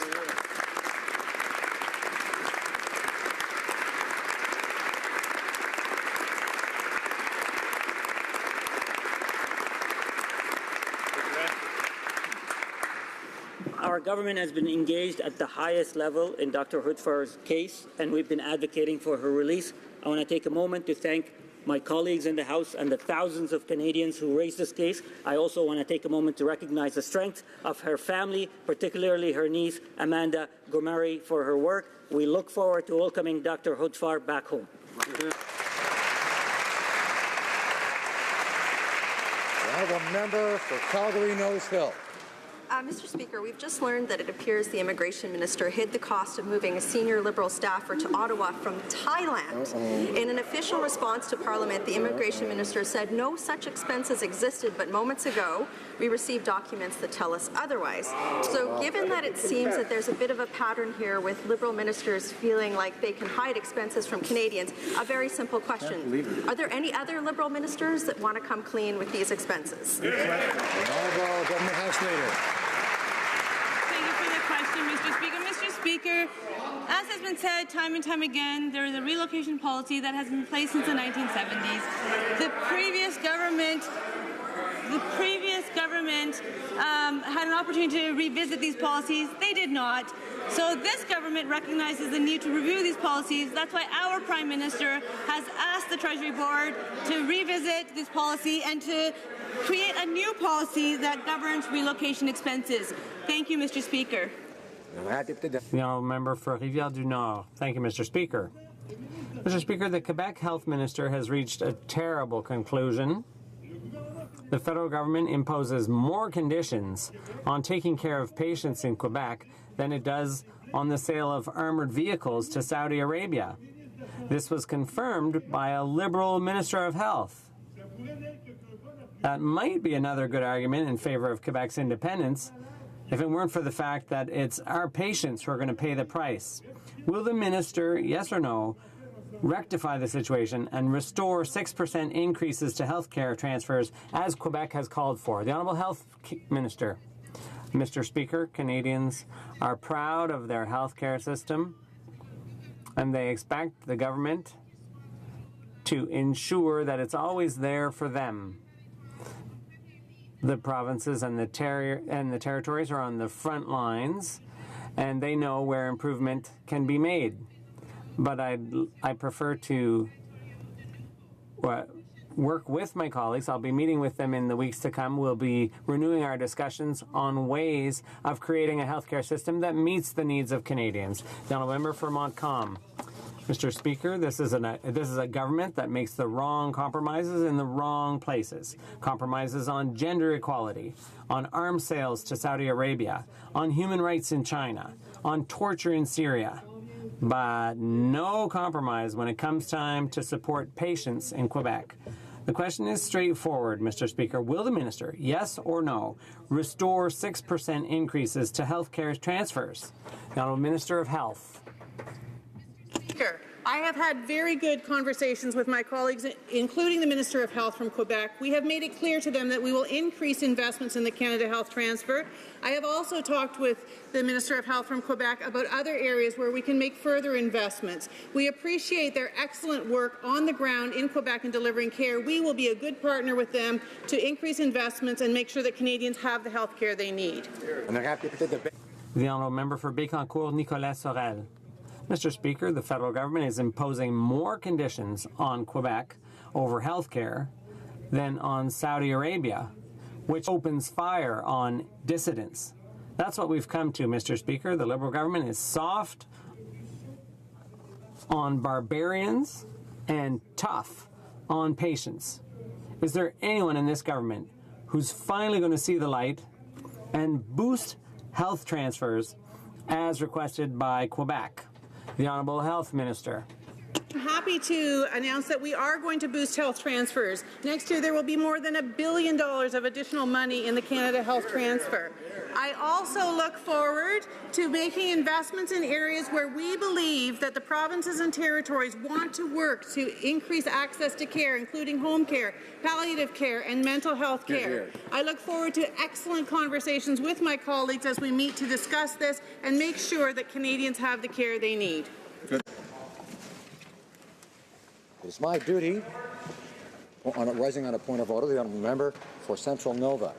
Yes, well, I appreciate the honourable member from Niagara Falls drawing attention to my advocacy for Atlantic Canada. The suggestion that I do so alone is blatantly false, when I'm proud to stand alongside 31 other Atlantic...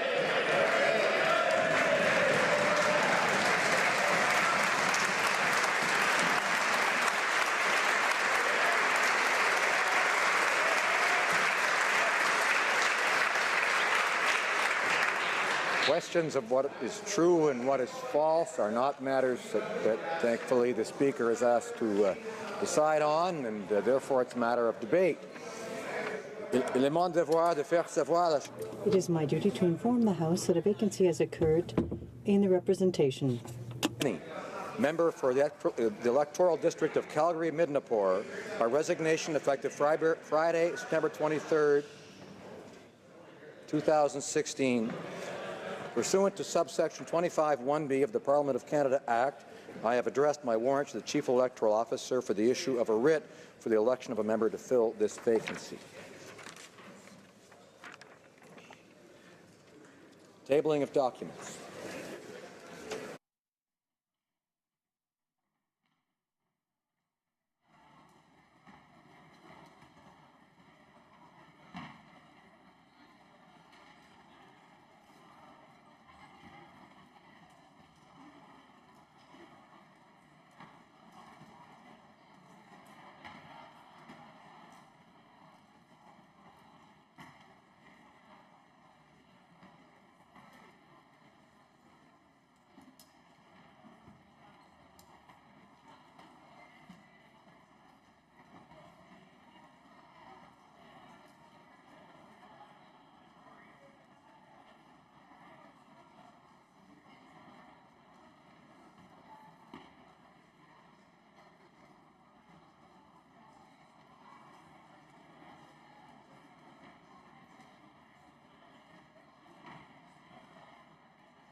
Order.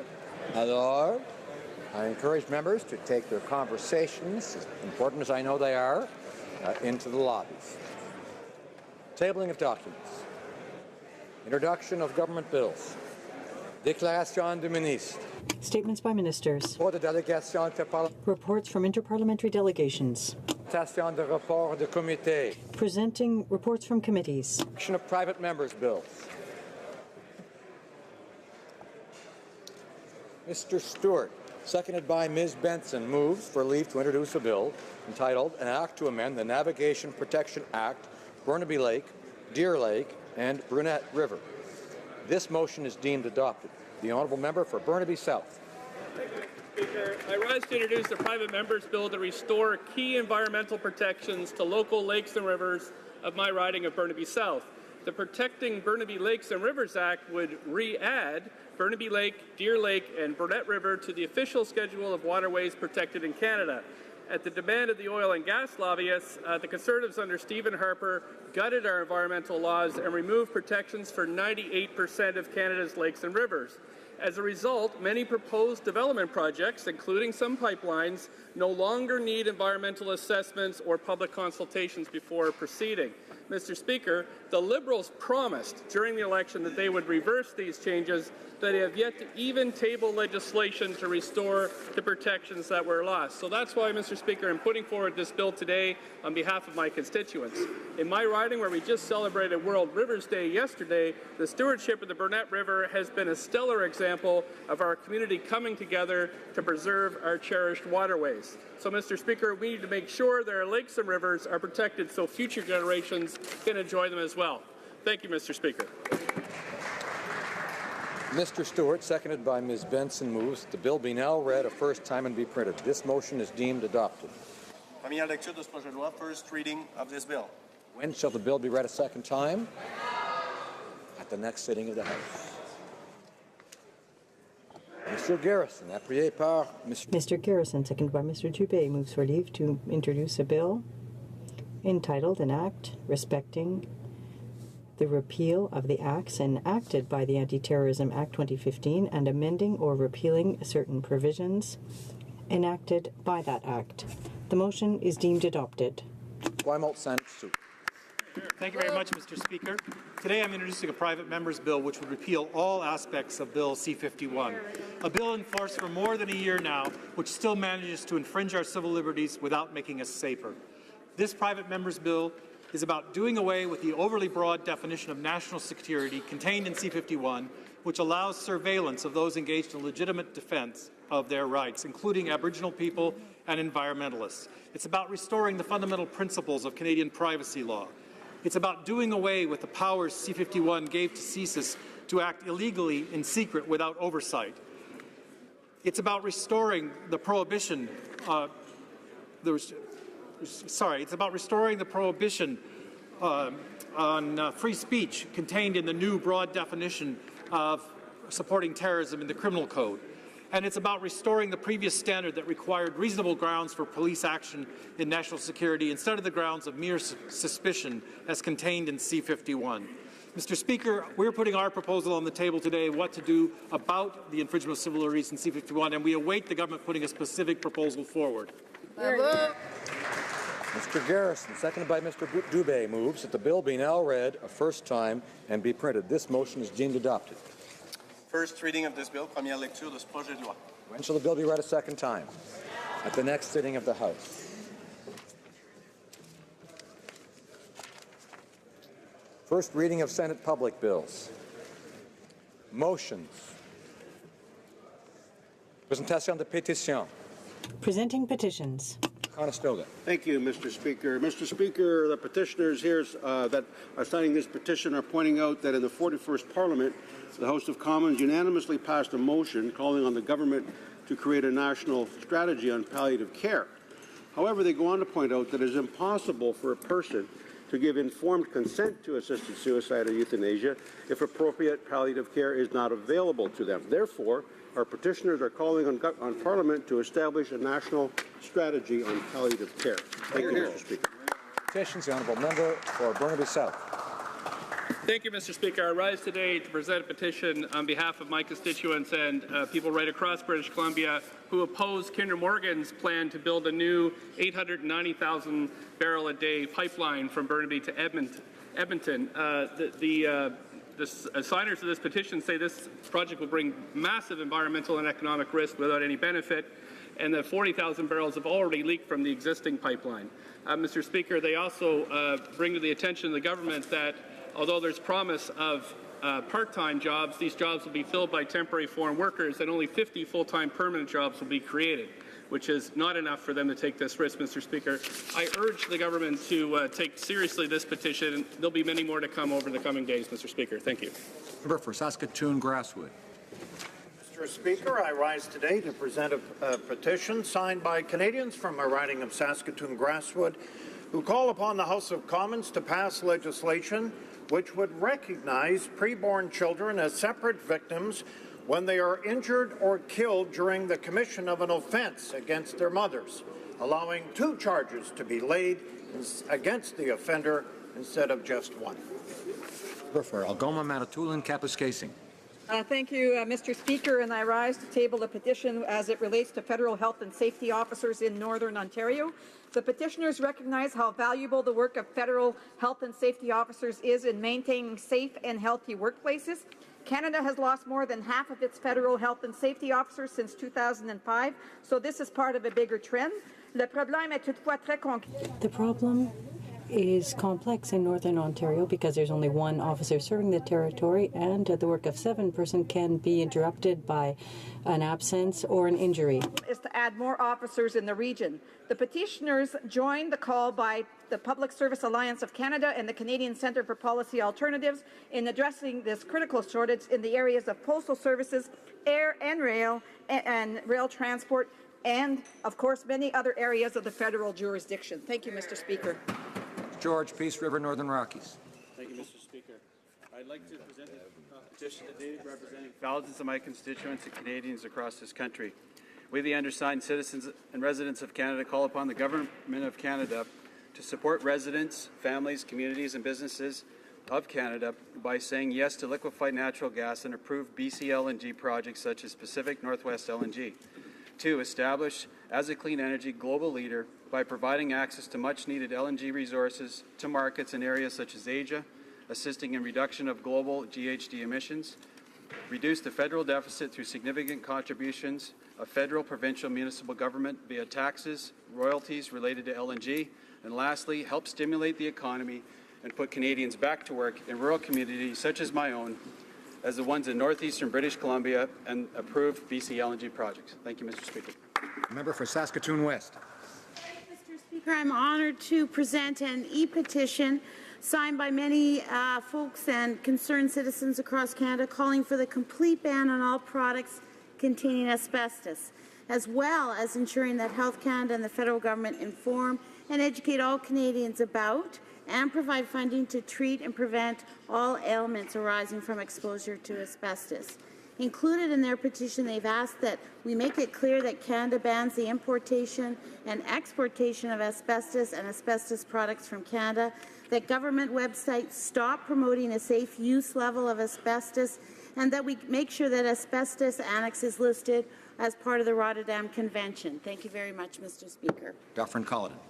Mr. Speaker, I have a petition from a number of residents in my riding who are supporters of the Falun Gong movement, and they are asking a number of things, and I'll just read one of them, that the Canadian Parliament pass a resolution to establish measures to stop the Chinese Communist regime's crime of systematically murdering Falun Gong practitioners for their organs.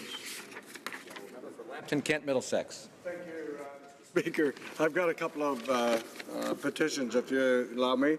92% of Canadians believe that sex-selected pregnancies should be illegal. This gendercide has created a global gender imbalance crisis, also resulting in the violence and the human trafficking of girls. Therefore, the undersigned asks that the members of Parliament condemn discrimination against girls occurring through sex-selective pregnancy termination. And Mr. Speaker, the second one is the current impaired driving laws are too lenient. Implementation of a new mandatory minimum sentencing for those persons convicted of impaired driving causing death. We also want the Criminal Code of Canada to be changed to define the offence of impaired driving causing death as vehicular manslaughter. Thank you. For Winnipeg North. Thank you, Mr. Speaker. Falun Gong is a traditional Chinese spiritual discipline which consists of meditation, exercise, and moral teachings based on the principles of truthfulness, compassion, and tolerance. In July '99, the Chinese Communist Party launched an intensive nationwide persecution campaign to eradicate Falun Gong. Mr. Speaker, the petitioners here are asking that we look at taking actions to support the end of persecution of Falun Gong in China. Thank you, Mr. Speaker. Presenting petitions. Questions in the order paper. The Honourable Parliamentary Secretary to the Government House Leader. You gave it to me? Yes, thank you, Mr. Speaker. I would ask that all questions be allowed to stand at this time. Is it agreed? Agreed and so ordered. Orders of the day.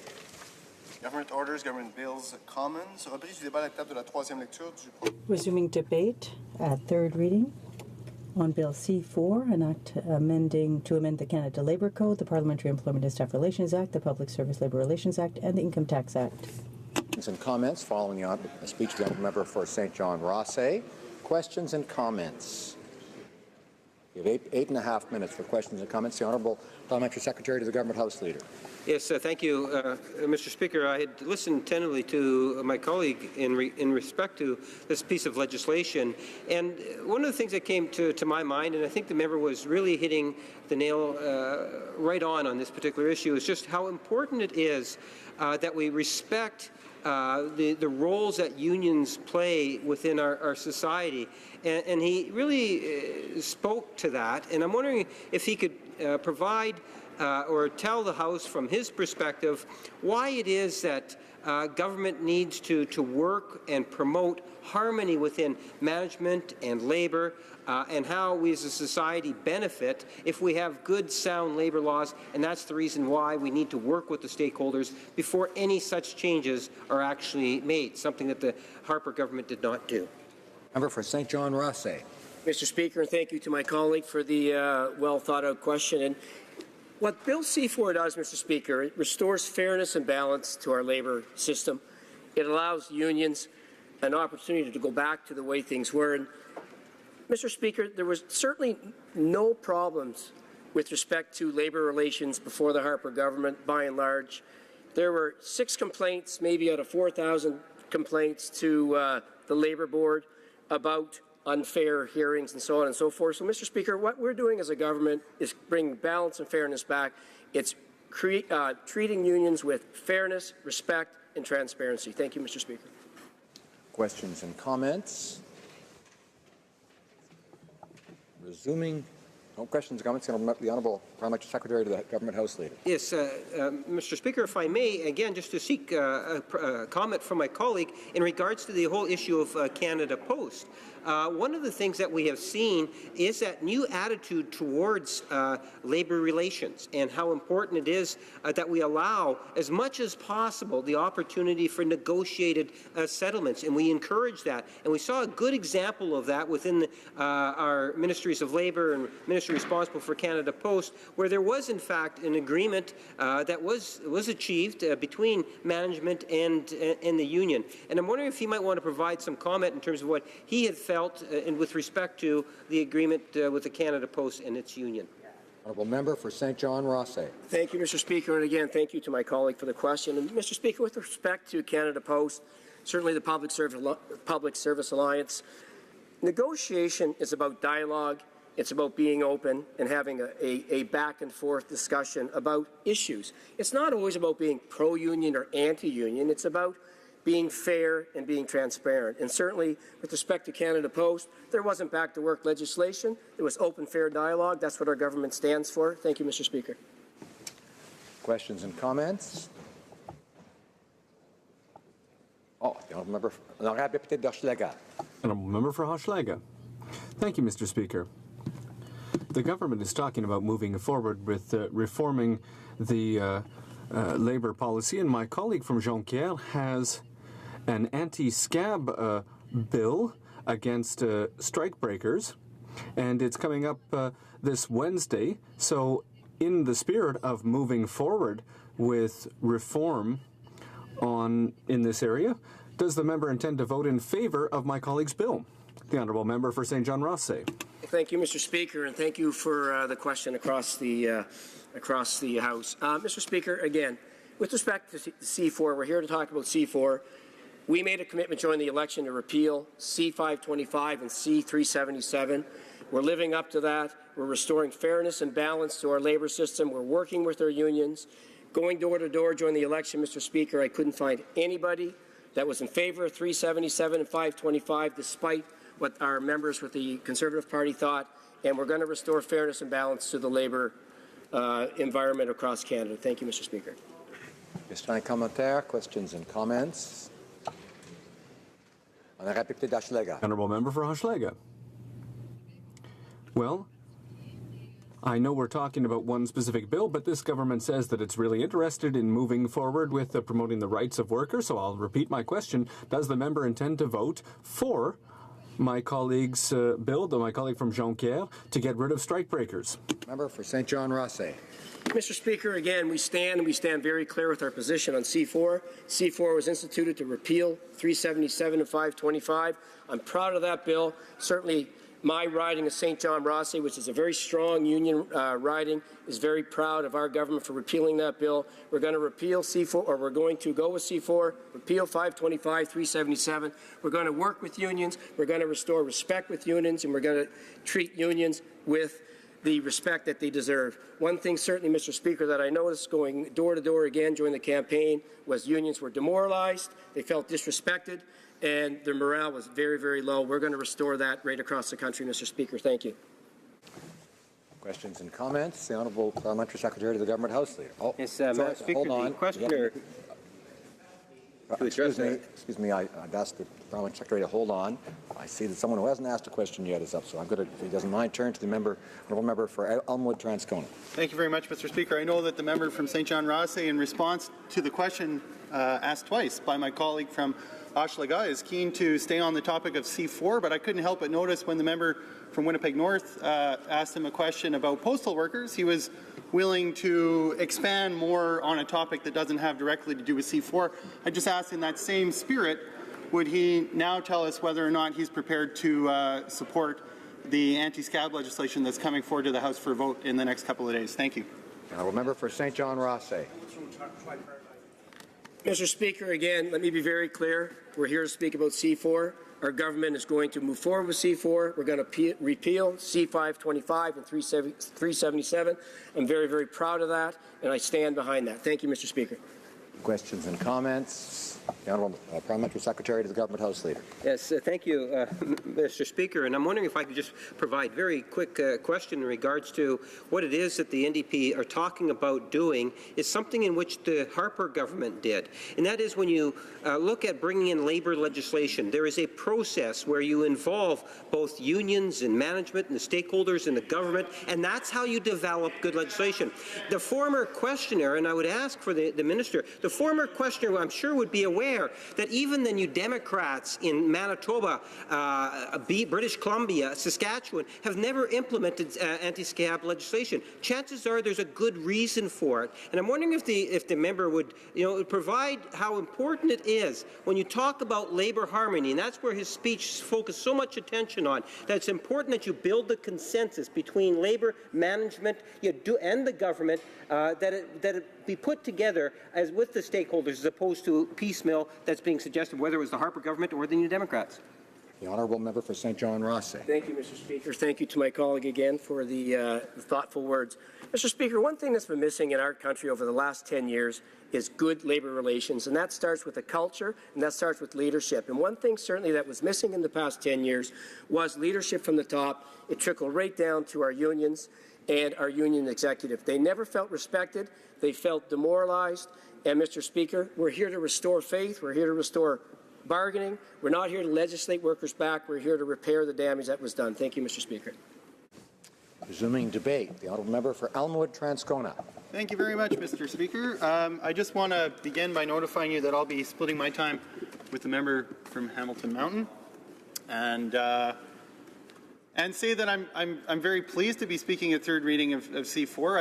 I wish I had the opportunity to do it sooner, Mr. Speaker, because I think this is a good example of legislation that ought to have passed through the House far more quickly than it has. It was a clear commitment of the government during the election campaign. There's multi-party support within the House to get it done. It's been reported recently, and it's quite true, it's been a relatively light legislative agenda from this government. And so here you have a piece of legislation that's not competing for time with other government bills, because there aren't that many. And here we are, it's now almost a year into their mandate, and we're still talking about repealing Bills C-377 and C-525. When there's with the exception of those members who belong to the party that brought those bills in, there's virtually a consensus here in the House. So if there was a bill that was going to move quickly through Parliament, Mr. Speaker, I put it to you that this would have been the bill. And it's a bit of a mystery why it is that we're still debating it almost a year out from the election when we should be passing it, Mr. Speaker. So for those who at home, I know all the members in this chamber by now are quite familiar with what C4 does. It repeals two acts from the previous Parliament. One, Bill C-377, which was kind of like a red tape bill for unions, really, on the pretense that simply because union members get some money back on their taxes for the dues that they claim, that the government has a right to mandate that they make all of their expenses public to everyone. It wasn't being asked of nonprofit groups that also, whose donors receive money back. They weren't saying that because corporations get to write off expenses and then that's money back from the government, that their books should be made open, Mr. Speaker. So it was discriminatory in the sense that it really did just focus on unions, who happen to be, I think it's fair to say, by and large, an opponent of the previous government. And so there was a sense that that was a politically motivated targeting, if you will, Mr. Speaker. And as I say, in this House, there are many in many parties who agree the bill simply had to go. I'm glad to see that we're moving forward with that, albeit I think we can move forward more quickly. Bill C-525 from the last Parliament made it easier to decertify unions and therefore make it harder to have a higher rate of unionization within the federal workforce. We know from many studies that in the lead up to secret ballot voting, it did that in two ways, Mr. Speaker. It raised the threshold of members in a workplace who would have to consent to have a secret ballot vote in order to certify, and it took away the option to certify through what's card check, which means members in a workplace sign a card saying that they affirm that they would like to be represented by a union and which union they would like to be represented by. And if a certain threshold of workers sign cards, then you obviate the need to go to a secret ballot vote, because you know that a majority, whatever that majority happens to be, in this case it was 50% plus one, have indicated their support for the idea of having a union in the workplace. And we know through a number of studies and research into this that in the lead up to secret ballot votes, there are often instances of intimidation by employers of their employees that can lead to a change in the outcome of the vote. And in fact, success with those secret ballot votes is often inversely correlated with the length of time before announcing the intention to vote and the vote itself. That is to say, the longer the period between the stated intention of having a vote to certify and the vote itself, the less likely that vote is to be successful. And as I say, Mr. Speaker, we know that that's often because that gives the employer more time to use certain kinds of intimidation tactics on their employees to make them afraid of certifying. So that's the package that we're talking about getting rid of. I've spoken already a little bit, Mr. Speaker, in terms of how I think it would have been better if we were able to pass C4 earlier in the term. And I'm thinking of a few other related labor style or type issues and legislation that we've been dealing with in this House. And I'm trying to learn a lesson, Mr. Speaker, about the new government and what it means for something to be a priority of the government. Because if anything was a priority, if you look at election commitments, there's a very clear commitment. It was shouted from the rooftops by Liberals during the election. It was a major part of their strategy, if you will, Mr. Speaker, for doing outreach within the labour world, was that they were going to get this done. So this has been a priority. It should be a priority. Why it's not done, Mr. Speaker, I can't fathom. And and some may say on the other side of the House that it's because, Conservatives want to talk out the bill, but Conservatives weren't in favour of Bill C-10. We weren't in favour of Bill C-10. I believe my colleagues from the Bloc and in the Green Party weren't in favour of C-10. Nobody else in this House except members of the government were in favour of C-10, an act that was making it and has made it easier to export maintenance jobs, aerospace maintenance jobs, out of Canada to other shores. And yet, Mr. Speaker, even though that was not an election commitment, even though that came out of left field, and in an important sense was not therefore a priority of government, certainly not one of the stated ones. I haven't seen that on the list of any priorities of the Liberals to, make it harder to employ Canadian aerospace maintenance workers. That doesn't appear on any document that I've seen. If it does appear somewhere, I'd sure like to see it, Mr. Speaker. Maybe we could have that tabled. So that was not a priority of government, and that's signed, sealed, and delivered for the executives of Air Canada. That's done. This was a priority for Canadian workers, for labour activists, and a stated priority of the Liberal government. And here we are, we're still talking about it when the ship for C-10, which I realize is maybe mixing metaphors, Mr. Speaker, has long since sailed. So, I find that one hard to wrap my head around. When I think about another labour issue that's been before the House, Bill C-7, setting a framework for RCMP members to bargain collectively. That had a Supreme Court imposed deadline. In fact, that deadline was used as an excuse, I would say, Mr. Speaker, and with hindsight, I think it's fair to say it was being used as an excuse to get that legislation through. We were told, yeah, maybe there are things that aren't great about this bill, but we really have to get it passed by May 16th. It's got to be passed by May 16th, or the sky's going to fall, and we're not going to be able to proceed in an orderly fashion with the certification of a union for RCMP members. That's what we were told. Well, May 16th has long since gone by, Mr. Speaker.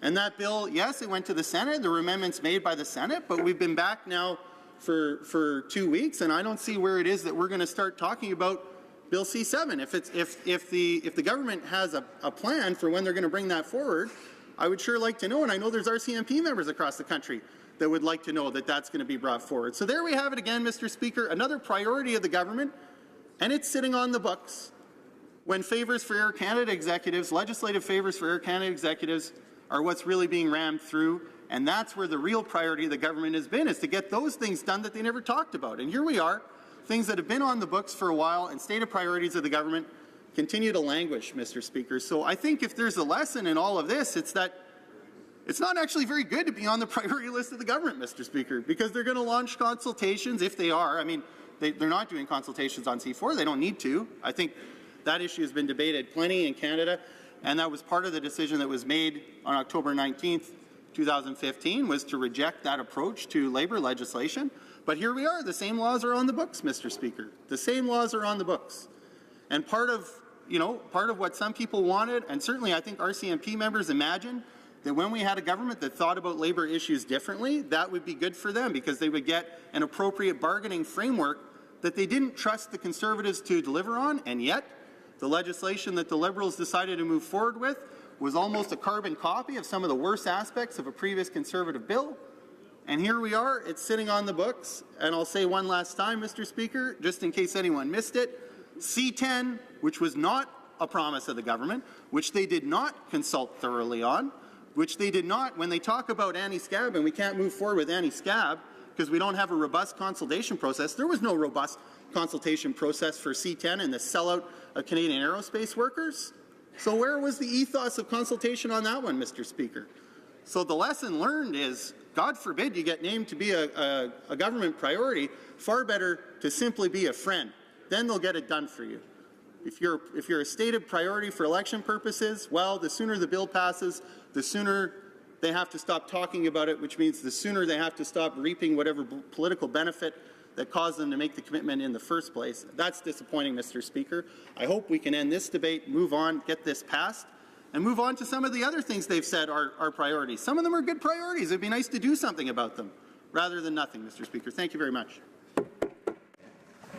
Questions and comments. Question commentaire. The Honourable Parliamentary Secretary to the Minister of Employment.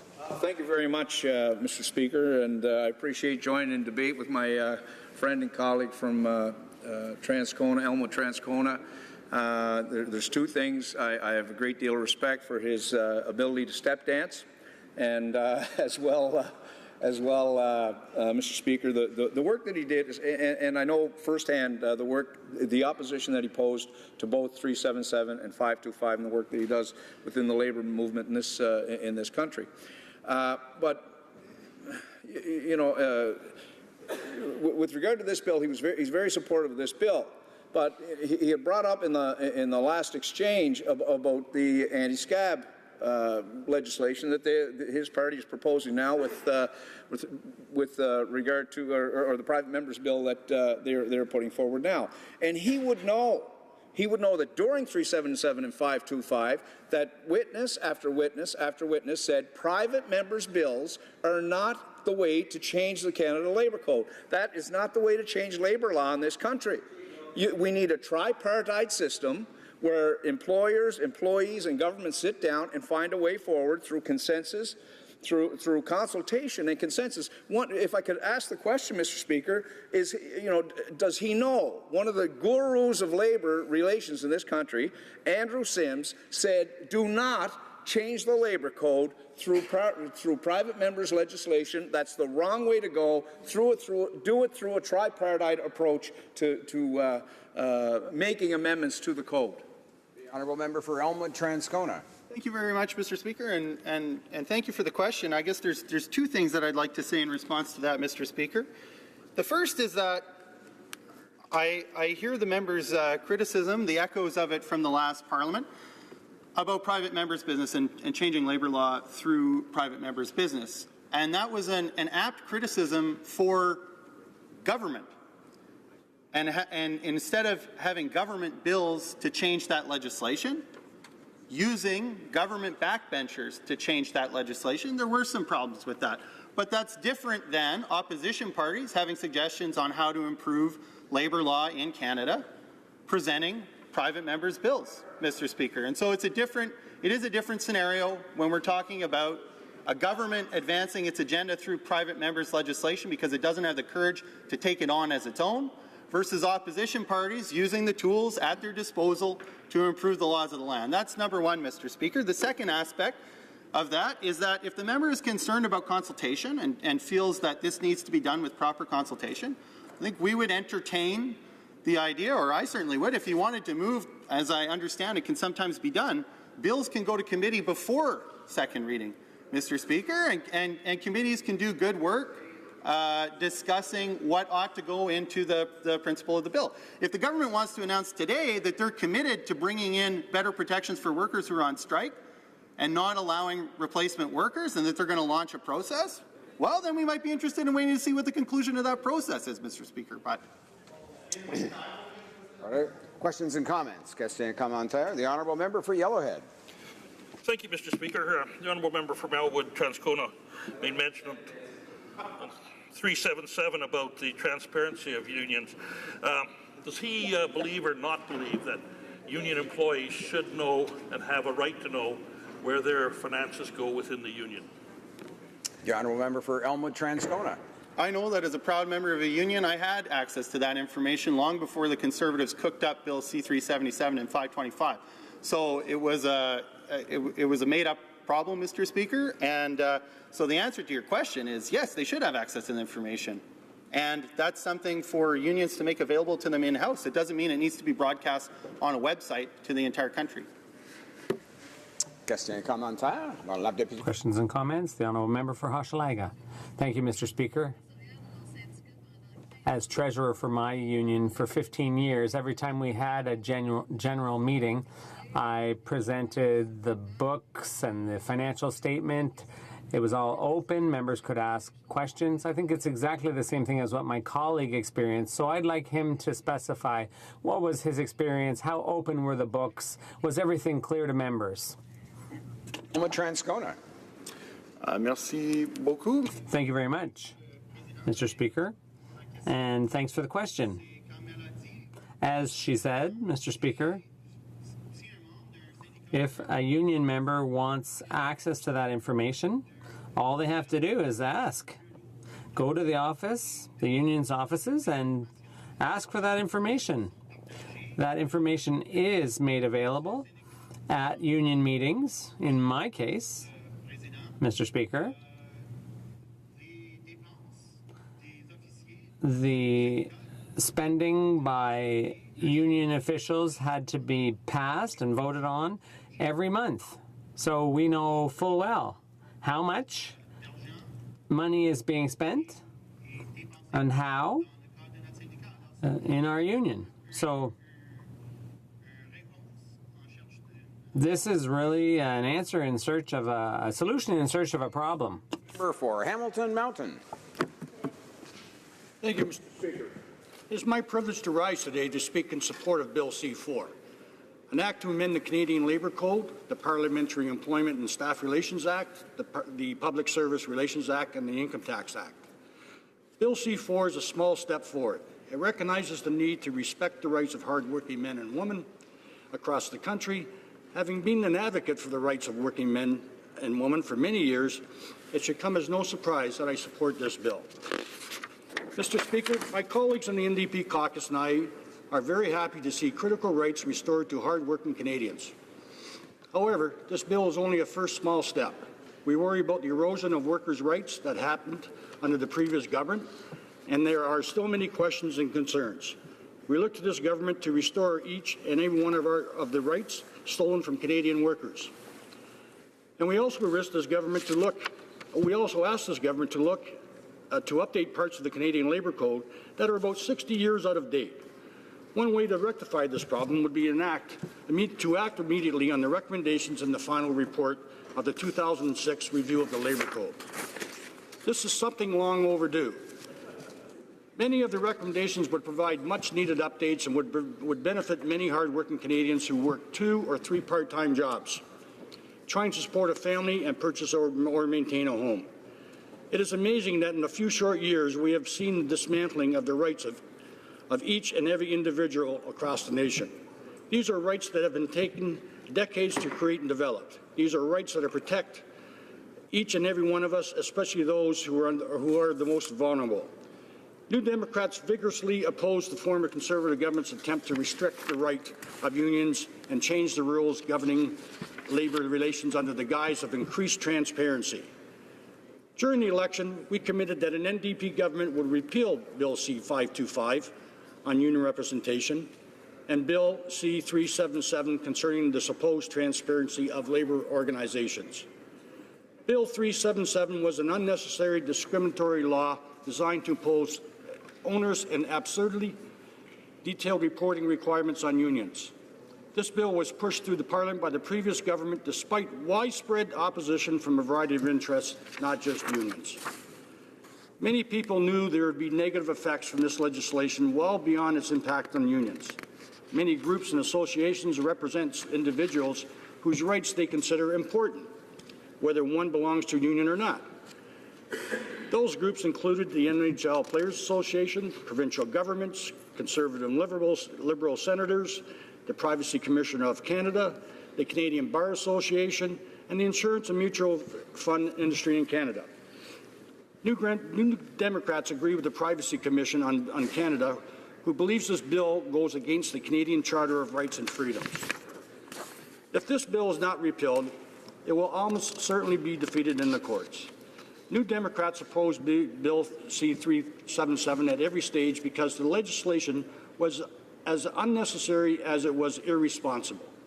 It corrupted the very deal of fairness and balance in negotiations between the parties and undermined the fundamental rights to free collective bargaining.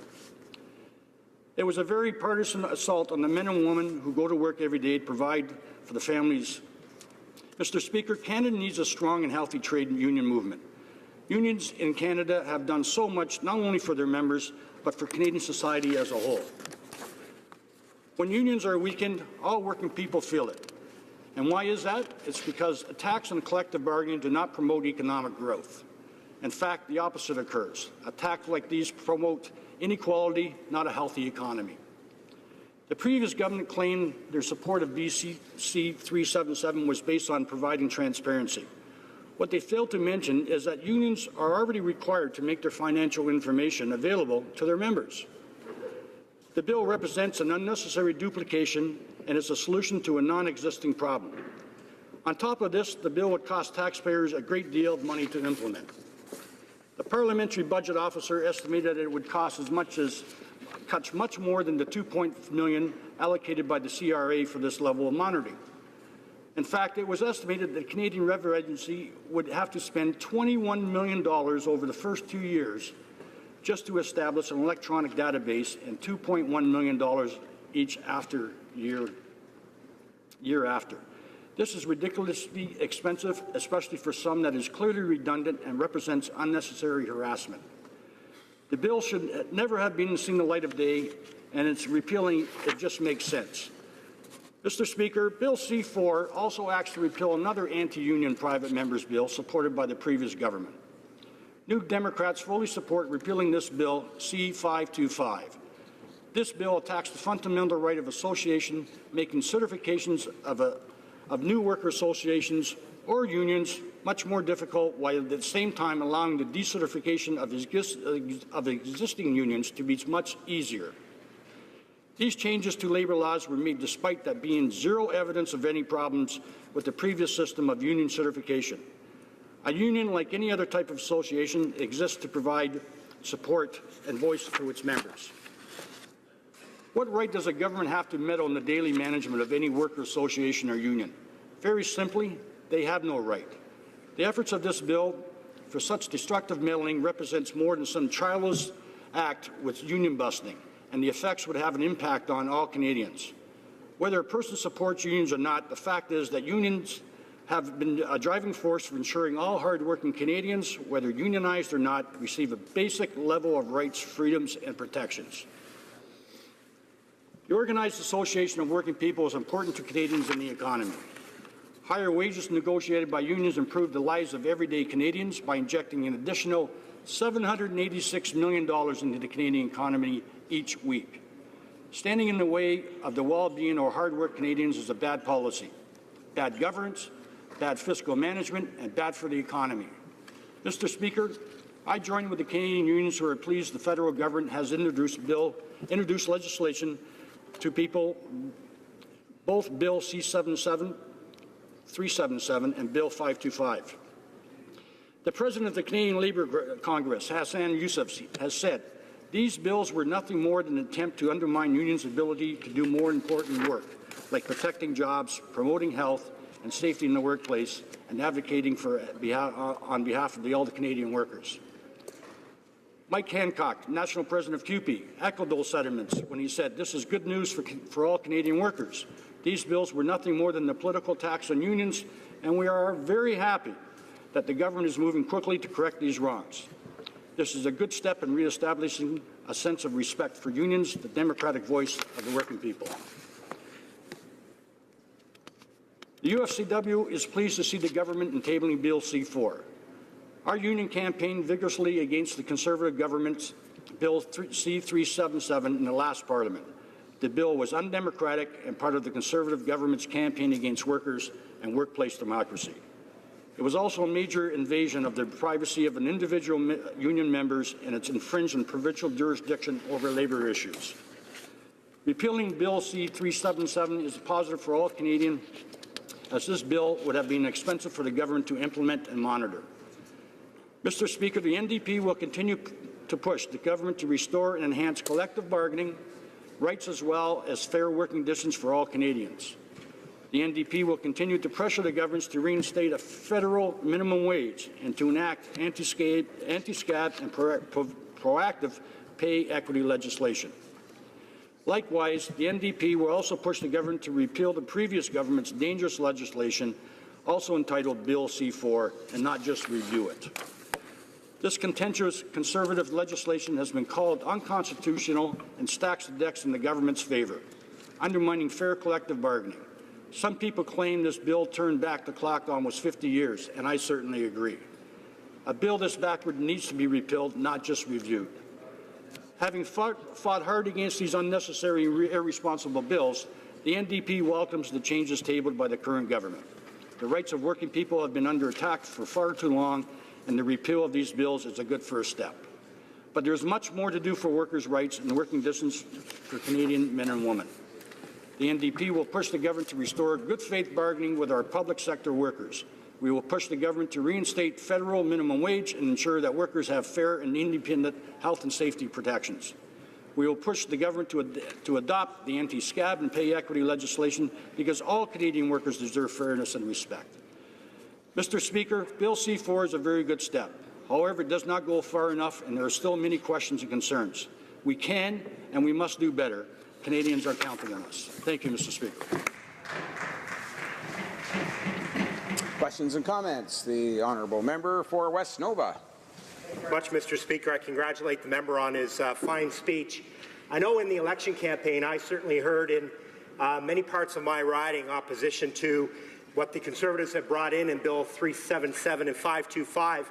I'm wondering if the member can highlight some of the reasons why he thinks maybe the Conservatives did bring that in, why it was so unfair and unpopular with workers not only in my riding but across the country, and why it's important to make sure that we repeal those bills now. Thank you. The honourable member for Hamilton Mountain. Thank you, Mr. Speaker. Thank you, my colleague, for that questions, or those two questions. But what I heard in my riding and around from the labour movement, that this was a way to, it was union busting. It was basically to get back at the unions for something that they believe strong in, protecting the rights of workers. A lot of the people have come out with suggestions or rumors or statements that have stated that the Harper government did this on purpose to make it very, very costly for unions to report their incomes, something that they do already, to the union members. And I want to say that, Mr. Speaker, when I'm saying that not only to the members, that each union has what they call some people, I'm trying to think right off the head, my trustees, where they actually look at the books on a quarterly basis and report back to the unions and to the membership, okay, of what money is being spent. So there's nothing here to hide. We don't know why the government did this, but it was certainly looked like it was to get back at the unions. Yep. Hear, hear. Questions and comments. The honourable member for Yellowhead. Thank you, Mr. Speaker. I noted that the member, both from Elmwood, Transcona, and Hamilton Mountain, both stated that the unions were required to supply information to the unions. And I wonder if he could tell me under what authority that they're compelled to supply that information. What is the legal identity that compels them? The honourable member for Hamilton Mountain. Thank you, Mr. Speaker, and thank you for that. That's a very good question, and it's the Constitution of the union that compels them to do this. It's stated right in there. So, for instance, I will speak for the United Steelworkers of America. Okay, they, in their Constitution, we have to form what they call the president, the vice president, the trustees, the financial officer. How many people can sign that check? There's policies that are put in there. But we must report all the finances and all of anything that has been spent has to be approved by the membership alone of that local. So I'm hoping that answers the question, that it's the Constitution, it's also the bylaws of the local union, and that everything is there for the people to understand. Question commentaire on la députée. The honourable member for Abitibi-Temiskaming. Thank you very much, Mr. Speaker. My colleagues agreed on the previous bill that this bill tried to repeal can insecure the police officer because a lot of them are unionized, and the one that work in their union could have their name and their address published, and they were really worried about all those things. So if the previous bill that this bill repeal can have insecure the police officer and their work. The honourable member for Hamilton Mountain. I'm not sure what the question was there, but repealing this bill now is a very, very important step of making sure that all rights are protected and nobody's treated unfairly. But I can tell you this, that even with the voting, prior to 1977, everybody was using a card. You sign up for a card, the majority of the members, and that's how it was presented. You had a union if the majority of the members wanted it. By going to a ballot system, and it was only done after 1977 by a few provinces, and I hate to say it, but they're all conservatives that actually put this stuff in. So knowing that they've seen the stats, knowing that they've seen the stats that they were trying to lower the amount of unions that could be formed, because it was intimidation by the companies, it was threats of losing their jobs. They're going to close the shop. They're going to do everything, and that's why it is in front of us today, to repealing something that was just bad legislation, where it's actually made great progress by going forward to the cards. Resuming debate, the honourable member for Brampton Centre. Thank you, Mr. Speaker. It's my pleasure to address this House today in support of Bill C7, tabled this last January by my colleague, the Minister of Employment, Work Development and Labour. As you know, improving labour relations is one of our government priorities. I therefore urge all honourable members to support this bill. The purpose of Bill C4 is to amend the Canada Labour Code, the Parliamentary Employment and Staff Relation Act, the Public Service Relation Act, the Income Tax Act, by repealing the provisions enacted by Bill C37 and C525.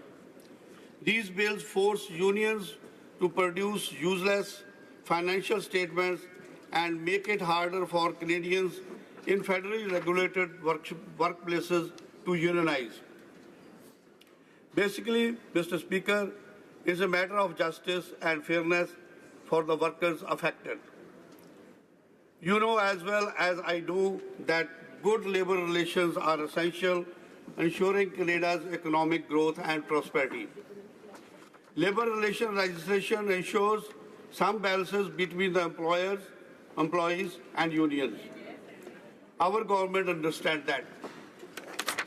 When the previous government supported the bill C377 and C525, we opposed them and tried to make the government understand that these legislative measures were unjust and unfair. But our efforts were in vain. The previous government refused to listen to reasons and chose to move ahead, even if it meant jeopardizing the fragile balance that had been achieved in employers-employees relationship. And we were not the only one to raise red flags about those bills. Mr. Speaker, Bill C4 is the right thing to do. The purpose of Bill C4 is essentially to remedy this by restoring justice and fairness to Canadian labour relations. Many stakeholders expressed their concerns. Overwhelming evidence have been heard on Bill C4. Public Service Alliance of Canada supported Bill C4, saying that Bill C377 and C525 are flawed and are introduced without proper consultation and are detrimental to the workers' right. Further, C4 is hailed by Canadian Labour Congress President Hassan Youssef and Provincial Building and Construction Trade Council of Ontario for restoring the labour relations of Canada. Bill C377 would force the union and the Labour Trust to declare their expenses, assets, debts, and the salaries of certain individuals. That information would then be made publicly available to the Canada Revenue Agency's website. They would also have to provide details on the time spent on the political and lobbying activities, as well as any activities not directly related to the labour relation. Thankfully, the Minister of National Revenue has already taken steps to lift these obligations while Parliament examines the Bill C4. We have to understand that if this information was made public, these measures would put the unions at huge disadvantage to the employers. Bill C377 unfortunately upset the balance that had existed. And yet, Mr. Speaker, provisions were already in place to ensure that unions met their financial responsibilities. Section 110 of the Canada Labour Code and many provincial labour relation laws already requires union and employers to provide financial statements. Not to mention Bill C-525, which would also create a major advantage for the management only. Bill C-525 amended the Canada Labour Code, the Parliamentary Employment and Staff Relation Act, and the Parliament Public Service Labour Relation Act to change the union certification system. The traditional card verification system was replaced by mandatory voting system. Unions are no longer certified automatically, even if the majority of workers signed a membership card. The rule in existence was clear and well understood. The private sector workers with federally regulated employees could obtain union certification by signing a union membership card. For example, under the Canada Labour Code, the majority of the employees' signatures were recorded on the union membership card. Those cards were sent to the Canada Industrial Relationship Board to obtain the certification. Even if 35% of the workers were in favor of the unionization, a formal vote was taken. But unions now have to obtain support from 40% of workers before mandatory secret vote can be held. This system had a proven track record. However, the previous government chose to change things into purely ideological reasons. Mr. Speaker, this double standard is grossly unfair because it makes unionization much more difficult. We recognize the essential role of the unions play in protecting the rights of the workers and helping the middle class grow and prosper. The prosperity of the middle class and the Canadian economy depends upon harmonious and balanced labour relations. Bill C-4 has been tabled to reduce the imbalances in labour relations created by the previous government. I sincerely hope that the other members, honourable members, will see the benefit of Bill C-4, which re-establishes the balances between the rights and responsibilities of the employers and those of the employees. We have the duty to intervene, and we are proud to do so today. Thank you, Mr. Speaker.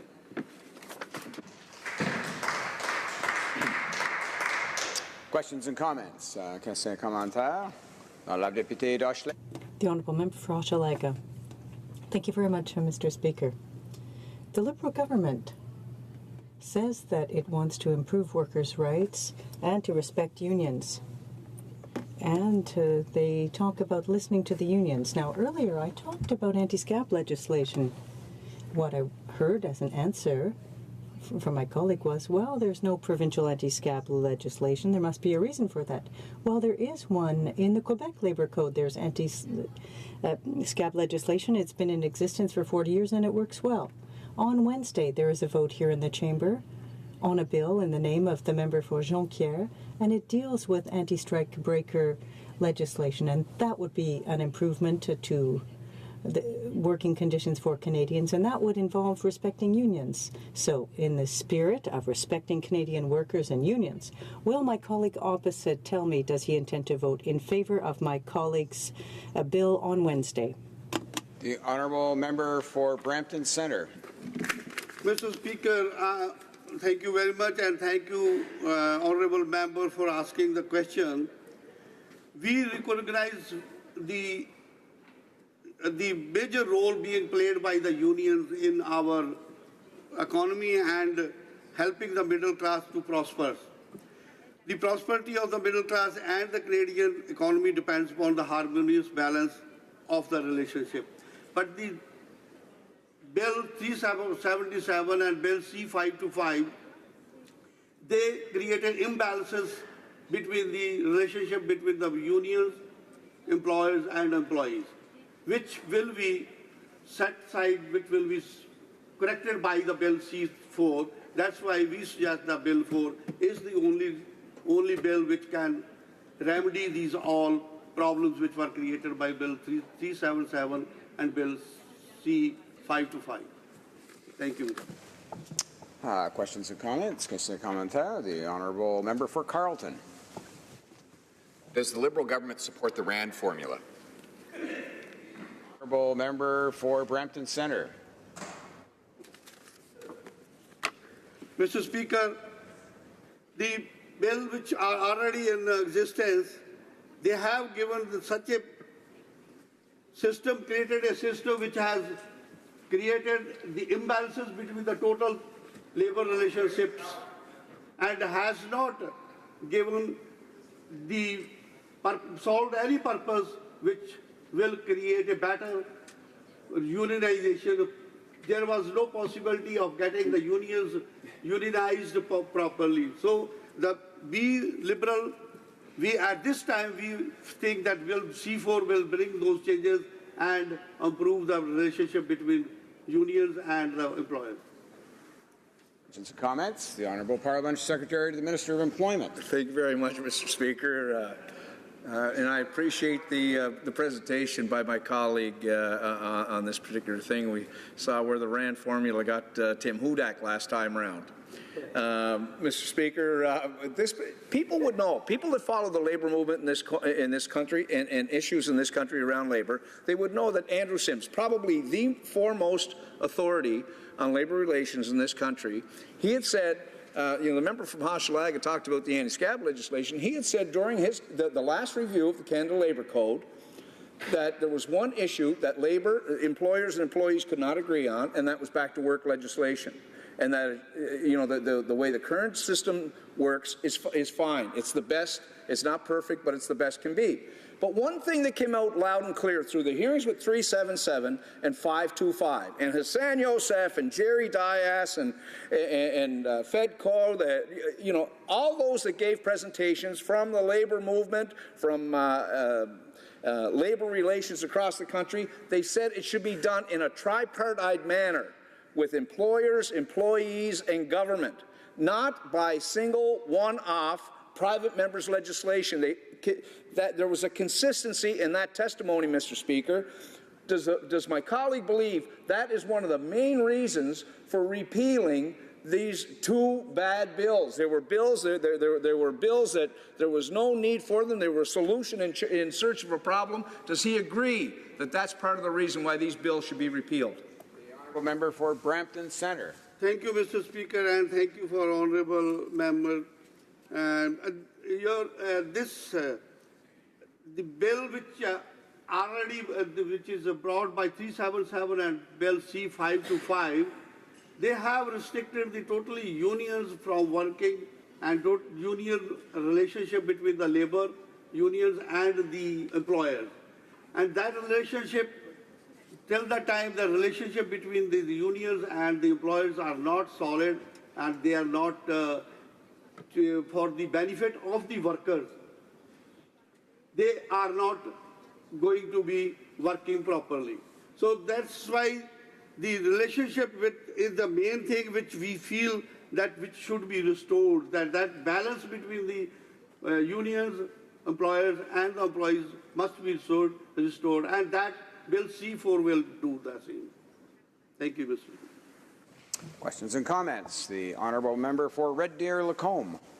Well, notwithstanding the diatribe from the parliamentary secretary, I want to ask the honourable member who actually gave the speech, did he ever actually have one single constituent come to him during the last election campaign and say, I do not want the right to vote and I do not want to have any transparency about any financial information ever? The honourable member for Brampton Centre. Thank you, member opposition, the other side.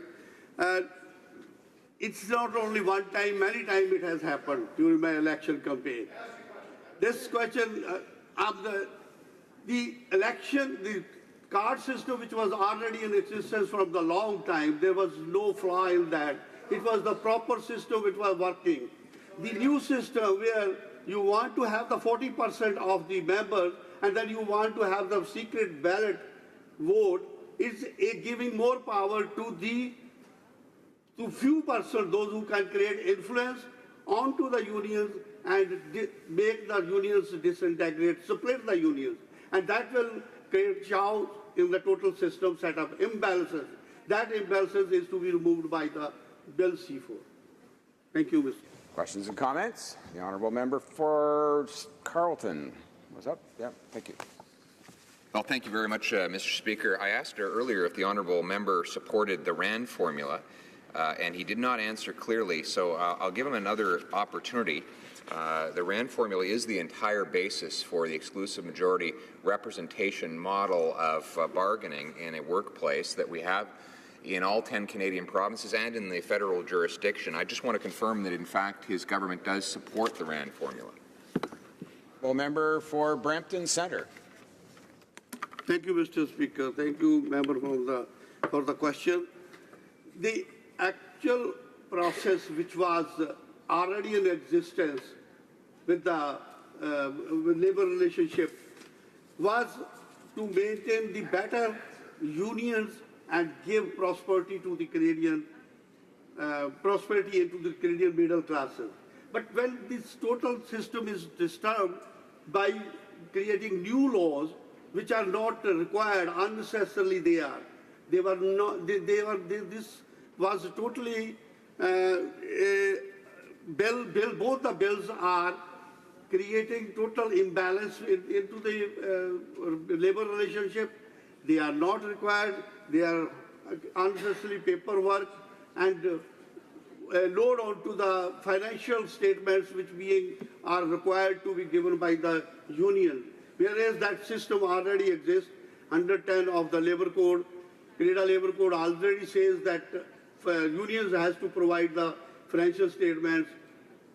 Provincially laws are there, and union itself, they have got their own constitution to provide the financial statements. So these laws were unnecessary, and Bill C4 is the only bill which can make the changes to set right and bring the balances between the relationship. One final question, time for one final question. The honourable member for Saskatoon West. Thank you, Mr. Speaker, and I want to thank my colleague for his speech and his comments. And I guess I just want to underline what we've heard from the other side was a need to bring more balance and fairness to the relationship between unionized employees and their employer.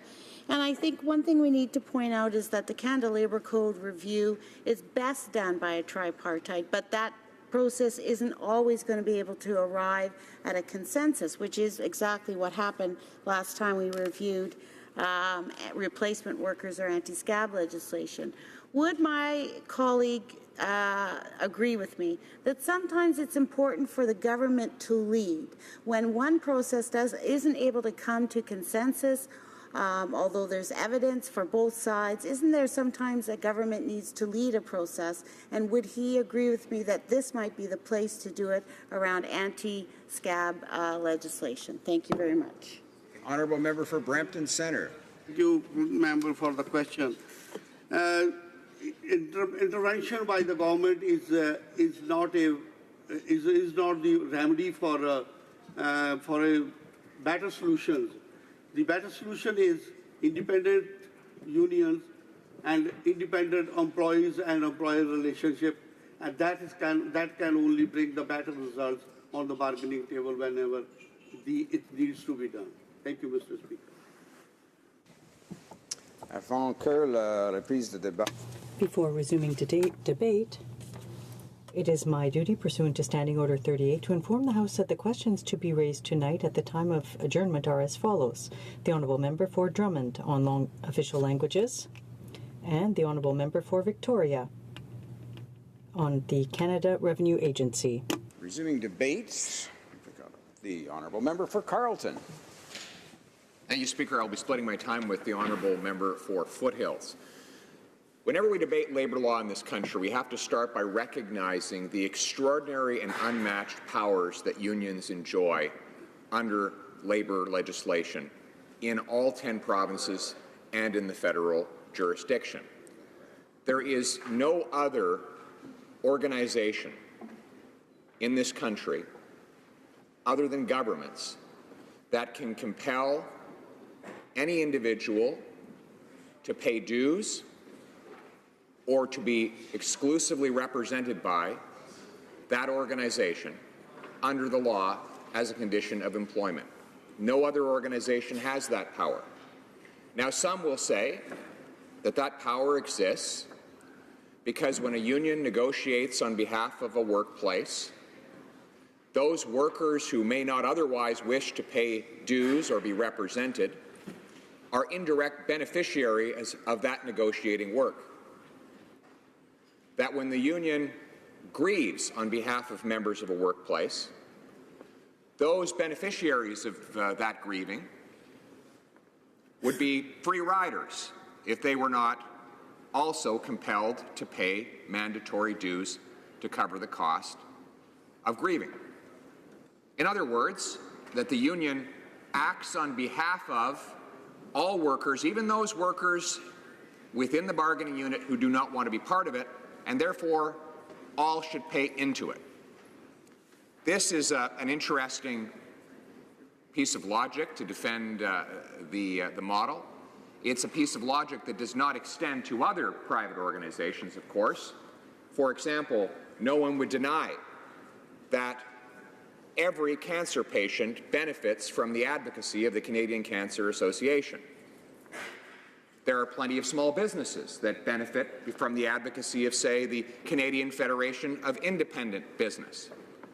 There are organizations that fight for research and better treatment for those suffering with diabetes, yet we don't force people who fall into any of those categories to pay dues to those same organizations. Yes, it's true that they do benefit from the work and the advocacy of those organizations, but they are not required by any law to pay mandatory dues. And imagine if we had extended the logic to those organizations. If we said, if you are a cancer patient, you must, under law, pay dues to the Canadian Cancer Society. I'm sure nobody in this House would propose laws requiring such payments, nor would they call a cancer patient unwilling or unable to pay such dues a, quote, free rider. Because we recognize that there are private associations that promote different causes across society, and that people decide whether or not they're going to contribute to them. That's the case. That is freedom of association as defined and as defended in Section 2D of the Canadian Charter of Rights and Freedoms. That's freedom of association, as distinct from forced association. Forced association being a requirement to be part of an organization or to pay into it against one's will. But nevertheless, we have something unique and entirely different for unions as a private association, and that is based on the principle of exclusive majority representation. Exclusive majority representation means that within a bargaining unit, that is to say a cluster of employees, when a majority decides that that unit should be represented by a single agent, then that agent exclusively represents everybody in that unit. So you have, let's say, an automotive plant with 100 workers. When 51 of those workers want to be represented by the ABC union, all of them are represented by the ABC union, even those who are not part of the 51 out of 100, because of exclusive majority representation. A majority equals 100%, even if it really only equals 51%. And such has been the case ever since, began to be the case ever since 1946, with the famous arbitration ruling of Justice Ivan Rand. Hence the question earlier to the honourable member about the Rand formula. And if I could read from the introduction to that award, quote, his award denies a union shop, which has been asked for by the union, but provides for a new form of union security and the compulsory check-off of union dues from the wages of all workers under the agreement, whether union members or not. If I could add my own commentary, what that means is even if you're not a member of the union, under this formula, you pay dues. So membership was not compulsory under the RAND formula, but dues were. I quote further, the award also provides for penalties against individuals in the case of wildcat strikes and against the union in the case of a strike called without a secret ballot of all employees. Here, in the introduction, prior to even getting into the formal text of the award, we see the principle of secret ballot as it applies to strike votes, but we'll return to that concept in a moment. So the principle was that where a union had the support of a majority of workers in a unit, every single worker had to pay into the union and be represented by that union in all matters related to relations with the employer. That includes the formation of a contract, a single contract that applies to all workers within the union, and furthermore to grievances. And that's why in many unionized workplaces today, workers cannot actually grieve for themselves. If they have a problem with the employer or the way they've been treated, they actually have to go through the union. They are required to be represented by the organization, whether they choose to be or not. I go back into all of this history because this is the legal foundation for our entire labor relations system in unionized environments right to the present day in all 10 jurisdictions, in all 13 provinces and territories, plus the federal jurisdiction. And this arrangement is extraordinary. It gives an incredible amount of power to organizations known as unions. They effectively have the power of taxation. They can force people to pay dues just for the privilege of working. They can force people to be represented by them. There is no other organization other than governments that have the power to do that. No other agent. Think of the agents you deal with in your daily life, Mr. Speaker. A real estate agent. A real estate agent cannot force someone to be represented by them. Nor can a sports agent force a hockey player to be represented by that agent. Only bargaining agents have that legal authority. No organization has the authority to force people to pay dues except for a union. But with that power comes responsibility. And I quote further from the RAND decision, which gave us that structure. And it says, and I quote, the preservation of the individual as a center of thought and action and its reconciliation with the general security is the end of government. But unguarded power cannot be trusted, and the maintenance of social balance demands that the use or exercise of power be subject to controls. Politically, this resides in an alert public opinion and the secret ballot. And that is what is at stake in this legislation.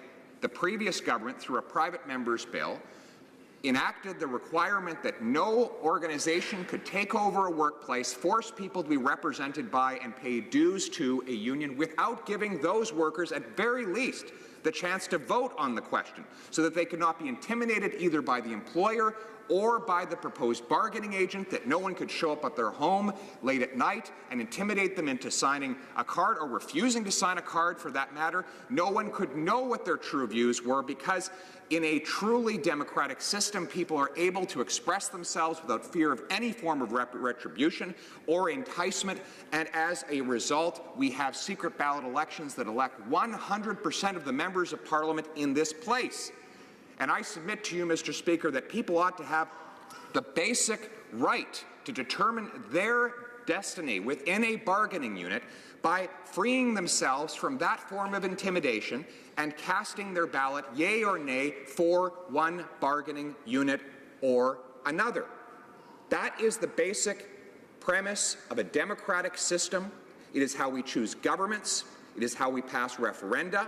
And it should be how workers decide if and by whom they are represented.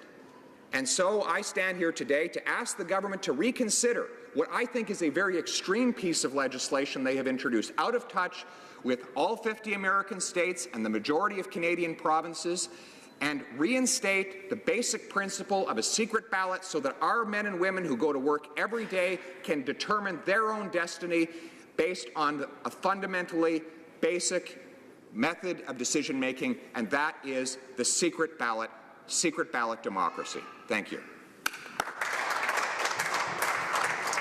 Questions and comments. The Honourable Parliamentary Secretary to the Minister of Employment. Thank you very much, Mr. Speaker, and I appreciate the comments and the speech delivered by my colleague across. And although I may not agree with much of it, but I guess what's essential to know here, the people that follow this debate, the people that follow these issues, they know that during the course of Bill 377, they know that the government said, well, you know, there's a benefit to unions because they have this ability. You have to join the union to work on particular sites.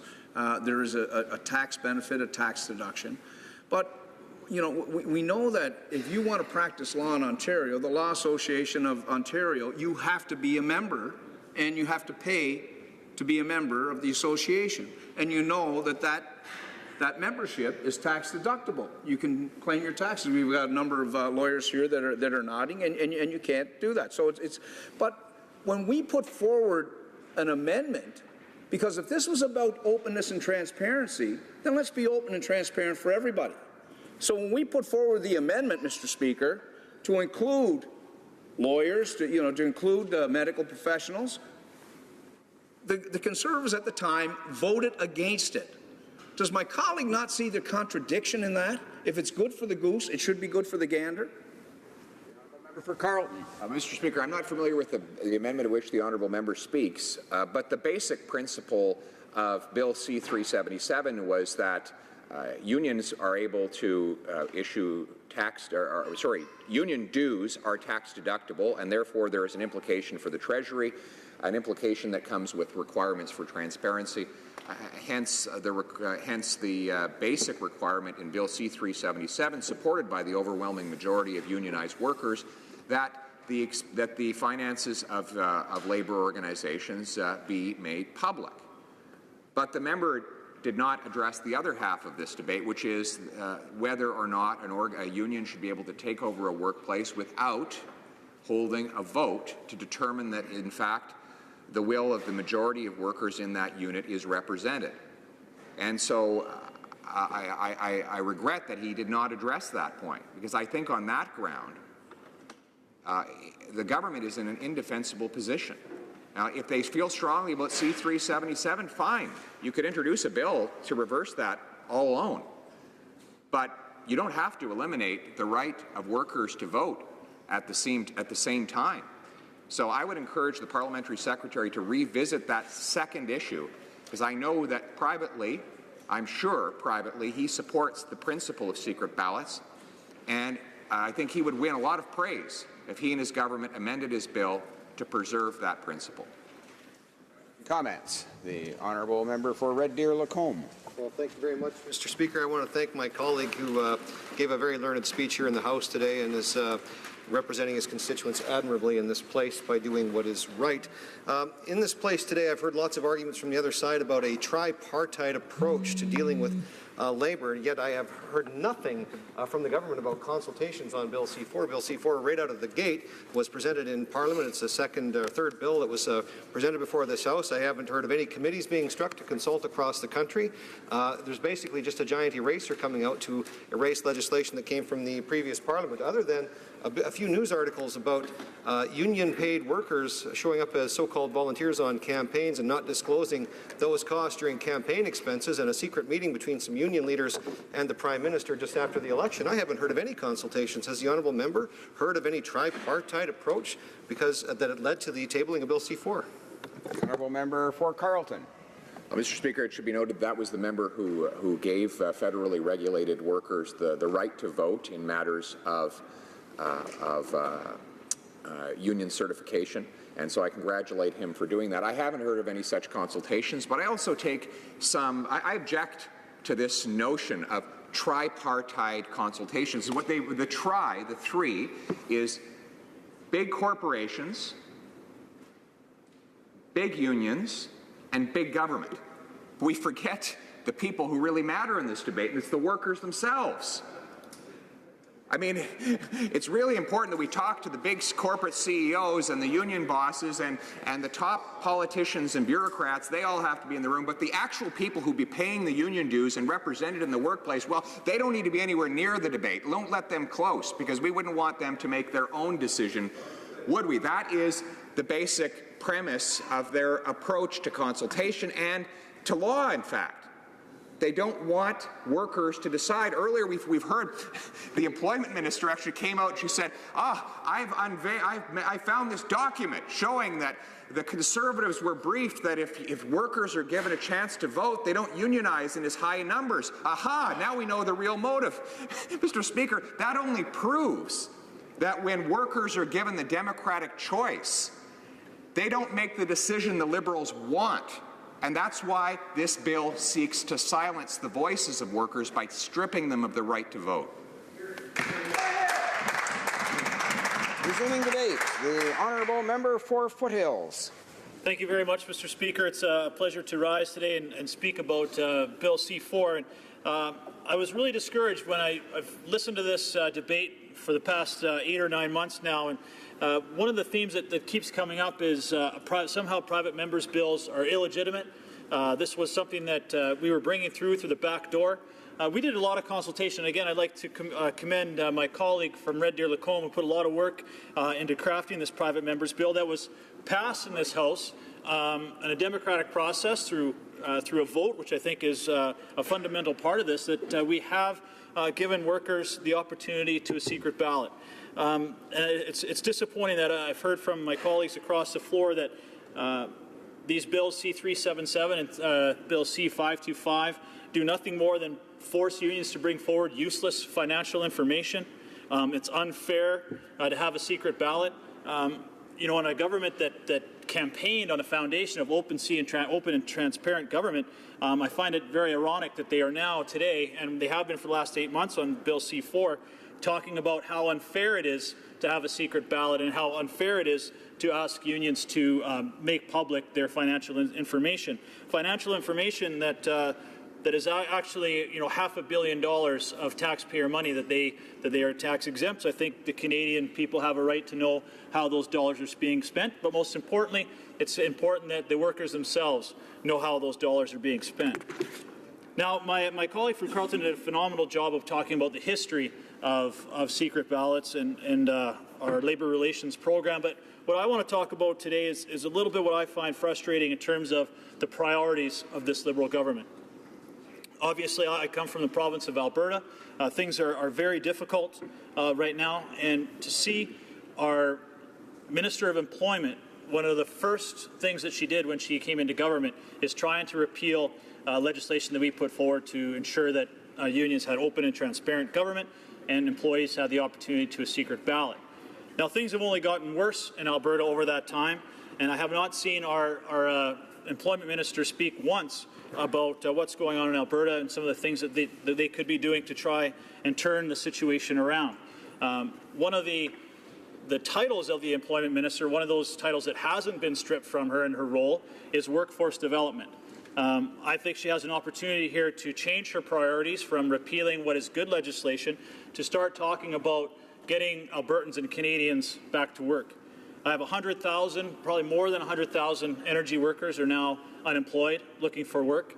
These are families who are having a tough time paying their mortgage, putting food on the table, putting their kids in sports and hockey, and it's only getting worse. Unemployment or employment insurance claims in Alberta are up 90% over the past year. The Canadian Association of Oil Well Drillers has said that employment will be down 60% from 2014 numbers. This is something that is going across the country. I know we talk about the employment situation in Alberta is dire, 8.6% unemployment, the highest it's been in decades. But this is something that impacts Canadians from coast to coast. I think that it's very unfortunate that we have a Liberal government and an employment minister specifically who has been really missing in action on this, and her number one priority is repealing these pieces of legislation. I think that her priority and her focus right now should be on actually workforce development, which is one of her roles. And one of those things that we could be doing in terms of workforce development is advocating for shovel-ready projects, things like Northern Gateway, Trans Mountain Pipeline, things that will actually develop a workforce and get these unemployed Canadians, and especially Albertans in the energy sector, back to work. And the question I would like to ask, if she has an opportunity to answer, is when the Trans Mountain Pipeline comes to Cabinet later this month, or maybe next month, will she be in that Cabinet room? Will she be a voice for Canadian workers? Will she be a voice for Canada's energy sector? Will she be a voice for investment in Canada? Or will she be just standing there and be missing in action? Will she a voice and support the Trans-Canada Pipeline and to get Canadians back to work, rather than spending her time advocating for what I feel is a very low priority, which is Bill C-4? Great question. So I hope she has an opportunity to answer that today, and how she will be advocating for the Trans Mountain Pipeline when it comes before Cabinet next month. But, Mr. Speaker, I look at Bill C-4 obviously as well as a real step backwards. This was an opportunity that gave Canadian workers a chance for a secret ballot. And this is something that I believe in vehemently. It is a cornerstone, a foundation of our Canadian democracy. And I don't know why I'm actually surprised that the Liberal government would want to be repealing this. We now also have, and we're talking about this quite regularly right now, but we have a Liberal government that is trying to arbitrarily make a change to our fundamental piece of our democracy, which is how we elect our parliamentarians. And they are doing this with, we'll say consultations, but they want to make a change to a fundamental part of our democracy without really consulting Canadians through a referendum. So why should we be also surprised that they would want to make a change to how unions could have a secret ballot vote when they are going to make that same change to Canadians on how we elect our government? And I find that very ironic that they are just by piece, taking away the voice of Canadians. And it also shows, in my opinion, that when we spoke on Bill C-525 and C-377, that we had very strong support from union workers. Some of our polling across Canada was as high as 86% supported this kind of legislation. So to repeal that with very little consultation, if any consultation, I find is very disingenuous. And I don't think that they've had the opportunity or taken the opportunity to speak to union members and get their feedback on that. And I certainly, during the election last fall, I spoke to tens of thousands of my residents, and certainly not once did this issue come up as a priority for the people in the riding of Foothills. Not once. Certainly I had people talking about creating jobs, ensuring our economy is strong, but I never had one single person at a door say to me, you know what, I'd really like you to repeal bills that encourage openness and transparency and give Canadian workers the opportunity for a secret ballot vote. I would encourage my members opposite to tell me how often they had that answer at their door, because that's really what C4 is about, is eliminating openness and transparency and removing the opportunity for Canadian workers to have a secret ballot vote, which is a fundamental part of our democracy. To me, it's a cornerstone of what Canada was built on, and it just seems backwards for us to be taking that right away from Canadian workers. And we're in the process of Bill C-7, which is a similar process for RCMP. And are my Liberal colleagues on the other side of the floor also saying that they want to deny RCMP members the right to a secret ballot vote when it comes their opportunity to either form or not form a union? I just find this extremely disingenuous. Mr. Speaker, looking through some data, and really what I find the most frustrating with this is that we are taking some very important time in this House when we could be dealing with what I think are much more important issues, such as employment, such as economy. And I think when you ask Canadians, they support openness and transparency. When you ask Canadian workers, they support openness and transparency. But it seems the only ones who don't is this Liberal government, which is flies against everything that they've talked about as we go through this. And the more we sit here and talk about this, they talk about consultation, which I don't believe happened on C4. They delay a decision on Trans Mountain Pipeline. They delay a decision on the hearings on Energy East. They delay a decision on Northern Gateway, ratification of the Trans-Pacific Partnership, a softwood lumber agreement. So the real important things that this government should be getting at and should be doing, they are not. They are spending their time pandering to big union bosses rather than pounding the pavement and helping to create jobs for Canadians who are woefully struggling right now. In conclusion, Mr. Speaker, I want to ensure the residents of my constituency of Foothills that the Conservatives are fighting hard to ensure they have a voice and an advocate for what they feel are most important: jobs, a strong economy, and their family. Unlike the Liberals, who seem to think that workforce development is a bit of an oxymoron, we will be a champion for the energy sector. We will be a champion for small business, Canadian investors, our farmers and ranchers. These are the people who are creating growth. These are the groups and the folks who are creating jobs. It is not the union bosses. And I think that should be the priority. Thank you, Mr. Speaker. Questions and comments. The Honourable Parliamentary Secretary to the Prime Minister. I listened with great interest the need and the expressed need of Albertans to get infrastructure investments to get people back to work in very troubling times. And I wonder if the member opposite would care to reflect on the fact that his government failed to sign an infrastructure agreement with Alberta in the last 2 years before they left office, that resulted in $0 in new infrastructure money being delivered to the major cities of Edmonton and Alberta. And if they're truly concerned about getting Alberta back to work, why was their government so inept at delivering infrastructure dollars to a province that quite clearly needed it? The Honourable Member for Foothills. Well, I appreciate the question that has absolutely nothing to do with what we are talking about here today. And again, it just goes to show that they are not taking these issues, that are very important to all Canadians, seriously at all. Rather than talk about the issue that we're talking about here today, secret ballots, financial transparency, he wants to talk about something else because they don't want to talk about these issues that are important. And just so he knows, if he's ever actually left downtown Toronto, I could speak for Albertans, and I know how Albertans are feeling right now, and they're feeling very frustrated that they have a government across the floor who does not care about what they're going through, is not doing anything about it, but would rather have some rhetoric discussions about issues that take two to tango, by the way. Thank you. Very good. Before we continue with questions and comments, just on the issue of relevance, and this does come up from time to time at the period for questions and comments. Generally speaking, honourable members realize that the questions that are posed during that 5 or 10-minute period should be relevant to the topic that's before the House. But in addition, if the honourable member in the course of his or her remarks or speech enters into a topic area that might be related or indirectly related to the topic that's before the House, a question or comment on the remarks of the honourable member who just spoke would also be in order. So that's something to keep in mind when honourable members are thinking about how to pose their questions during this 5 or 10-minute period for questions and comments, which we'll go to now. Questions and comments. The Honourable Member, la députée d'Abitibi-Témiscamingue. The Honourable Member for Abitibi-Témiscamingue. Thank you, Mr. Speaker. Can explain something to me.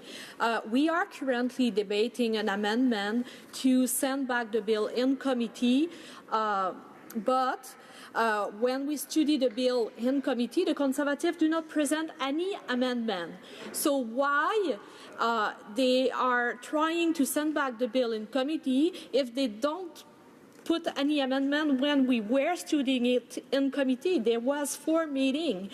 So he just said in his speech that the Conservatives are working hard, but he have 4 meetings to table any amendment, and no amendment was tabled by Conservatives. So I have difficulties to understand the process and what they are trying to do exactly. And if he could clarify, it will be really appreciated. The honourable member for Foothills. Thank you very much, Mr. Speaker, and I appreciate her question. I'm not on the committee, so I don't want to speak for my colleagues who are on the committee. But what I can say is I think we were quite satisfied, obviously, with Bill C-377 and C-525. There is great support from Canadians. We don't want to see those two pieces of legislation repealed. I don't think that there is an amendment to Bill C-4 that we would be in support of, because Bill C-4 is repealing two critical pieces of legislation. I think we've heard from our colleagues across the floor, and I can't speak for the NDP members, but saying that one of the biggest issues with Bill C-525 and 377 were they were private members' bills. So I'm really looking forward to seeing those two bills put back into legislation, but maybe through a government bill from the Liberal Party. Questions and comments. The honourable member for Lambton, Kent, Middlesex. Thank you, Mr. Speaker, and I want to thank my colleague from Foothills. Interesting, as we heard earlier, the Liberal government continues to talk about the middle class and transparency and accountability, while they talk about big business, the elitist in government, big government, and large unions. They don't talk to they talk to the CEOs, they talk to the union leaders, but actually, who are the middle class? Well, actually, the middle class are the folks that get up every day and go to work. And they put in their hours, they come home and they buy the food and they look after their family. I'm just wondering, when we talk about big government, in fact, they just gave $1.1 million to their elitist people in government to move. And so I'm wondering what this has got to do with creating jobs and preserving democracy in our country, which we're right now seem to be jeopardizing. Foothills. Thank you very much. I'd like to thank my colleague for his question. And I'm glad he asked that question, because we hear it all the time in just about every answer from across the floor, that we are working hard for the strengthening the middle class and working hard for those who are working hard to join it. Well, what about the 125,000 who just left it from Alberta in the energy sector? We don't hear a word about that. And repealing Bill C-4 is certainly not going to get those people back to work. Our priority in this House right now should be coming up with ideas and a plan and coming up with policy that's going to attract investment back to Canada. We talked about it yesterday. In Canada is now investing $1 billion into the oil sector in Texas, not here in Canada. United States, Australia, United Kingdom, France, all have similar legislation to what Bill C-377 and 525 include. So why are we going to be the one Western democracy that is eliminating the opportunity for Canadian workers to have a secret ballot, but when really our priority should be finding a way to get those 125,000 Canadians back to work? Hear, hear. Resuming debate, the honourable member for Saskatoon, Grasswood. Thank you very much, Mr. Speaker, for this opportunity this afternoon to speak on Bill C-4. Today, I will be splitting my time with the colleague and the member from Charlesburg, St. Charles. So thanks very much. Well, this bill that was introduced by the Liberal government certainly attacks the principles of our democracy, our accountability, and certainly our transparency. Two previous private member bills, and we've talked all afternoon in the House, C-377 and C-525 that passed, are now under major attack. Let's take Bill 377. It dealt with accountability. And Bill C-525, which deals with the democratic process. We've talked a lot about the secret ballot. So let's talk about the transparency of Bill C-377. All public bodies, Mr. Speaker, have rulings requiring transparency and accountability. Members of Parliament, all 338 of us, all federal and provincial departments, our crown corporations, municipalities, and RMs. In many ways, I guess this is how we are judged in life. We are judged personally, and we're certainly judged by it in government. At the end of the day, how well we manage our affairs is what we're remembered for. Charitable organizations, Mr. Speaker, they're constantly asking for donations, and they have to be transparent. We want to know where the money is going. It's called paper trail.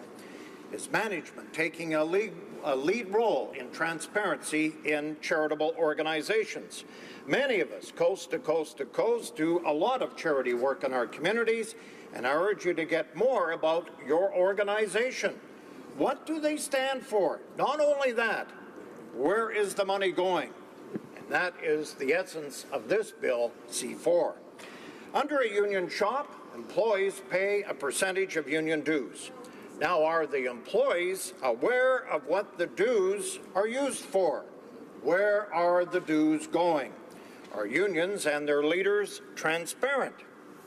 They should be, especially when there is a major tax credit for deductions. And many of us that have been union members over the last number of years, like myself, nearly 40 years, I had voluntary payments to the union, and they spent the money.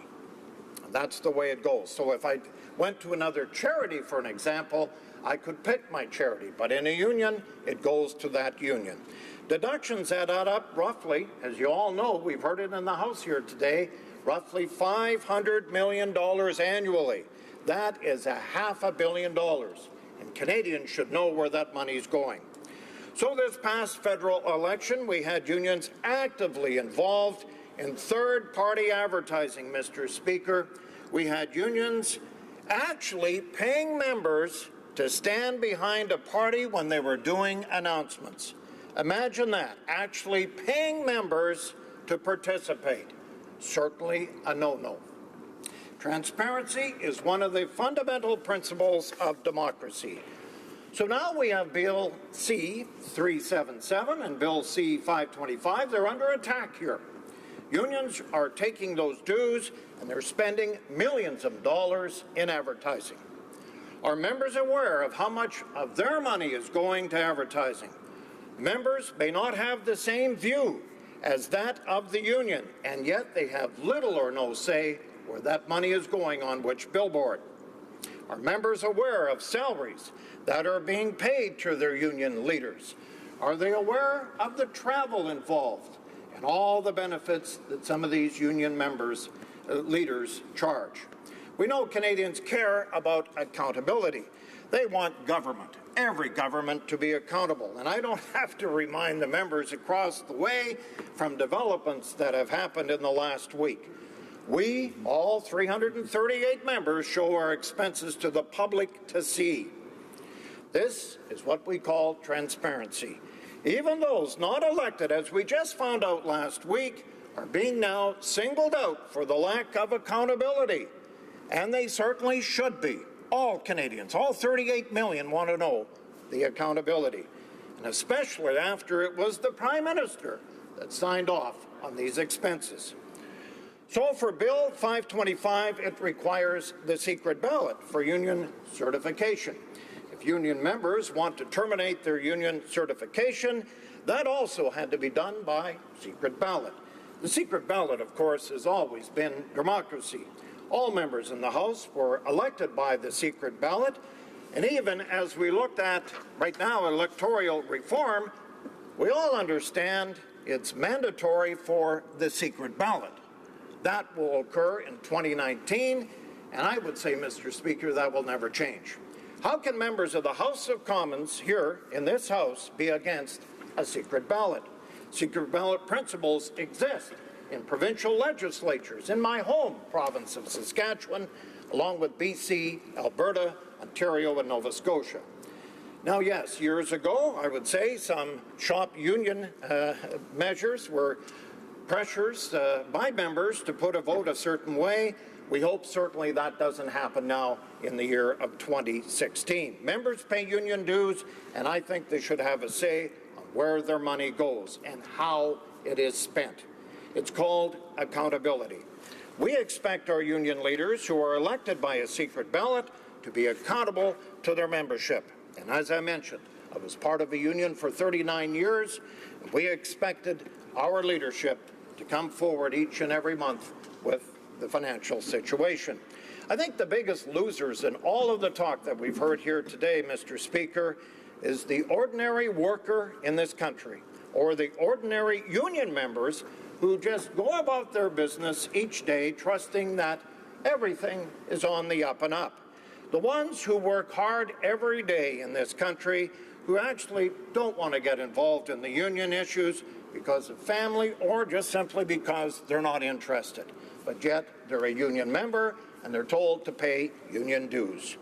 They are the ones that are hurt by this bill, Mr. Speaker, because they have a harder time getting access now to certain information of this bill. We all need democracy in this system, which includes secret ballots. So we move on to Bill C-525, and it's all about accountability. If the workers are happy with their union, they'll simply support on a secret ballot. Now, if accountability doesn't happen, then they have the right to decertify, and that should have an opportunity also through the secret ballot. Some say this former government, our Conservative government, was pro-business. So be it. There's always a balance, Mr. Speaker, I think, between business and workers. If treated well by owners, you don't have a union issue. And I look at myself and my previous career, we had 40 years with union. Not once did we ever lock out. Not once did we ever threaten the company. We were always at work. We may have took a little longer sometimes to get an agreement, but that was the process that we wished to go. So if treated well by owners, you don't have that union issue. Too often, though, in the past, it's the union that has pushed the envelope, causing tension, I think, between some workers and some ownership.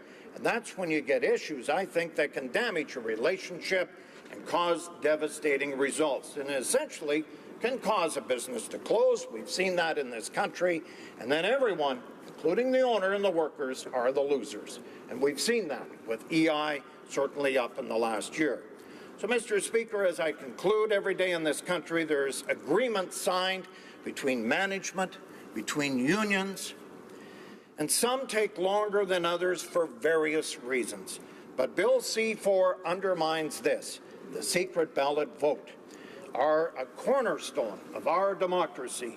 And if the process is good enough to elect us, the MPs, it should be good enough to ratify collective agreements coast to coast to coast. Thank you. Questions and comments? The Honourable Parliament Secretary to the Minister of Employment. Thank you very much, Mr. Speaker. Mr. Speaker, my member across, he tries to dismiss what 377 was. He tries to say, you know, we asked the same for charities. Why can't we ask this for organized labor? Okay, the highest degree of revenue by any charity in the country is a hospital in Toronto. When they file a form about 24 pages. One of the smallest filings that we're going to see if we were to let 377 go forward for organized labor would be about 400 pages. So don't try to mislead the Canadian public that what you're looking for is the same. Everything over $5,000, Mr. Speaker, everything over $5,000, every salary over $5,000 would have to be proved.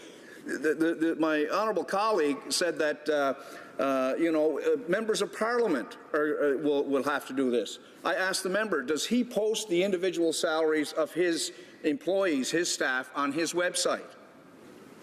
Member for Saskatoon, Grasswood.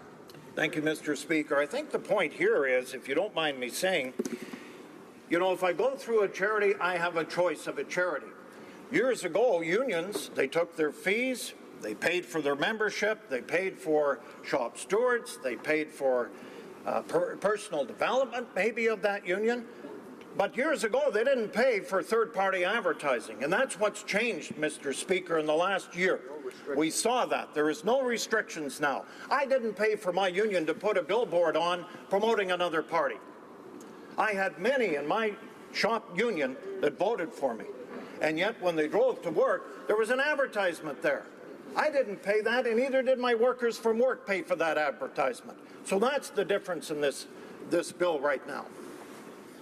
Questions and comments? Question commentaire. The Honourable Member for Lambton, Kent, Middlesex. Thank you, Mr. Speaker. And I want to thank my colleague. I mean, he raises another significant point.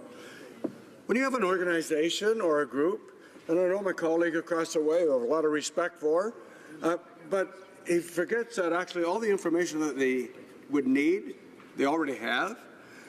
And when you get an organization that garners a benefit of $500 million from taxpayers' benefit in a year? Do you believe that when they have that taxpayers' benefit, that you shouldn't be accountable for that? I wonder if you could comment on that. Member for Saskatoon Grasswood. Thank you, Mr. Speaker, and thanks for the question from my colleague. We've seen 6 provinces sign off, including my province of Saskatchewan. And it's interesting because the provinces that have signed, like Saskatchewan, Alberta, BC, we're progressive. We believe unions are good. We can work with unions. The average cost of income in our 3 provinces, I might add, have gone up substantially. And it's good. I mean, people have good living styles, other than in the last 18 to 24 months because of the oil and the commodity situation. But before then, we were in pretty good shape, Mr. Speaker. Questions and comments. The honourable member for Spadina-Fort York. Thank you very much. You know, I listened with great interest to the party across the way, and I used to think they were the party of small government. But it's a party that, while in power and even now, talks about wanting to run charities and detail how charities are structured and get engaged as a government. It's a party that wants to get involved in unions and decide how unions should be run and what rules should be followed. Did the same thing with Aboriginal communities, wants to decide how band council should report out to their membership and detail it. In fact, private members' bills came forward talking about how to run political parties from the parliament of this country. It is extraordinary the amount of control that this party wants in the everyday life of democratic social organizations. If unions want a free vote or a private vote, is it not their choice? Do you not believe in these sorts of freedoms being extended to self-organized, self-regulating organizations? Member for Saskatoon Grasswood. Thank you, Mr. Speaker. We've talked about the tripartite voting in this House of big government, big employers, and big unions. Nobody's ever talked about the pawns in this situation, the pawns being the everyday worker in this country. You're the government right now of consultation. You haven't done a lot of consultation on Bill C-4 at all. None. Zero. We have seen that. At least when our private members' bill was debated in the House of Commons, we took that to the public. We took that to the public, Mr. Speaker, last October. You know, the 2 private members passed. We never heard that much on this side of the House, obviously. But we do have some issues. We do have some issues when unions start becoming third party during elections, which we just saw last October. Just a reminder to all honourable members to remember to direct their commentary to the chair. We're going to resuming debate. Resuming debate. The honourable. I wasn't certain, Mr. Speaker, but the honourable member knew that we won the last election, didn't he? Is that a point of order? I don't think so. It's really just a point of debate. I think perhaps when the Honourable Parliament Secretary has a moment, he can perhaps connect up with the Honourable Member in question when the time comes. Resuming debate. The Honourable Member. Resuming debate. The Honourable Member for Charlebourg-Saint-Charles. Mr. Speaker, I'd like to thank my colleague from Saskatoon Grasswoods for his excellent speech. Mr. Speaker, the former Conservative government was a principled government. We believe in democracy, the people's choice, and we work to make the federal government more transparent. For close to 10 years in power, that's what we worked for. And it is from this perspective that we supported Bills 377, an act to amend the Income Tax Act, and Bill C-525, an act to amend the Canadian Labour Code, the Parliamentary Employment and Staff Relations Act, and Public Service Labor Relations Act, also called the Employees Voting Rights Act. These 2 bills, tabled by members and adopted by both houses, were a way to make the union movement move forward and to supervise it transparently, to usher it into the modern age. Bill C-525 made the secret ballot mandatory for union activities. The secret ballot is just so revolutionary. Never been tested before, except in federal elections, provincial elections, municipal elections, school elections, and in referendums. But it seems like we have to drag the union organizations kicking and screaming into the modern age through legislation. And many provincial legislatures did the same thing, rather. Alberta, BC, Saskatchewan, Ontario, and Nova Scotia. Bill C-377 forced union organizations to divulge the use made of the amounts amassed in the form of union dues. Nothing complex, just good common sense. Especially when we're talking about money that is collected directly off paychecks by a convention that has already been established. These two bills were a breath of fresh air that the union world desperately needed. That is why I wanted to participate in this debate, to denounce what the government is currently doing. It's appalling to see what this government is up to. With Bill C-4, an act to amend the Canada Labour Code, the Parliamentary Employment Staff Relations Act and Public Service Labour Relations Act, the government will repeal both these bills. It is disappointing to see the Liberals, who claim to be the defenders of the middle class, widows and orphans, bring us back to the dark days of unionization. On the other side of the House, secret ballot and transparency regarding the use of financial resources are not important. It's not surprising from them, but it is disappointing. The Liberals' priority is to reward the major union organizations for having spent unlimited amounts to help them get elected. That is exactly what the government is doing with C4. They're thanking the major union organizations who spent a lot of money to elect them. And Mr. Speaker, I'm just going to take a sip of water. And it is partly for that reason that we had the longest election campaign in history, in order to ensure that these union organizations did not repeat what they had done in the last provincial election in Ontario. That is, to put up posters across the province with negative ads in order to sway the vote. For these corporations and for the Liberals, the interest of workers, their members, is more important. C4 means the end of the secret ballot for the unionization of employees. Major union trade unions will be able to do bullying and scaring employees who do not actually want to join a union. It is disappointing to see union bosses being supported by the government. Here, the government is not protecting the silent majority, that is, the middle class who works to make ends meet. These people end up buying peace by keeping quiet and voting against their conscience. The government fosters corporate interests of the unions, who need millions of dollars in union dues that are taken directly off people's paychecks. There are many stories of bullying and intimidation. They fear reprisals, so many people decide to bow to the inevitable and sign the certification form. They don't sign it because they believe that a union is good for them, but because they feel threatened. When it is time to vote as to whether they want to be unionized or not, the ballot is rarely a secret one. People have to raise their hands, but they feel forced to vote in a certain way. They fear reprisals if they do not follow the union bosses. So instead, they do not vote with their conscience. They do not vote with their souls or their conscience. They have been intimidated during the process, and they know that this intimidation will continue if they continue to oppose the leaders. Even dictatorships that hold votes to confirm Even dictatorships that have votes to confirm their leaders do not hold votes in this way. People do have the right to hold secret ballots.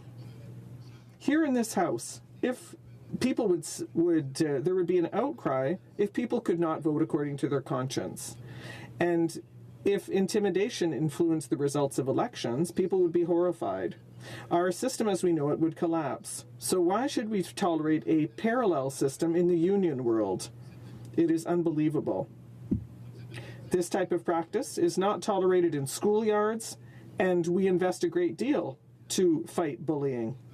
But when it comes to the union world, the government believes that this type of thing is normal. A secret ballot also protects employees from pressure that could be exercised by an employer to prompt them not to unionize. And many employers abuse this privilege. If the majority want to be unionized, and a secret ballot confirms this, there is no doubt that the workers have expressed their wishes. Why do people need to know who voted what in order to exert pressure on them? People in this House don't really know who voted for them in the last election. A ballot allowed people to vote according to their conscience. We can understand why Liberals want to allow the big unions to work secretly because of the amount of money they collect, because this is a government that speaks out of both sides of its mouth. They use public money as a slush fund. It is only once they get caught red-handed, that this government will apologize and recognize its mistakes. The Minister of Health it was only because she was caught out using limousines that she apologized and agreed to repay this unjustifiable expense. It's even worse, given that Canadians already pay for ministers' drivers. Canadians also learned that the Minister of the Environment didn't mind spending taxpayers' money to have photos taken of her. This is another crazy expenditure. And she would have preferred not to get caught. It's the same thing with the exorbitant moving expenses that were paid to Gerald Butts and Katie Telford. Over $220,000 were paid by Canadian taxpayers. Canadians are outraged to see their money being used as petty cash by Liberal cronies. Obviously, Canadians can kick a government out every 4 years. But luckily, they have the presence of an opposition that holds the government's feet to the fire to make sure it is accountable. But that is not the case with major unions. Although they have access to the way unions use funds, people who are unionized do not have a lot of say in how their money is used. I know that unions can be useful to be the voice of workers when it is time to negotiate working conditions, but when it comes time to sway the result of election, we're not talking about worker protection anymore. The millions of dollars that the Ontario unions spent on advertising during the last election campaign is beyond belief. Unions act to defend corporate interests rather than the interests of their members. Many people want their union to be more transparent and have them interfere less in matters that have nothing to do with protecting workers' rights. It is illogical to pay amounts of money for this type of thing. If those leaders want to play politics, then they should run as candidates. There are many parties that defend unions in this House, but if they really want to protect workers, then they should focus their activities in a different way.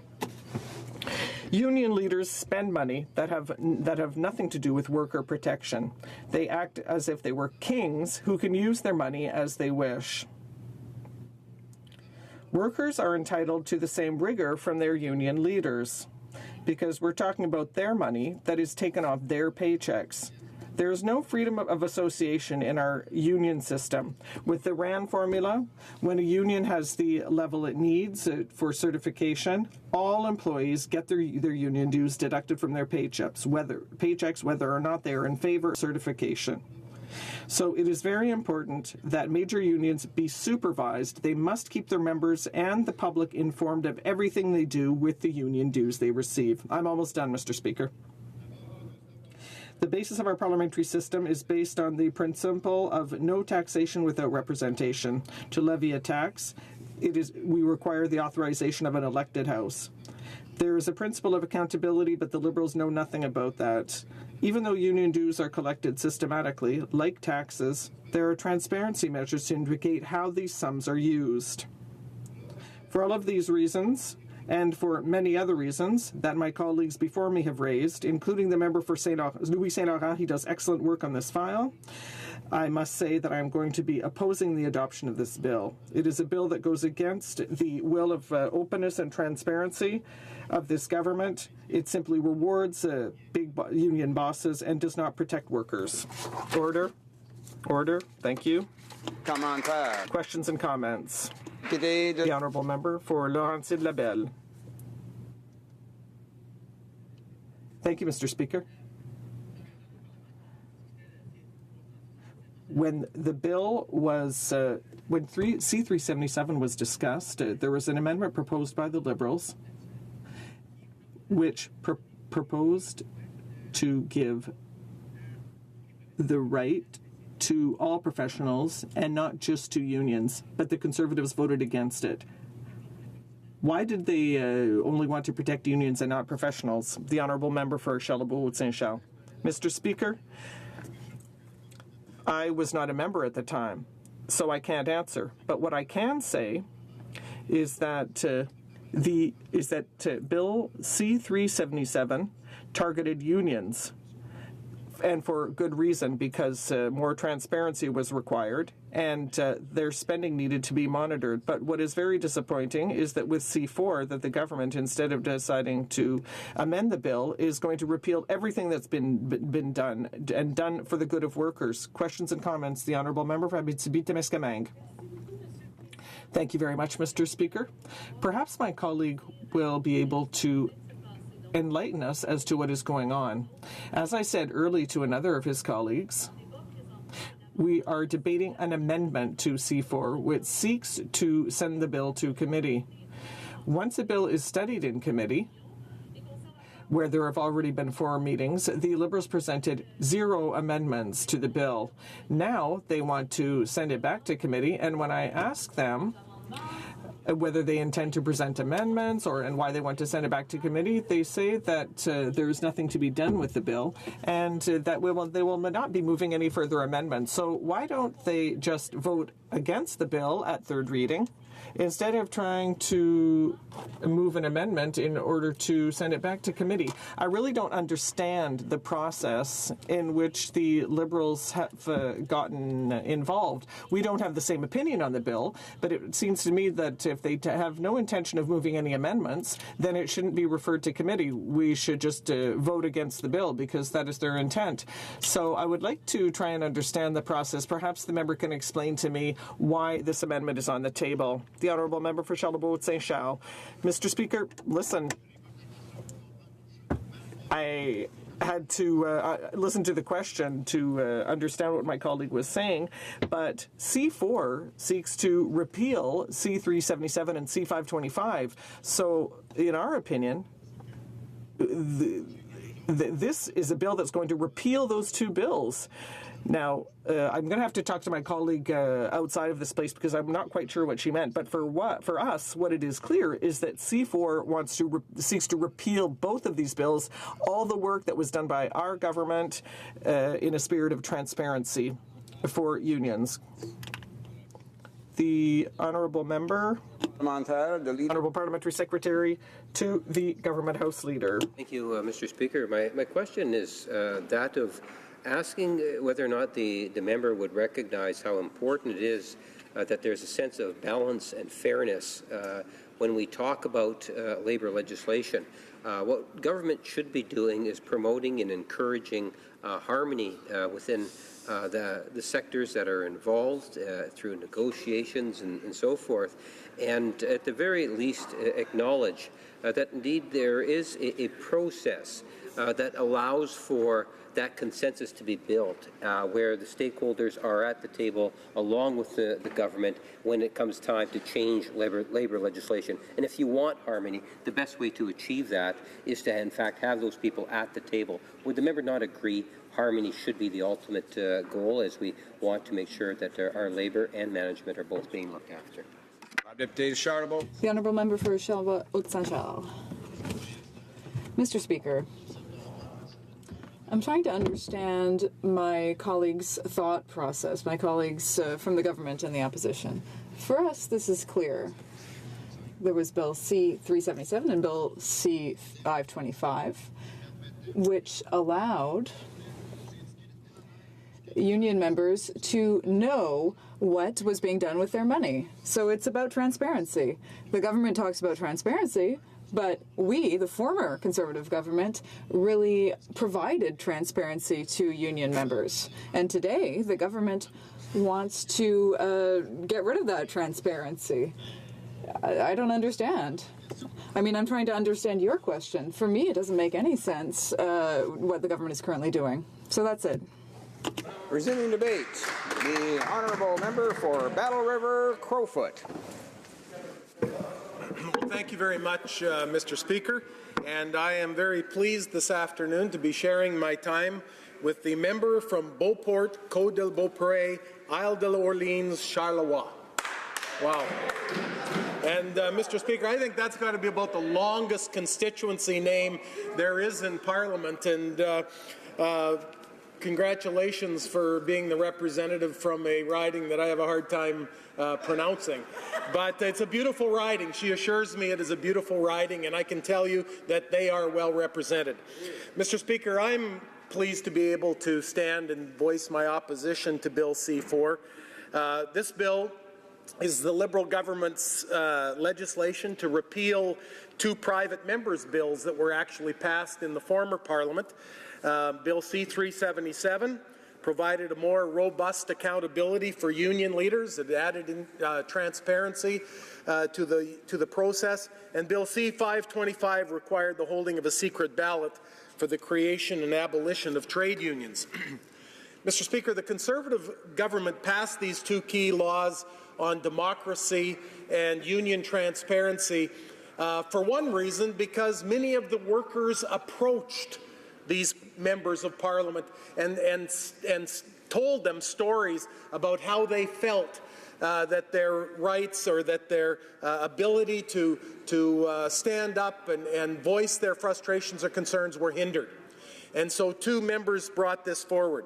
The Liberals are reversing these two bills that brought accountability, transparency, and a stronger measure of democracy to the trade union system in Canada.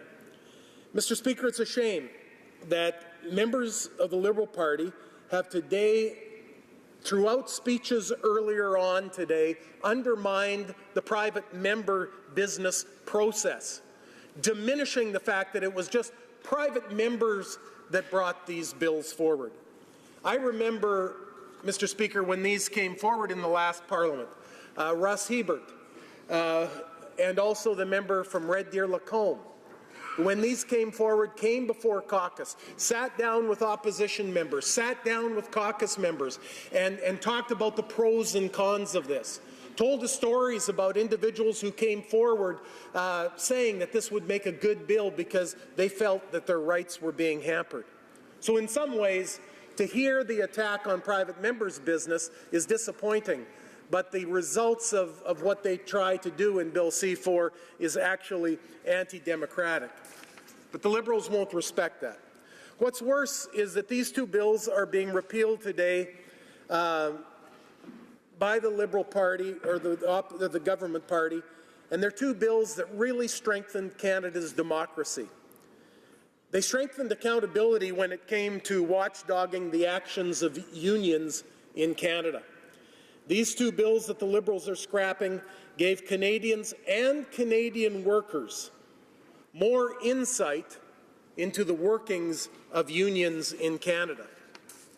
They added transparency into the workings of unions for all Canadians, but most importantly, for those members themselves. I might add that all the parties in the House of Commons, except for the Conservative Party of Canada, support this restoration of power of the union bosses over the average worker who is a member of the union. That average working Joe or Jane is also probably a member of the middle class. And here we have the Liberals stripping rights from members of the middle class.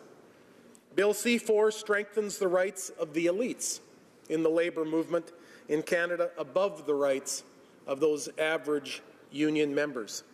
The question was posed earlier, did any constituents come to you now about C-4?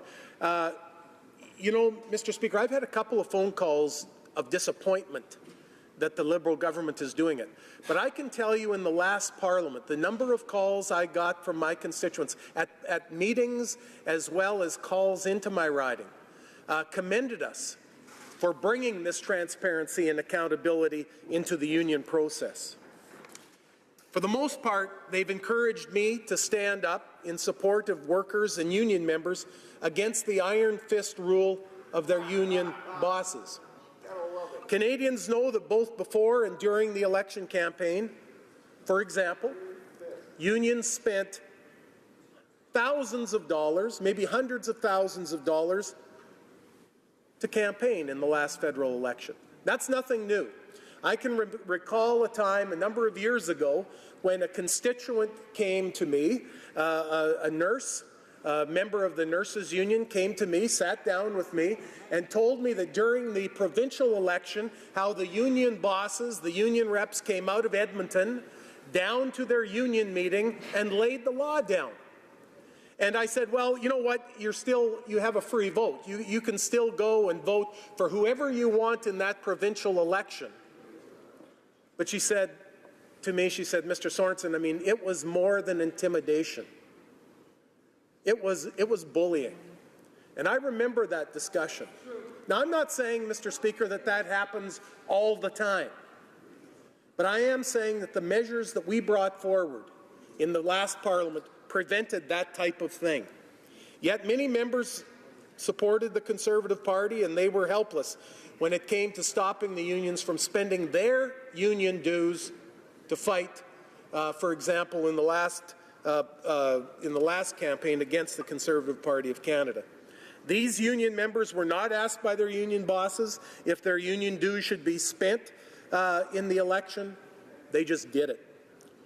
There was no way for these Canadians to try to stop them from working for one party or another.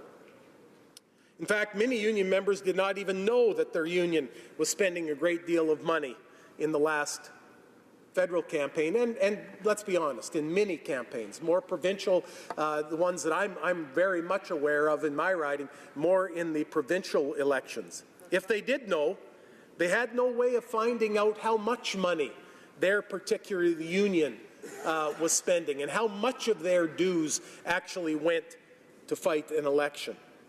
So what do we know? What are the observations about this bill? Well, Mr. Speaker, I believe that this bill is a bad law for democracy. I think it's a bad thing for democracy in the whole structure of the workplace and unionization or not. I think it's bad for transparency. It cuts out a level of transparency and accountability in Canada. In fact, this law would allow a backward step on democracy and transparency. It's clear that today with Bill C-4, the Liberal Party is, I believe, thanking the unions for spending the millions of dollars in the last election without having consulted their members, Mr. Speaker, and I think it's a payback. It's an interesting observation, Mr. Speaker, that the first bill introduced by this government is not a bill to create jobs. It's not a bill to stimulate economic growth. It's not a bill that would do anything to help the economy. It would just seem that the Liberals have given up on the economy. They said that we're going to go into deficit $10 billion. Oops, well, let's make it 30, and hopefully that'll kickstart the economy. The bill doesn't do anything to create jobs. In fact, it only serves to please union bosses. It reduces transparency. We saw that with the First Nation Transparency Act as well. It seems like this government is bound and determined that that's the accomplishments they want to be known for. The big loser in this act is the average union worker who is forced to pay union dues while the union bosses don't consult them and don't have to be accountable for to their management for those union dues. Moreover, with the passage of Bill C-4, the individual worker will now be forced into a position of publicly informing their colleagues whether or not they support their union. This exerts undue pressure on an individual worker. At a public meeting, rather than having a secret ballot, even on the formation of a union or the disbanding of a union, they're now saying, no, the public member should stand publicly and make his voice known. Wow, Mr. Speaker, I see my time is running out. Bill C-4 abolishes that secret ballot, and this is an attack on the process. This bill violates the fundamental principle of transparency. It's a disgrace and shameful. Bill C-4 makes it the law that union bosses will be able to continue spending their members' fees without having to be accountable. Mr. Speaker, the question may come, why is it that important? Why do you in Parliament worry about what the unions do? Accountability, Mr. Speaker, is important to the public interest of Canadians because union fees, as we've already discussed here in the House, are reduced tax revenues, and it affects all Canadians. Union dues are not taxable and therefore reduce the federal revenues. Mr. Speaker, I see that my time has run out. I will not be supporting this bill. I realize there was no consultation when this bill came forward. I recall, as I stated, the private members who brought these bills forward in the former Parliament did their due diligence. They did their homework. They spoke with unions. They spoke with union workers. They spoke with business, and they spoke with colleagues here. And so, Mr. Speaker, I thank you for the opportunity of being able to speak on this bill. In comments, questions et commentaires, the Honourable Parliamentary Secretary to the Minister of Human Resources. Thank you very much, Mr. Speaker. So I guess I can put my friend and colleague from the class of 2000 from Battle River, Crowfoot, down as undecided. Mr. Speaker, what's come out of the opposition, what's come out of the Conservatives today, and Speaker after Speaker have said very, very similar things. And my friend from Crowfoot, Battle River Crowfoot, he had said it was about the bullying tactics of organized labor. The big union bosses going in and intimidating and bullying people to sign up. And he had said that in his comments. But, Mr. Speaker, check with the Industrial Relations Board. The chairman of the Industrial Relations Board, I said, how often does this happen? How many grievances have you had about the card check system? They said 6. 4 against the employers, 2 against organized labor. 2 against organized labor. They say the Liberal government isn't doing enough for the economy now. When their government took over, oil was at $1.16 a barrel. When they left, it was at $32 a barrel. But the thing that they were motivated about was bringing in a bunch of legislation that hurt organized labor in this country. So, Mr. Speaker, I think you can get up and say that this is about openness and transparency. These 2 bills were about an attack on organized labor in this country, plain and simple. Member for Battle River, Crowfoot. Mr. Speaker, when we formed government in 2006, we paid down the national debt by billions of dollars, $40 billion. We lowered the GST from 7 to 6 to 5%. We lowered the tax rates to the lowest rate in 50 years. We invested in infrastructure. We did all those things, Mr. Speaker. We put money into the pockets of Canadians through the universal child care benefit, up to $6,600 for the average family of 4.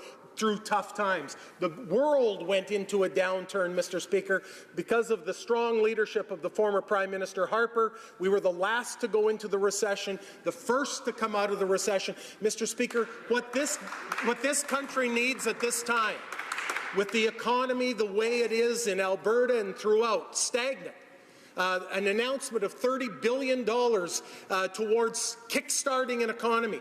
What we do not need is another carbon tax piled on top of all the other taxes they're bringing forward. What we do not need is enhancement of red tape. We need to make sure that this government cuts red tape, makes it easier to create jobs. Why is it that this government is so content to raise taxes on the people that we expect and hope will be creating jobs? Mr. Speaker, whether it be the Canadian Federation of Independent Business, everything this Liberal Party is doing is hurting our economy and hindering the ability to hire. That's why unemployment rate keeps rising. Questions and comments? The Honourable Member for Red Deer Lacombe. Well, thank you very much, Mr. Speaker. I just wanted to thank my colleague from Crowfoot for his excellent speech, and I just wanted to ask him, based on his years of experience here, he's been here longer than I have, I dare say, doing a great job. When I was the MP for Wetaskiwin, when I moved the bill in the previous Parliament, I was always trying to chase the member of Crowfoot as far as who could get the most votes in a in a federal election. But clearly, he has the confidence of the people that he represents. And I want to ask him, at any point in time, and I've asked this question across the way, and I don't get a straight answer from any of the members over there.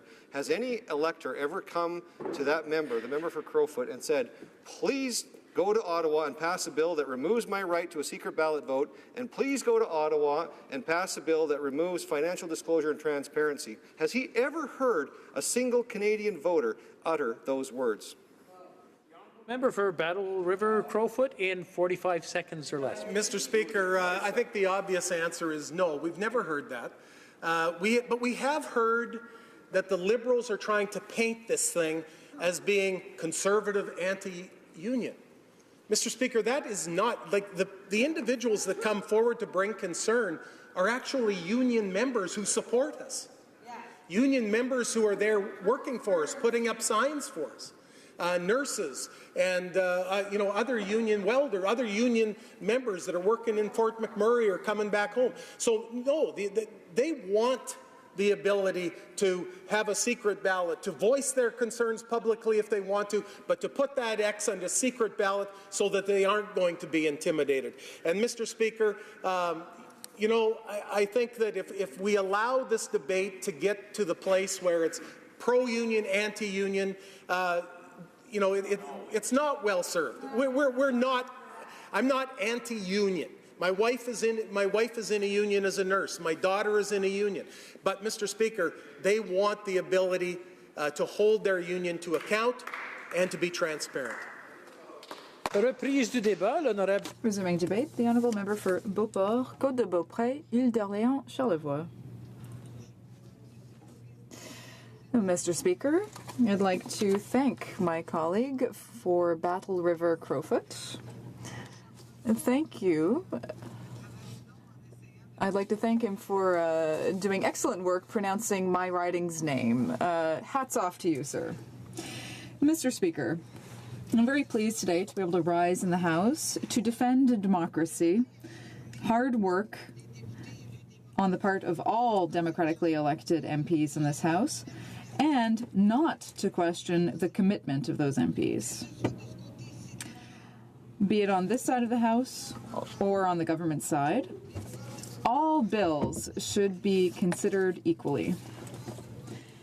There are no bills that come through the back door. All bills are equal because they all come through the front door, and they are all voted on here in the House by all of the democratically elected MPs through a democratic vote. However, today, I have to say that Bill C-4 is something that I find quite concerning because it directly attacks democracy, transparency, and accountability. When the Liberal government says that it is transparent, I want to laugh. They are as transparent as a dark and moonless night. And over the last several months, their actions have demonstrated their disdain for transparency. Bill C-4 really demonstrates this Liberal way of doing things. In the past, we had Bill C-377, which forced unions to communicate detailed information about their finances. This had to do with accountability and transparency. We also had Bill C-525, which required a secret ballot. So that has to do with democracy. Bill C-4 would eliminate this principle of transparency. We all have the duty here in this House to work together transparently and to ensure that democracy is preserved. We, as MPs, are required to open up our books and to demonstrate our financial expenses. So why wouldn't we require the same of unions? The government should be concerned by this. Accountability is something that ordinary people know about and talk about more and more. They no longer tolerate hidden expenses. They want fairness, and so do we. But if we look at this government, which spends so much taxpayer money, tabling Bill C-4 does not represent a transparent or accountable act. On this side of the House, we, the Conservatives, have defended transparency for a long time. Taxpayers have a right to know and understand what's happening with their money, and we should all vote to make unions more transparent, not only for the good of their members, but also for the population in general. Bill C-4 allows unions to hold non-secret votes, which would allow unions not to have to reveal all of their expenditures, or worse, not to be accountable to their members, or to the government, or to the population as a whole. Now, in the most extreme cases, one can imagine that union leaders who are threatening or intimidating their members to vote X instead of Y. One must not forget that, like any self-respecting country, and like any government that respects its voters and citizens, we have transparency standards that we cannot ignore. France, the United States, Germany, all have laws to safeguard transparency rules. Why would unions be any exception? After all, they have a right to levy dues amongst their members, and it would be appropriate that they be accountable to the public. They are the only non-governmental institution that has the right to levy those kinds of dues. Mr. Speaker, a secret ballot is essential to ensure the safety of its members, to guarantee that they vote for what they feel is the best in terms of their working conditions. Robin Benson of the Public Service Alliance said very clearly, the Alliance is not against secret ballots. We do that regularly, for example, to elect our representatives, to ratify collective agreements, or to trigger a strike. Furthermore, Mark Rumi, an employee with Air Canada, said that unions that are more transparent are unions that are stronger, more legitimate, and are stronger in the actions they can take, especially if they have to adhere to greater accountability. After the testimony of a leader of a union association, after this kind of testimony, I wonder what my colleagues are thinking on the other side of the House. I don't know if the minister has been listening to people in her riding, but mine, in Beauport-Côté de Beaupré, Île d'Orléans, Charlevoix, want to know where their money is being spent, the money that they have worked so hard to earn. My colleagues on this side of the House are all telling me the same thing. One only has to wonder what the Liberal government thinks what it thinks its gains are going to be with this kind of bill. And why does the government have the support of the other opposition parties? Well, Mr. Speaker, I'll tell you why. It's because they get funding from these kinds of unions, from these same unions. Or are they just thanking them for their contributions of 1 year ago? One doesn't know. Perhaps that's one of the first election promises that they'll have kept. Furthermore, Mr. Speaker, it's discouraging to see that the government is giving a greater voice to union leaders than it is to the general public. This government appears to only be listening to its friends, is only giving to its friends, and it's not listening to Canadian men and women. Unless, of course, it's just to take a photograph. Mr. Speaker, this gives me an opportunity, actually, to notice that it has a few shortcomings that it's facing within the Liberal Party. It is mute with respect to union leaders, it is deaf to the opinion of citizens, and it is blind when its friends take money from taxpayers. Mr. Speaker, I will be voting against this bill because transparency and accountability is what is most important. Questions and comments? The Honourable Member for Laurentides-Labelle. Thank you very much, Mr. Speaker. My colleague speaks a lot about transparency. The former Prime Minister never actually spoke about his own donors. Is this not a little ironic? The Honourable Member for Beauport, Côte-de-Beaupré, Île-d'Orléans, Charlevoix, Mr. Speaker. Well, I would answer to my colleague opposite that I think he's sort of putting himself above everyone else. I mean, we don't know what happened with a certain sum of $40 million, Mr. Speaker. Questions and comments? The Honourable Member for Yellowhead. Thank you, Mr. Speaker. I'd like to commend the member from Beauport, Beaupré, Orleans, Shirley. I really didn't want to ask her a question. I want to see if I could say that. But no. Do you see a pattern from our government across the road, across the aisle, I should say, that says they want to be transparent? But we see the Aboriginal Act being changed, no transparency. We see this bill coming forward. Do you see a definite pattern there? Just to clarify, I'm sure the Honourable Member meant, does the Honourable Member from Beauport, not me, the Speaker, because they are speaking through the Speaker. I just to clarify that, that's fine. And I just want to remind all the members of the House this afternoon that they are speaking through the Speaker and not directly to the other member. I've noticed it with a few people during the afternoon. The Honourable Member for Beauport, Côte-de-Beaupré, Île-d'Orléans, Charlevoix. Thank you, Mr. Speaker, and I'd like to thank my colleague for the question. Obviously, we see a pattern here. We're talking about transparency on the part of the government, and nothing is too clear in what is forthcoming. What they want to do is be very opaque, and they want to pretend they're listening to Canadians. And it's actually always been their motto, I have to say. And it's even more disappointing today when our constituents are calling upon us, MPs, to be transparent. They should be doing the same with the unions. Thank you, Mr. Speaker. Questions and comments?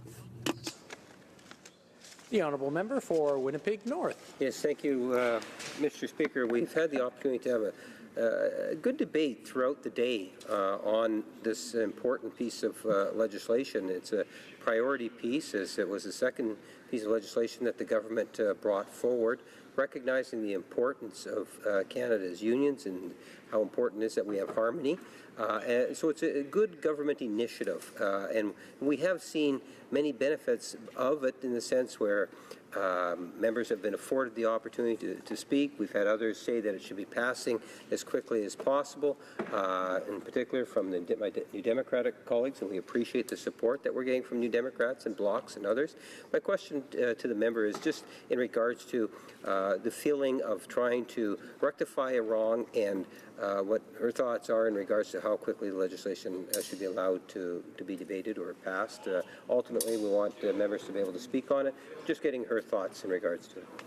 The Honourable Member for Beauport, Côte-de-Beaupré, Île-d'Orléans, Charlevoix. Thank you very much, Mr. Speaker, and I'd like to thank my colleague for the question. As you know, I voted against because I don't think there's any transparency or accountability.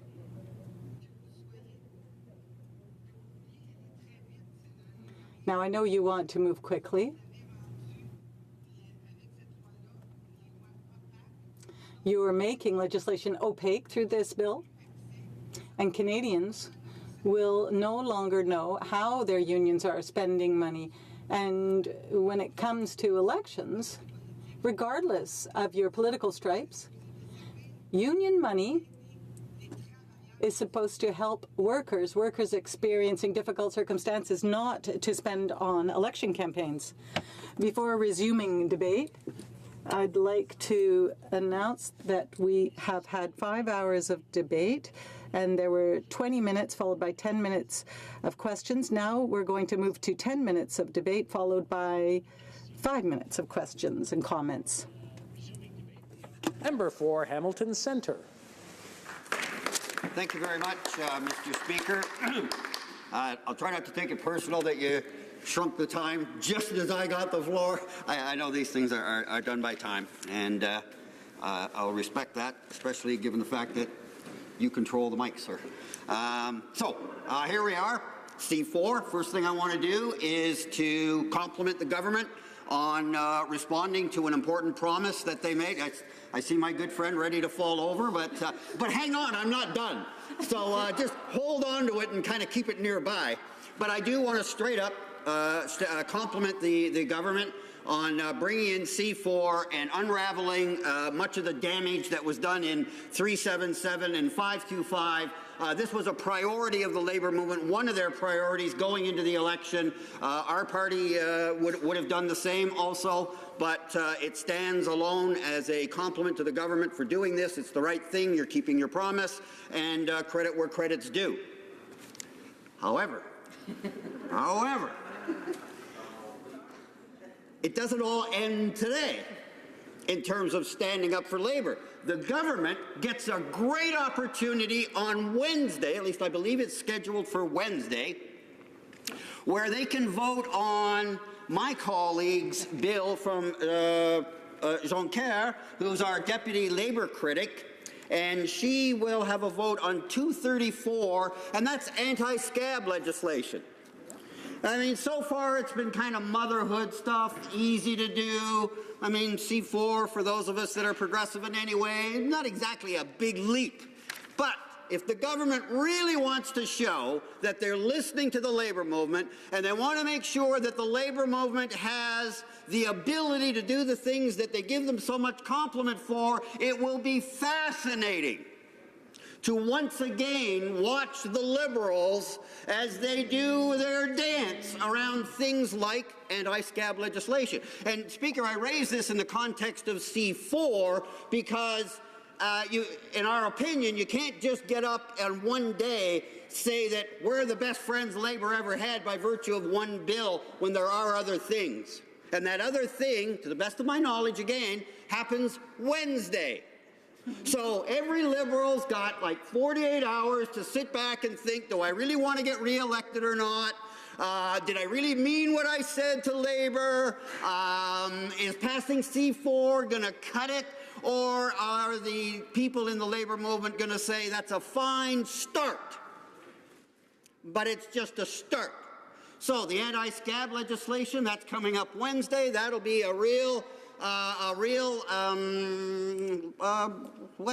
historic day for labor, because so many times we've seen the Liberals talk a good game, but as soon as that legislation's in front of them, they run and hide, and they vote against it. And I've seen in minority governments where we could have passed that legislation where the Liberals let us down.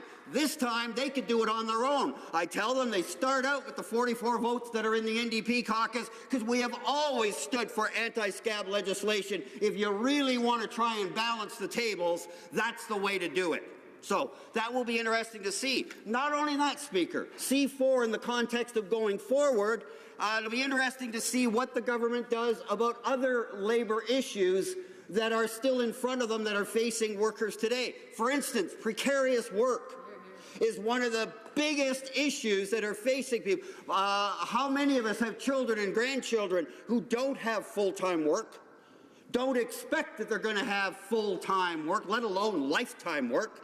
And so they're living contract to contract to contract. And they don't have big unions helping them organize and to bargain those collective agreements. They're out there on their own. They need the government to step in and provide them with some rights. What's the government going to do about precarious work? What's the government going to do about pay equity? What's the government going to do about part-time work? Is precarious and part-time work.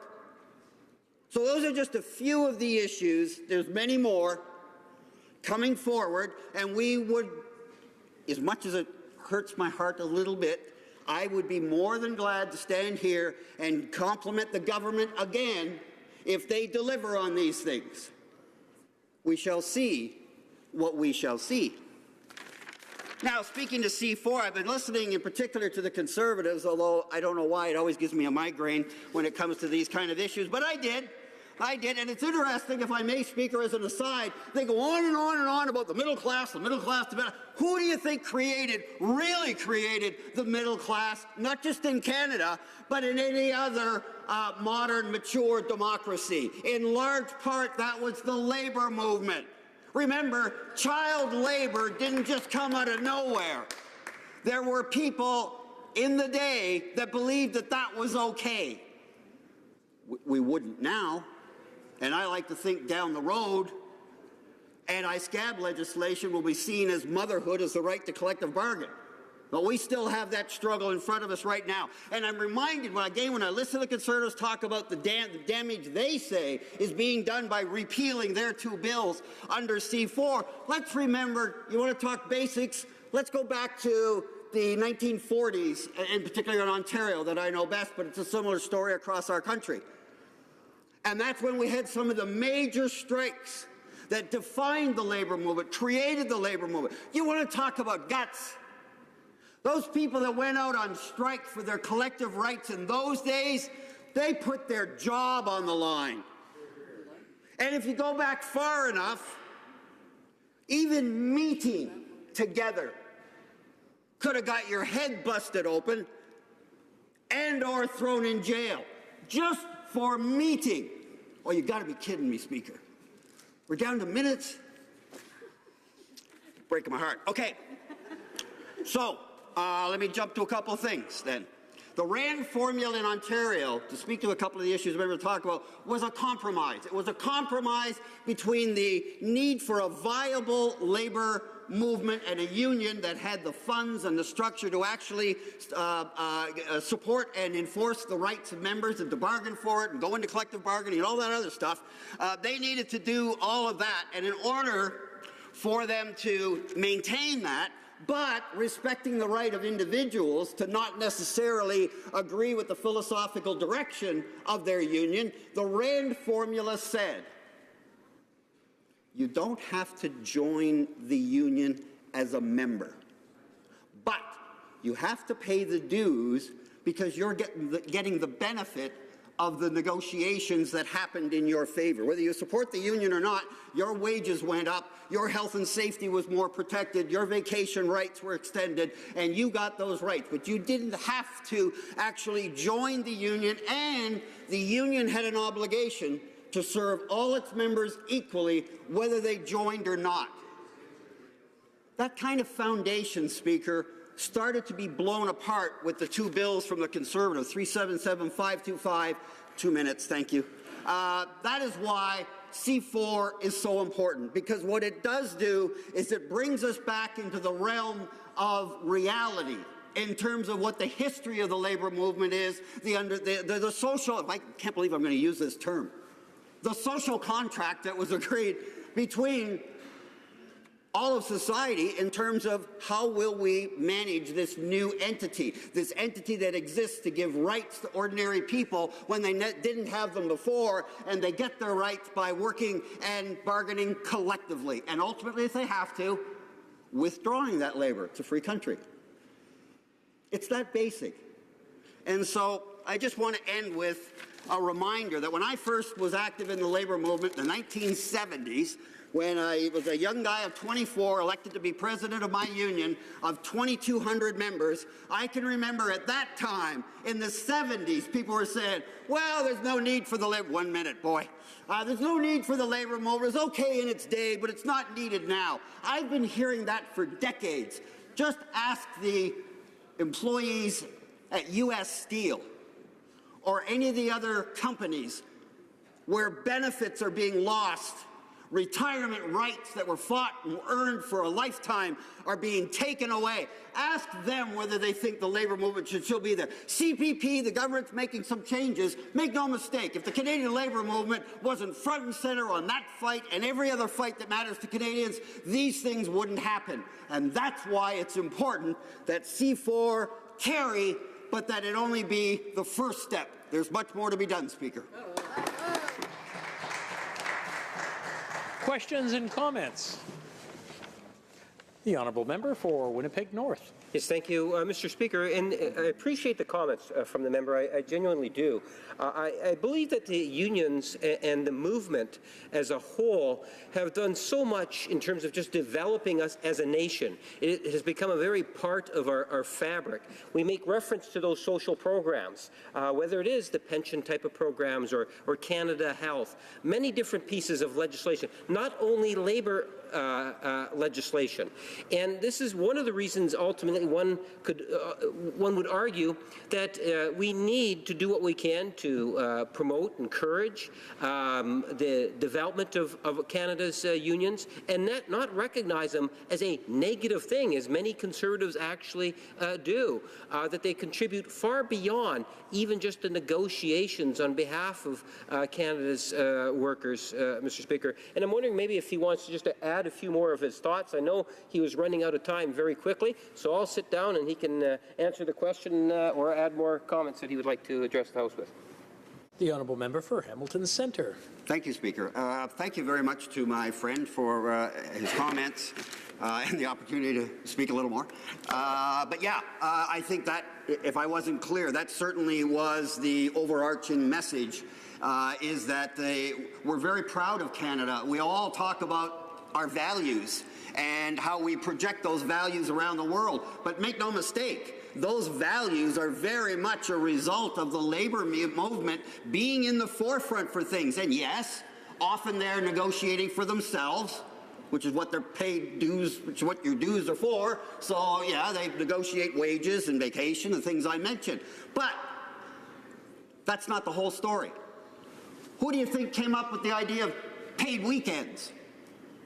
A paid maternity leave, comprehensive health and safety legislation. All those things can be covered in a collective agreement. They don't need legislation. Minimum wage. The labor movement doesn't need minimum wage in its contracts. I don't think there's a single contract that would dare call for even minimum wage, let alone anything less. So there's no benefit to them in this. It's a benefit to all workers in Canada. And the understanding that the Canadian labor movement has that broader view. They're not just isolated, take care of themselves and the heck with everybody else. They've always taken the broader view. What can we do to make life better? Yes, for our members who are paying the dues, but what can we do because we have the means to help create those values and enforce those values and bring in legislation and programs that give life to those values, that give us the very reputation on the international stage that we are all so very, very proud of.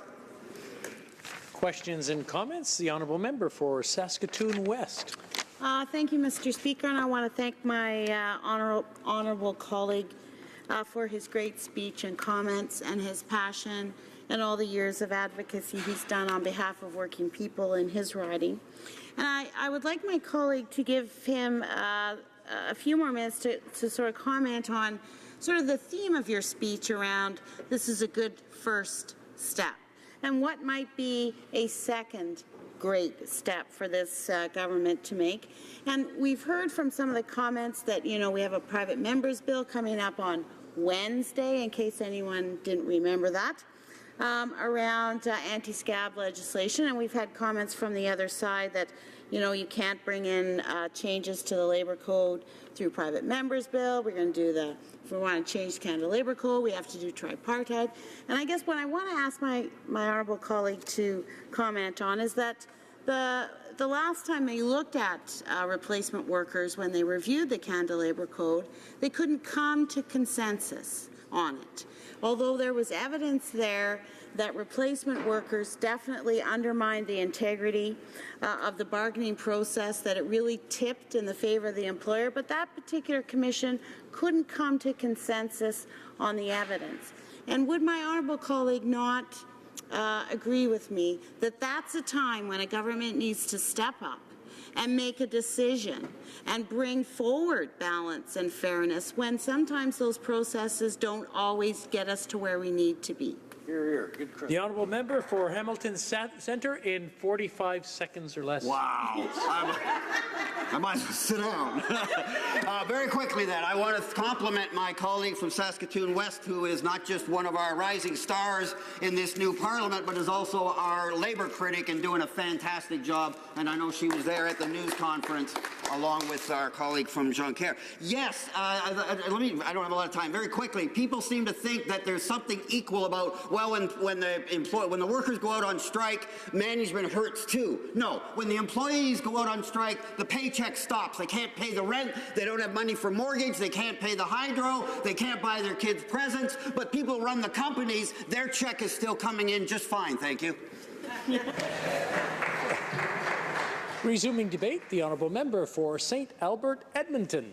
Thank you, Mr. Speaker, and I rise in strong opposition to Bill C-4, which seeks to repeal both Bill C-525 and Bill C-377. Mr. Speaker, by way of brief background, Bill C-525 imposes a requirement for a secret ballot for union certification and decertification, whereas Bill C-377 imposes minimal public financial disclosure requirements on unions. I stand in opposition to Bill C-4 because fundamentally, Mr. Speaker, I believe that Bill 4 is a regressive piece of legislation. It's bad for workers, it's bad for union members, it's bad for taxpayers, it's bad for openness, it's bad for transparency, and it's bad for democracy. Indeed, Mr. Speaker, the only group of persons who benefit from Bill C-4 are a select group of union bosses. Mr. Speaker, there's been a lot of heated rhetoric from some union leaders and from the Liberals and the NDP over the years about Bill C-377 and Bill C-525. And so therefore, I would submit that it's good to take a step back in this debate on Bill C-4 to look at exactly what Bill C-525 and Bill C-377 actually do. Bill C-525 simply requires a secret ballot for union certification or decertification, nothing more and nothing less. It replaces the old card check system, a system that was rife for abuse and for intimidation. Under the former card check system, union certification could take place no matter that a worker may have been intimidated by a co-worker or by a union leader to sign up for a union card. Under card check, certification could take place even if, for example, the majority of workers were unaware of certification efforts until certification was a fait accompli. Bill C-525 simply ensures that on the question of deciding whether or not to be represented by a union, that the process is an open and democratic one made by secret ballot with the majority of support of workers. Mr. Speaker, what could be wrong with that? After all, the secret ballot is fundamental to our democratic system of governance here in Canada and around the world. Unions use secret ballots to decide all manner of things. Unions use secret ballots in internal union elections. Collective agreements are ratified by secret ballot. Strike action is decided by secret ballot. But yet on something as fundamental as to whether to be represented by a union, with the consequent, by the way, for a worker in the case of certification, which is you either pay mandatory union dues or you're fired, there was no choice, no secret ballot, and that's what, Mr. Speaker, Bill C-525 corrected. And in the context of Canada, Bill C-525 was hardly a radical piece of legislation. Indeed, some 6 provinces have passed similar legislation requiring a secret ballot for certification or decertification of a union.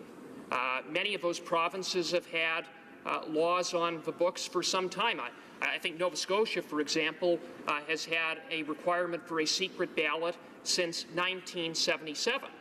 So, in that context, Mr. Speaker, Bill C-525 is simply extending rights to federally regulated workers that are enjoyed by workers in a majority of provinces across Canada.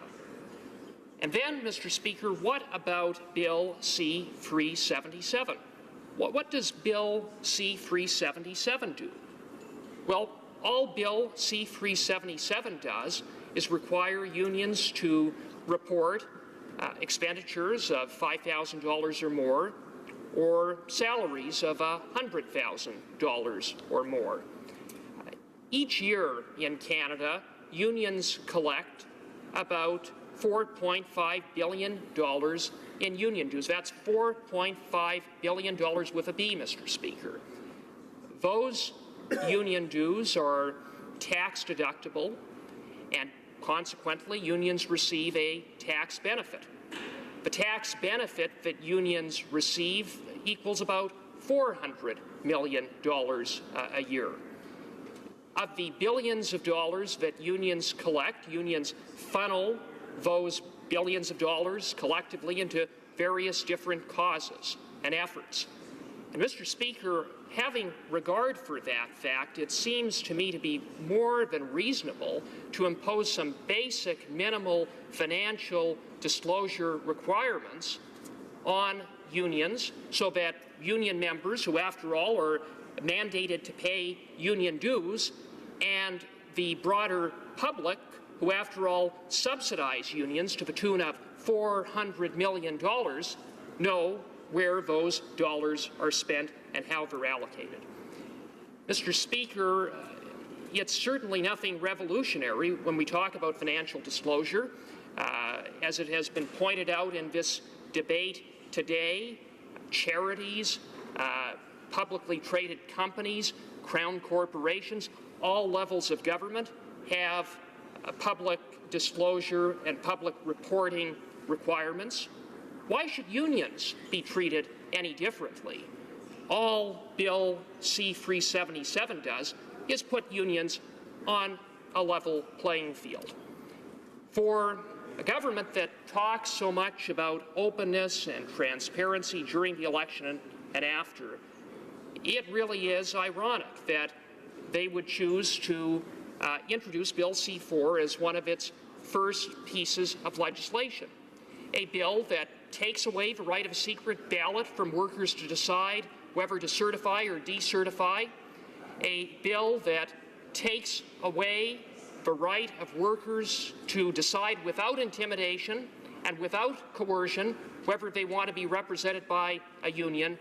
And a bill that takes away basic transparency measures on the billions of dollars in union dues that unions collect that are taxpayer subsidized and mandated from their members.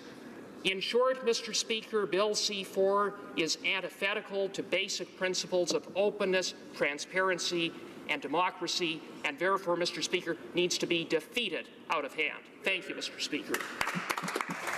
Questions and comments? L'honorable député. The honourable member for Hochelaga. Thank you, Mr. Speaker. I do not understand how the Conservatives can believe that unions are not transparent. I was treasurer of my union for over 15 years, and at each AGM, I brought the books. They were open on the table. Everyone could consult them, all the members, and that was part of our laws and statutes.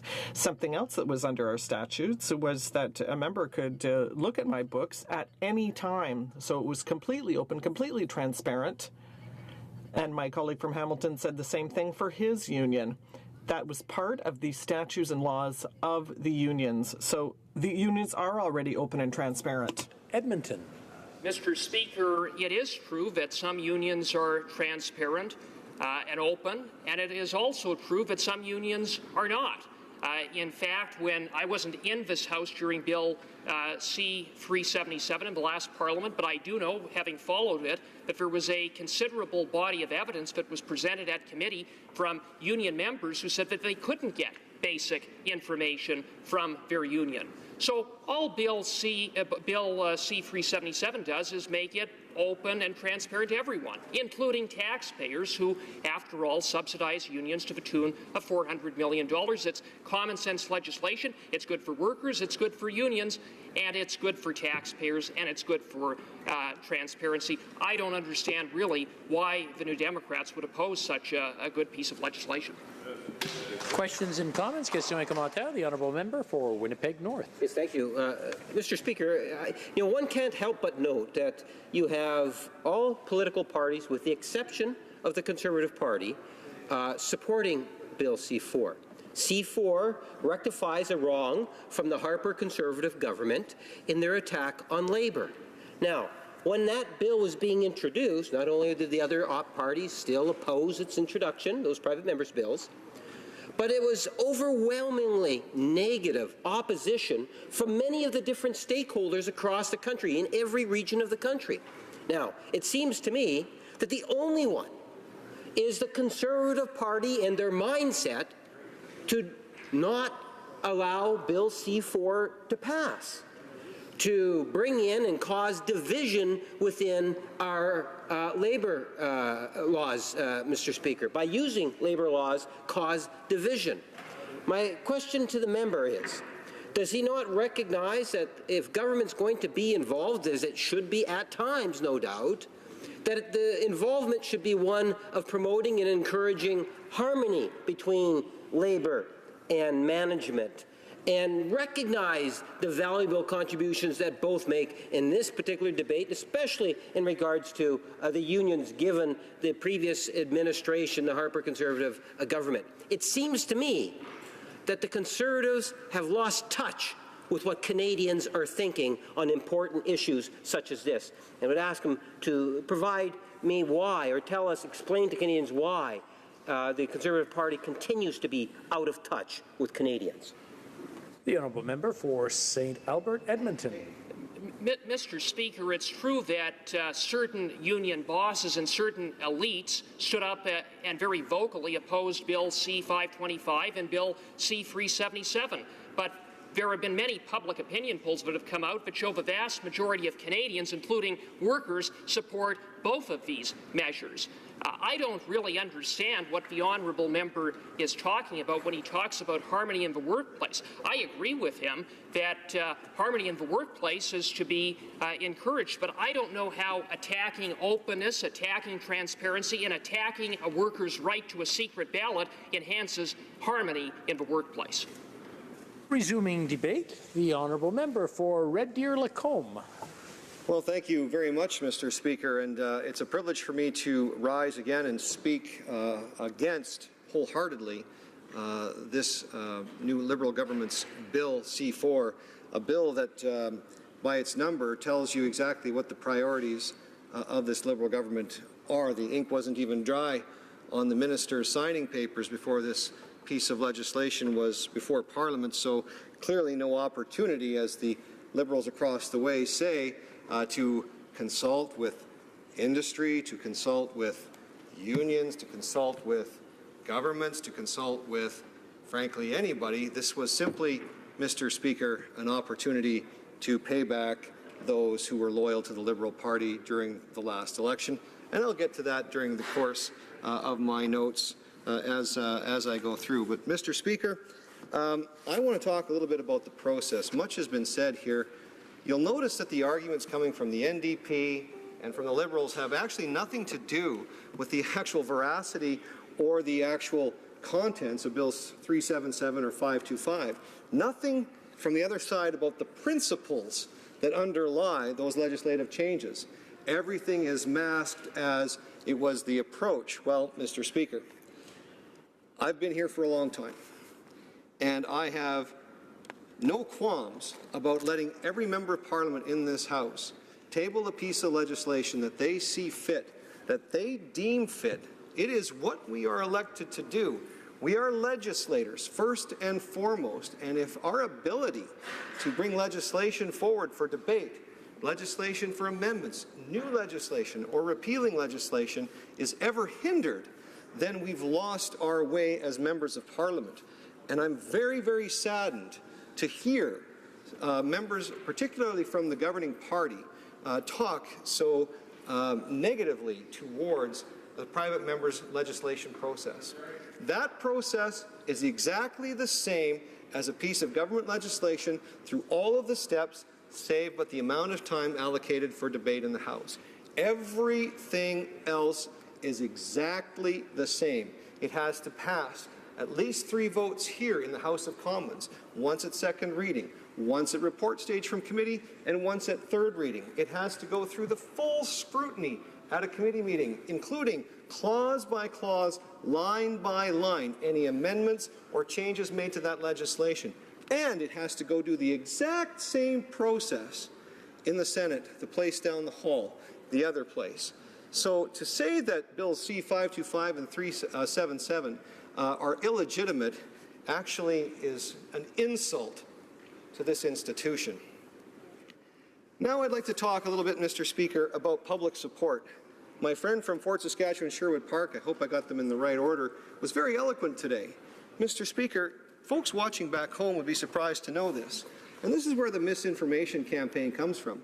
I have all kinds of people trolling me on Twitter and on Facebook, making all kinds of accusations about what the bill that I put forward in the last Parliament actually did. And when I actually educate them on what the bill does, they find that they've been misled by their union leaders or anybody else who was actually giving them a misinformation campaign that was paid for probably by their own union dues about what was actually at stake.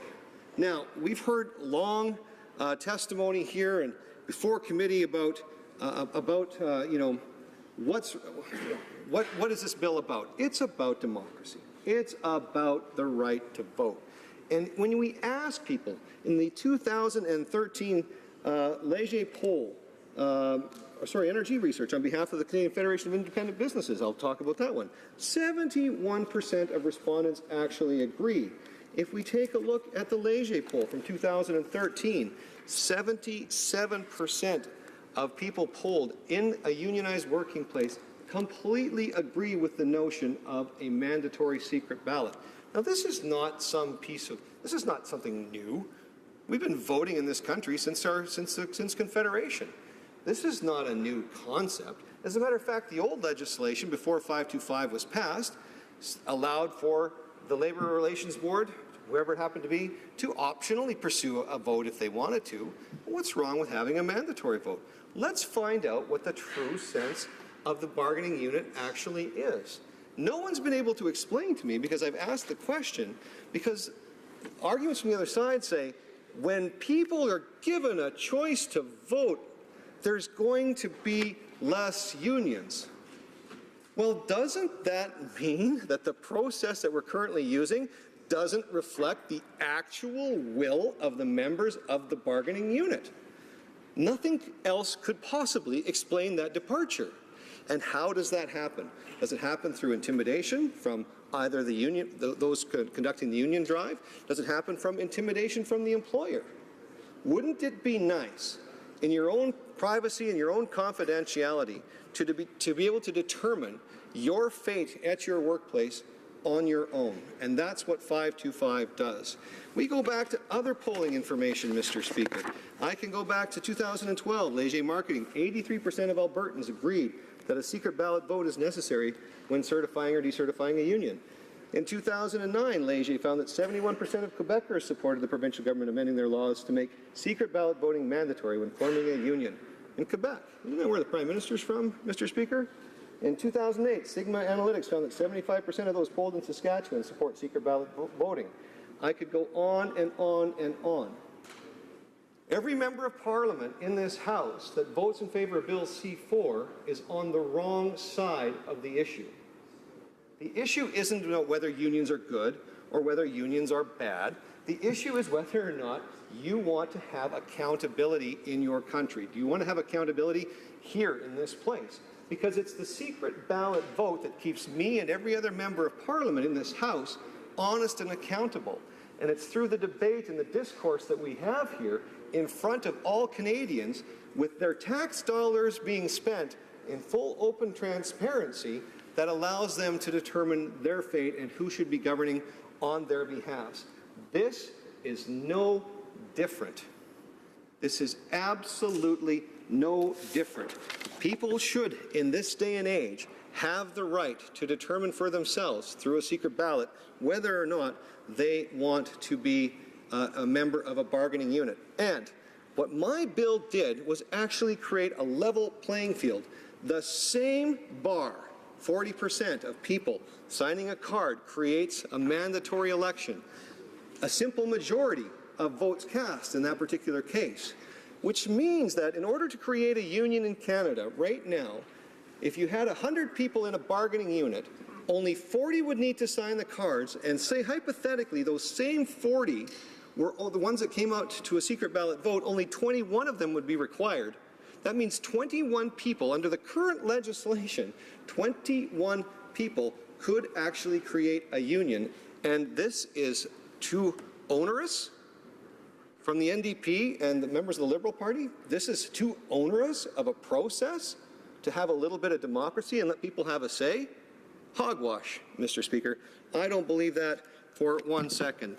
And I want to go back to what I talked about earlier. It's all about accountability, and we see it time and time again here in this House. If you take a look at the motives of what this, where this legislation is coming from, it wasn't 6 days after the last general election was over. The Prime Minister sat down in a private closed-door meeting with the biggest union bosses in this country, Canadian Labour Congress, and lo and behold, not even after the ink was dry on the swearing in of the cabinet minister, there's a bill before the House of Commons that does exactly what the union leaders wanted. Union leaders who, by the way, Mr. Speaker, when they came and testified at the committee stage during the 525, actually all said that they would support the notion of a secret ballot vote. So there is a disconnect, all right. I'll agree with the parliamentary secretary.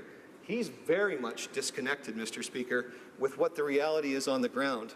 And if people actually knew and were actually paying attention to what the government is proposing through C4 and what rights they're having taken away and what transparency they're not going to have anymore over the dues that they're paying as union dues paying members, they would be very, very frustrated. They've been sold a bill of goods that simply doesn't add up. And whether it's First Nations financial transparency, which we know is not being enforced by the current administration, whether it's the laws or the rules in Treasury Board pertaining to office moves, where it's the decision at the discretion of the minister or the prime minister, or whether we see it here, Liberal friends are going to do very, very well for the next 3 years. But ordinary hardworking taxpayers and ordinary hardworking Canadians can't depend on a Liberal government for transparency and accountability. They're going to have to rely on Conservative MPs for that.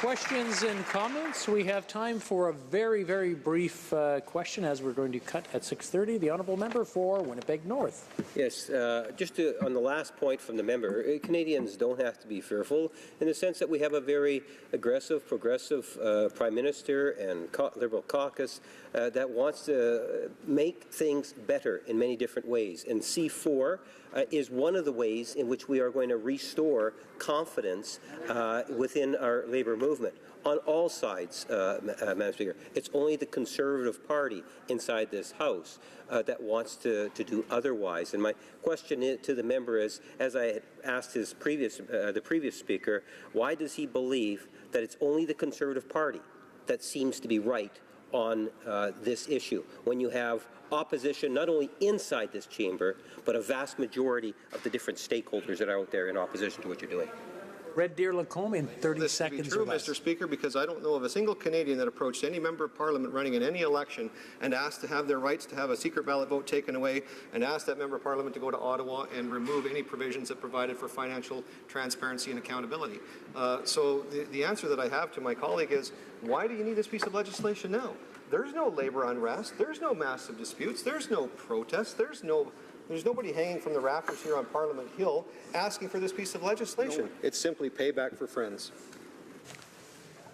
À ce moment-ci, conformément à l'article Pursuant to Standing Order 38, a motion to adjourn the House is deemed to have been moved and seconded at this time. Therefore, the question is as follows, that this House do now adjourn. The Honourable Member for Drummond. Thank you, Mr. Speaker.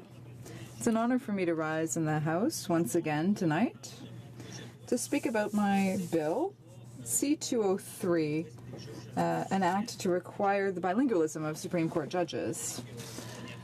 I had asked a question to my colleague earlier concerning their intention to adopt this bill, which requires Supreme Court justices to be bilingual. As you know, Mr. Speaker, the Prime Minister of Canada mentioned this summer that there would be a nomination process for Supreme Court justices, which would be open and transparent, and which would require bilingualism on their part. That's very good news. And of course, it's something that the NDP has been calling for since 2008. That was the time when we really chose to make this our important argument. This is something that we've been talking about since 2008. In 2010, we also tried to table a similar bill, and at the time, the Liberals voted in favor of that bill. It was a bill requiring bilingualism on the part of those Supreme Court justices. The bill got as far as the Senate, but unfortunately, the Conservatives in the Senate let it die on the order paper. We were very disappointed with that, and so that's why we've brought the bill back. And now that the Liberals are in power, we expected that they would want to pass this bill because they had previously supported it. We expected them to support it.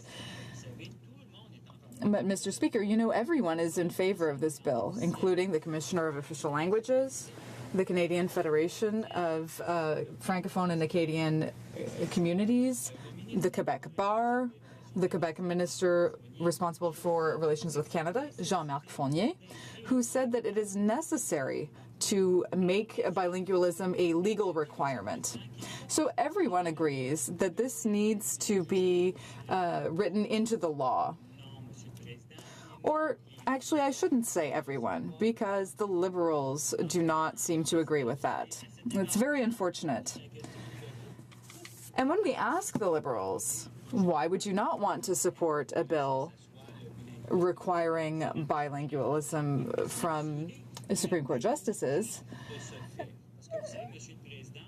you know, Mr. Speaker, unfortunately in the past we've seen that there have been conservative appointments of unilingual Anglophone justices, and that led to some serious problems in the interpretation of some decisions. So there is something very important written into the Official Languages Act, because it says that both languages are of equal importance, and particularly before the highest court in the land, both languages should be equal. So why did the Liberals say they wouldn't support it? Well, they mentioned the Nadon affair.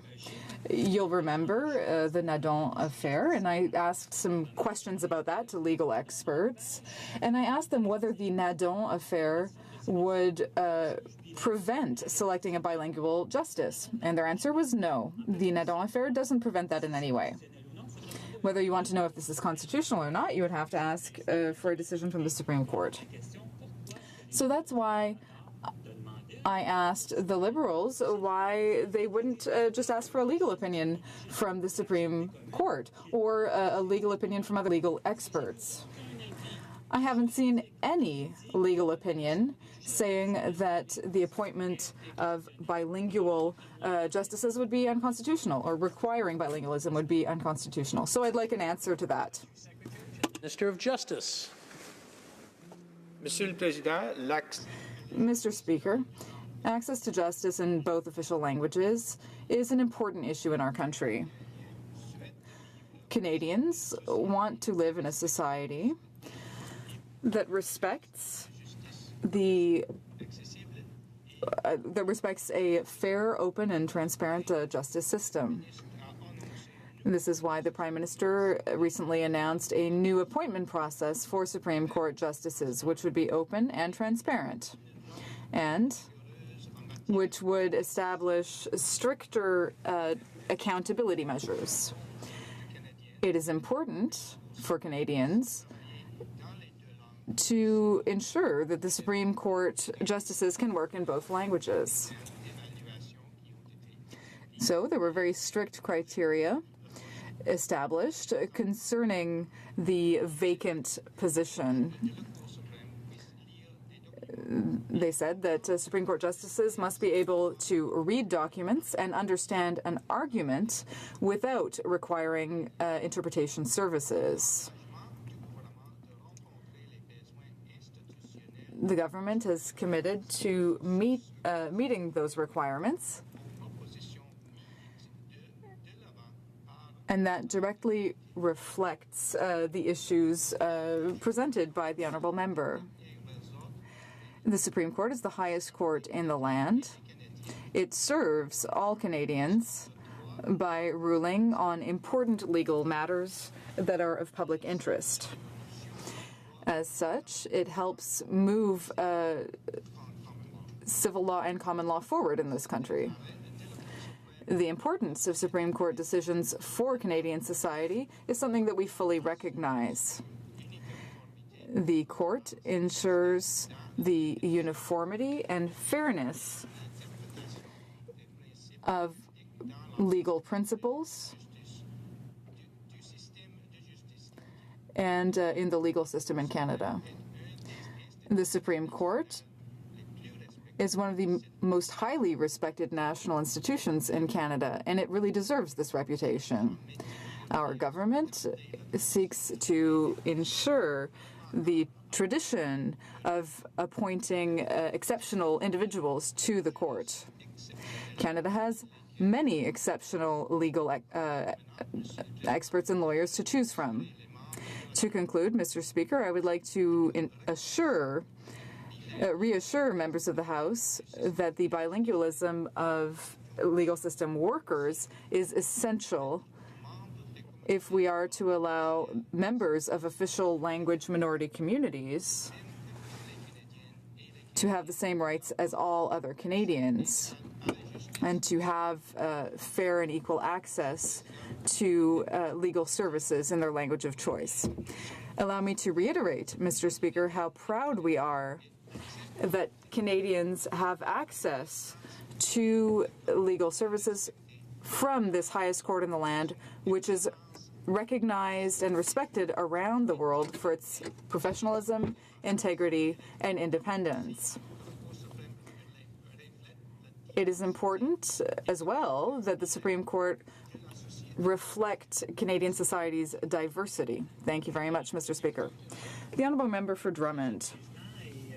Thank you, Mr. Speaker. And I would like to thank my honourable colleague, the Parliamentary Secretary to the Minister of Justice, because I know that he's a very good person who does good work. But unfortunately, he didn't really answer my question, and that is disappointing. Mr. Speaker, the NDP is proud of its work on the official languages file. We were the party that tabled for Bill C-499 to ensure that some upper senior workers would be bilingual. We are very proud of that work, and Yvon Godin, as you may know, worked very hard to ensure that the NDP tabled this bill concerning the bilingualism of Supreme Court justices. Unfortunately, my colleague didn't answer my question. I'd like to give him a final opportunity, because this is my final opportunity to do so today, to ask him whether he agrees with the Official Language Commissioner's last report about access to justice for Supreme Court justices. The Honourable Parliamentary Secretary to the Minister of Justice. Mr. Speaker, access to justice in both official languages is an issue that affects all Canadians. Canadians want to be able to live in a society that is respectful of laws and that provides for fair and accessible justice for all. In the criminal arena, it is important that trial courts be able to function in either English or French, depending on the official language chosen by the accused for his or her trial. Mr. Speaker, the government's commitment to official languages, and more specifically to the administration of justice in official languages, is absolutely undeniable. Mr. Speaker, on behalf of the government, I would like to thank my colleague for having put his question and for the importance that he attaches to access to the legal system for official language communities, minority official language communities, as well as for all Canadians. Thank you, Mr. Speaker. The honourable member for Victoria. Thank you, Mr. Speaker. I believe I'm at this stage of the proceedings asking a question of my colleague, the Minister of National Revenue, or involving a question that has been of great concern. It first arose in my riding of Victoria, when in 2000 a very wealthy family purchased a tax product sold to them by the firm KPMG. Now, in May, I asked the Minister of National Revenue whether the government would bring criminal prosecutions against those individuals implicated in the Isle of Man tax evasion scheme and against KPMG, the firm that conceived and managed the tax evasion at issue. The continual refusal to answer that question in the House or in the Finance Committee hearings is, I submit, Mr. Speaker, deeply eroding Canadians' faith in the integrity of our tax system. This problem is enormous. Billions of dollars are lost each year to tax havens. Many people in my riding and across the country are saying we have created a two-tier system. One standard for regular people who pay their taxes and play by the rules, and another standard for the wealthy and well-connected. I submit that this particular case involving KPMG and the Isle of Man is a textbook example of how that works. And of course, there are many other stories that need to bring this into context. In 2007, there was a leak from the Liechtenstein LGT Bank that revealed 106 accounts held by Canadians. The Canada Revenue Agency identified $22.4 million in taxes owing and took 6 years to recover merely $8 million, less than 30% of what was owing. In 2008, the Swiss UPS AG Bank leak revealed that there were 4,450 accounts this time, including a number from Canadians. The CRA identified $87 million in unreported income, but has not yet recorded collecting any of it. There is a very poor record of enforcement. Let me quote Professor Cofield of Queen's Law Faculty, who said this in a Globe and Mail editorial, and of course has testified to like effect recently in the Finance Committee. Quote, "To the best of our knowledge, the CRA has not yet had a single successful prosecution of international tax evasion in the past 10 years. These cases may have an international dimension, such as assets maintained offshore, but the actual prosecution was for purely domestic offenses and not the crime of offshore tax evasion. So my question, Mr. Speaker, what is the government doing to proactively deter these kind of schemes?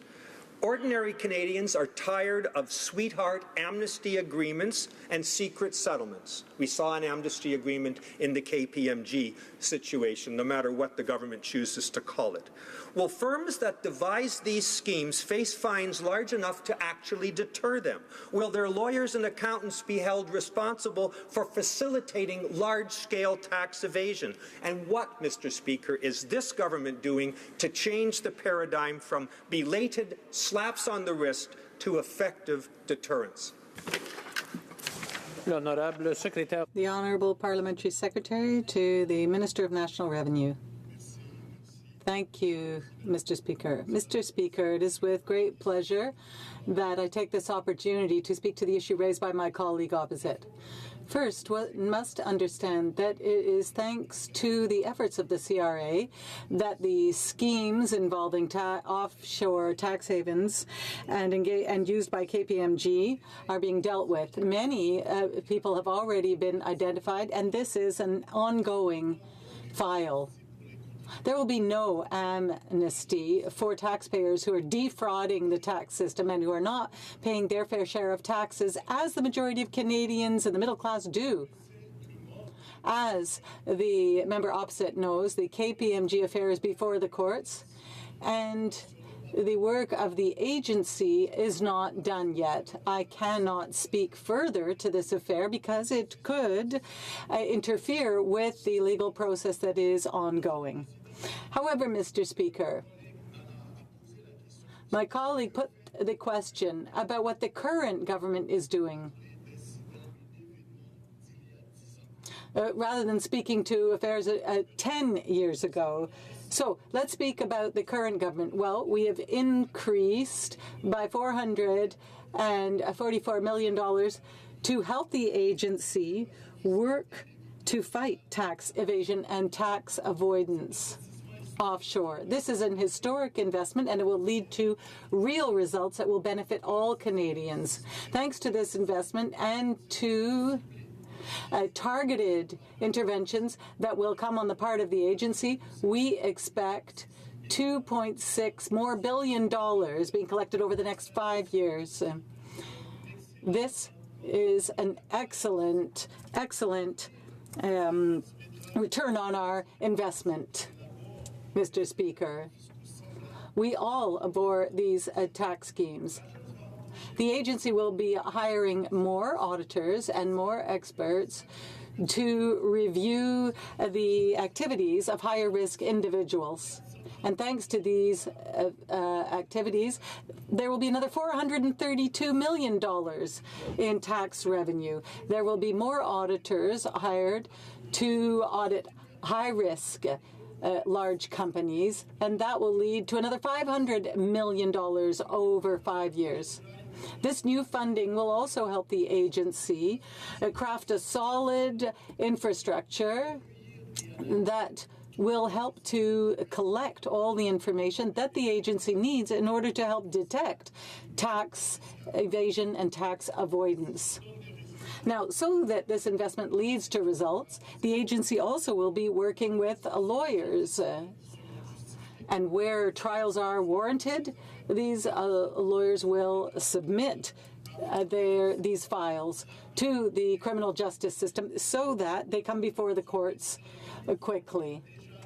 The Minister of Revenue has already announced a series of concrete measures that the agency will take in order to improve enforcement and respect for legislation. We'll be working on an international level. There will be an advisory committee, and there will also be a work to look at the fiscal flaws in the system. Thank you, Mr. Speaker. The honourable member for Victoria. Well, I thank the parliamentary secretary for his account, and I salute the government for finally putting their money where their mouth is and going after this problem. But I go back not to generalities, but to the specifics of the KPMG case. Mr. Speaker, that firm got 15% of the money, the taxes that were dodged. That firm was given nothing by way of a sanction. Of course, the individuals who scammed the system, thanks to the advice they got from this international firm, they got an amnesty agreement. My question is, will the government go after the enablers? I'm not interested in necessarily what they're doing with the others. We know they got off scot-free. But I want to know what happens to those people who enable, the people like KPMG. Has the government got them in their sights, or will they get off as well? The Honourable Parliamentary Secretary. Thank you, Mr. Speaker. My colleague wants a specific answer with respect to KPMG. First, it's the CRA that discovered actually this tax scheme. And to make sure there is due diligence, the agency in March asked for an in-depth review and examination of this affair. And it also wanted to collect all the names of taxpayers involved in this scheme. The agency acted properly in managing this KPMG file. Thanks to the results, the measures being taken by the agency have been shown to be correct and appropriate. This review also showed that the measures taken by the employees were also compliant with any professional behavior required within the agency. We will continue to take those appropriate measures in order to make sure that the agency continues to be able to do its work. The motion to adjourn the House is now deemed to have been adopted. Adjourned until tomorrow at 10 a.m. pursuant to Standing Order 24-1.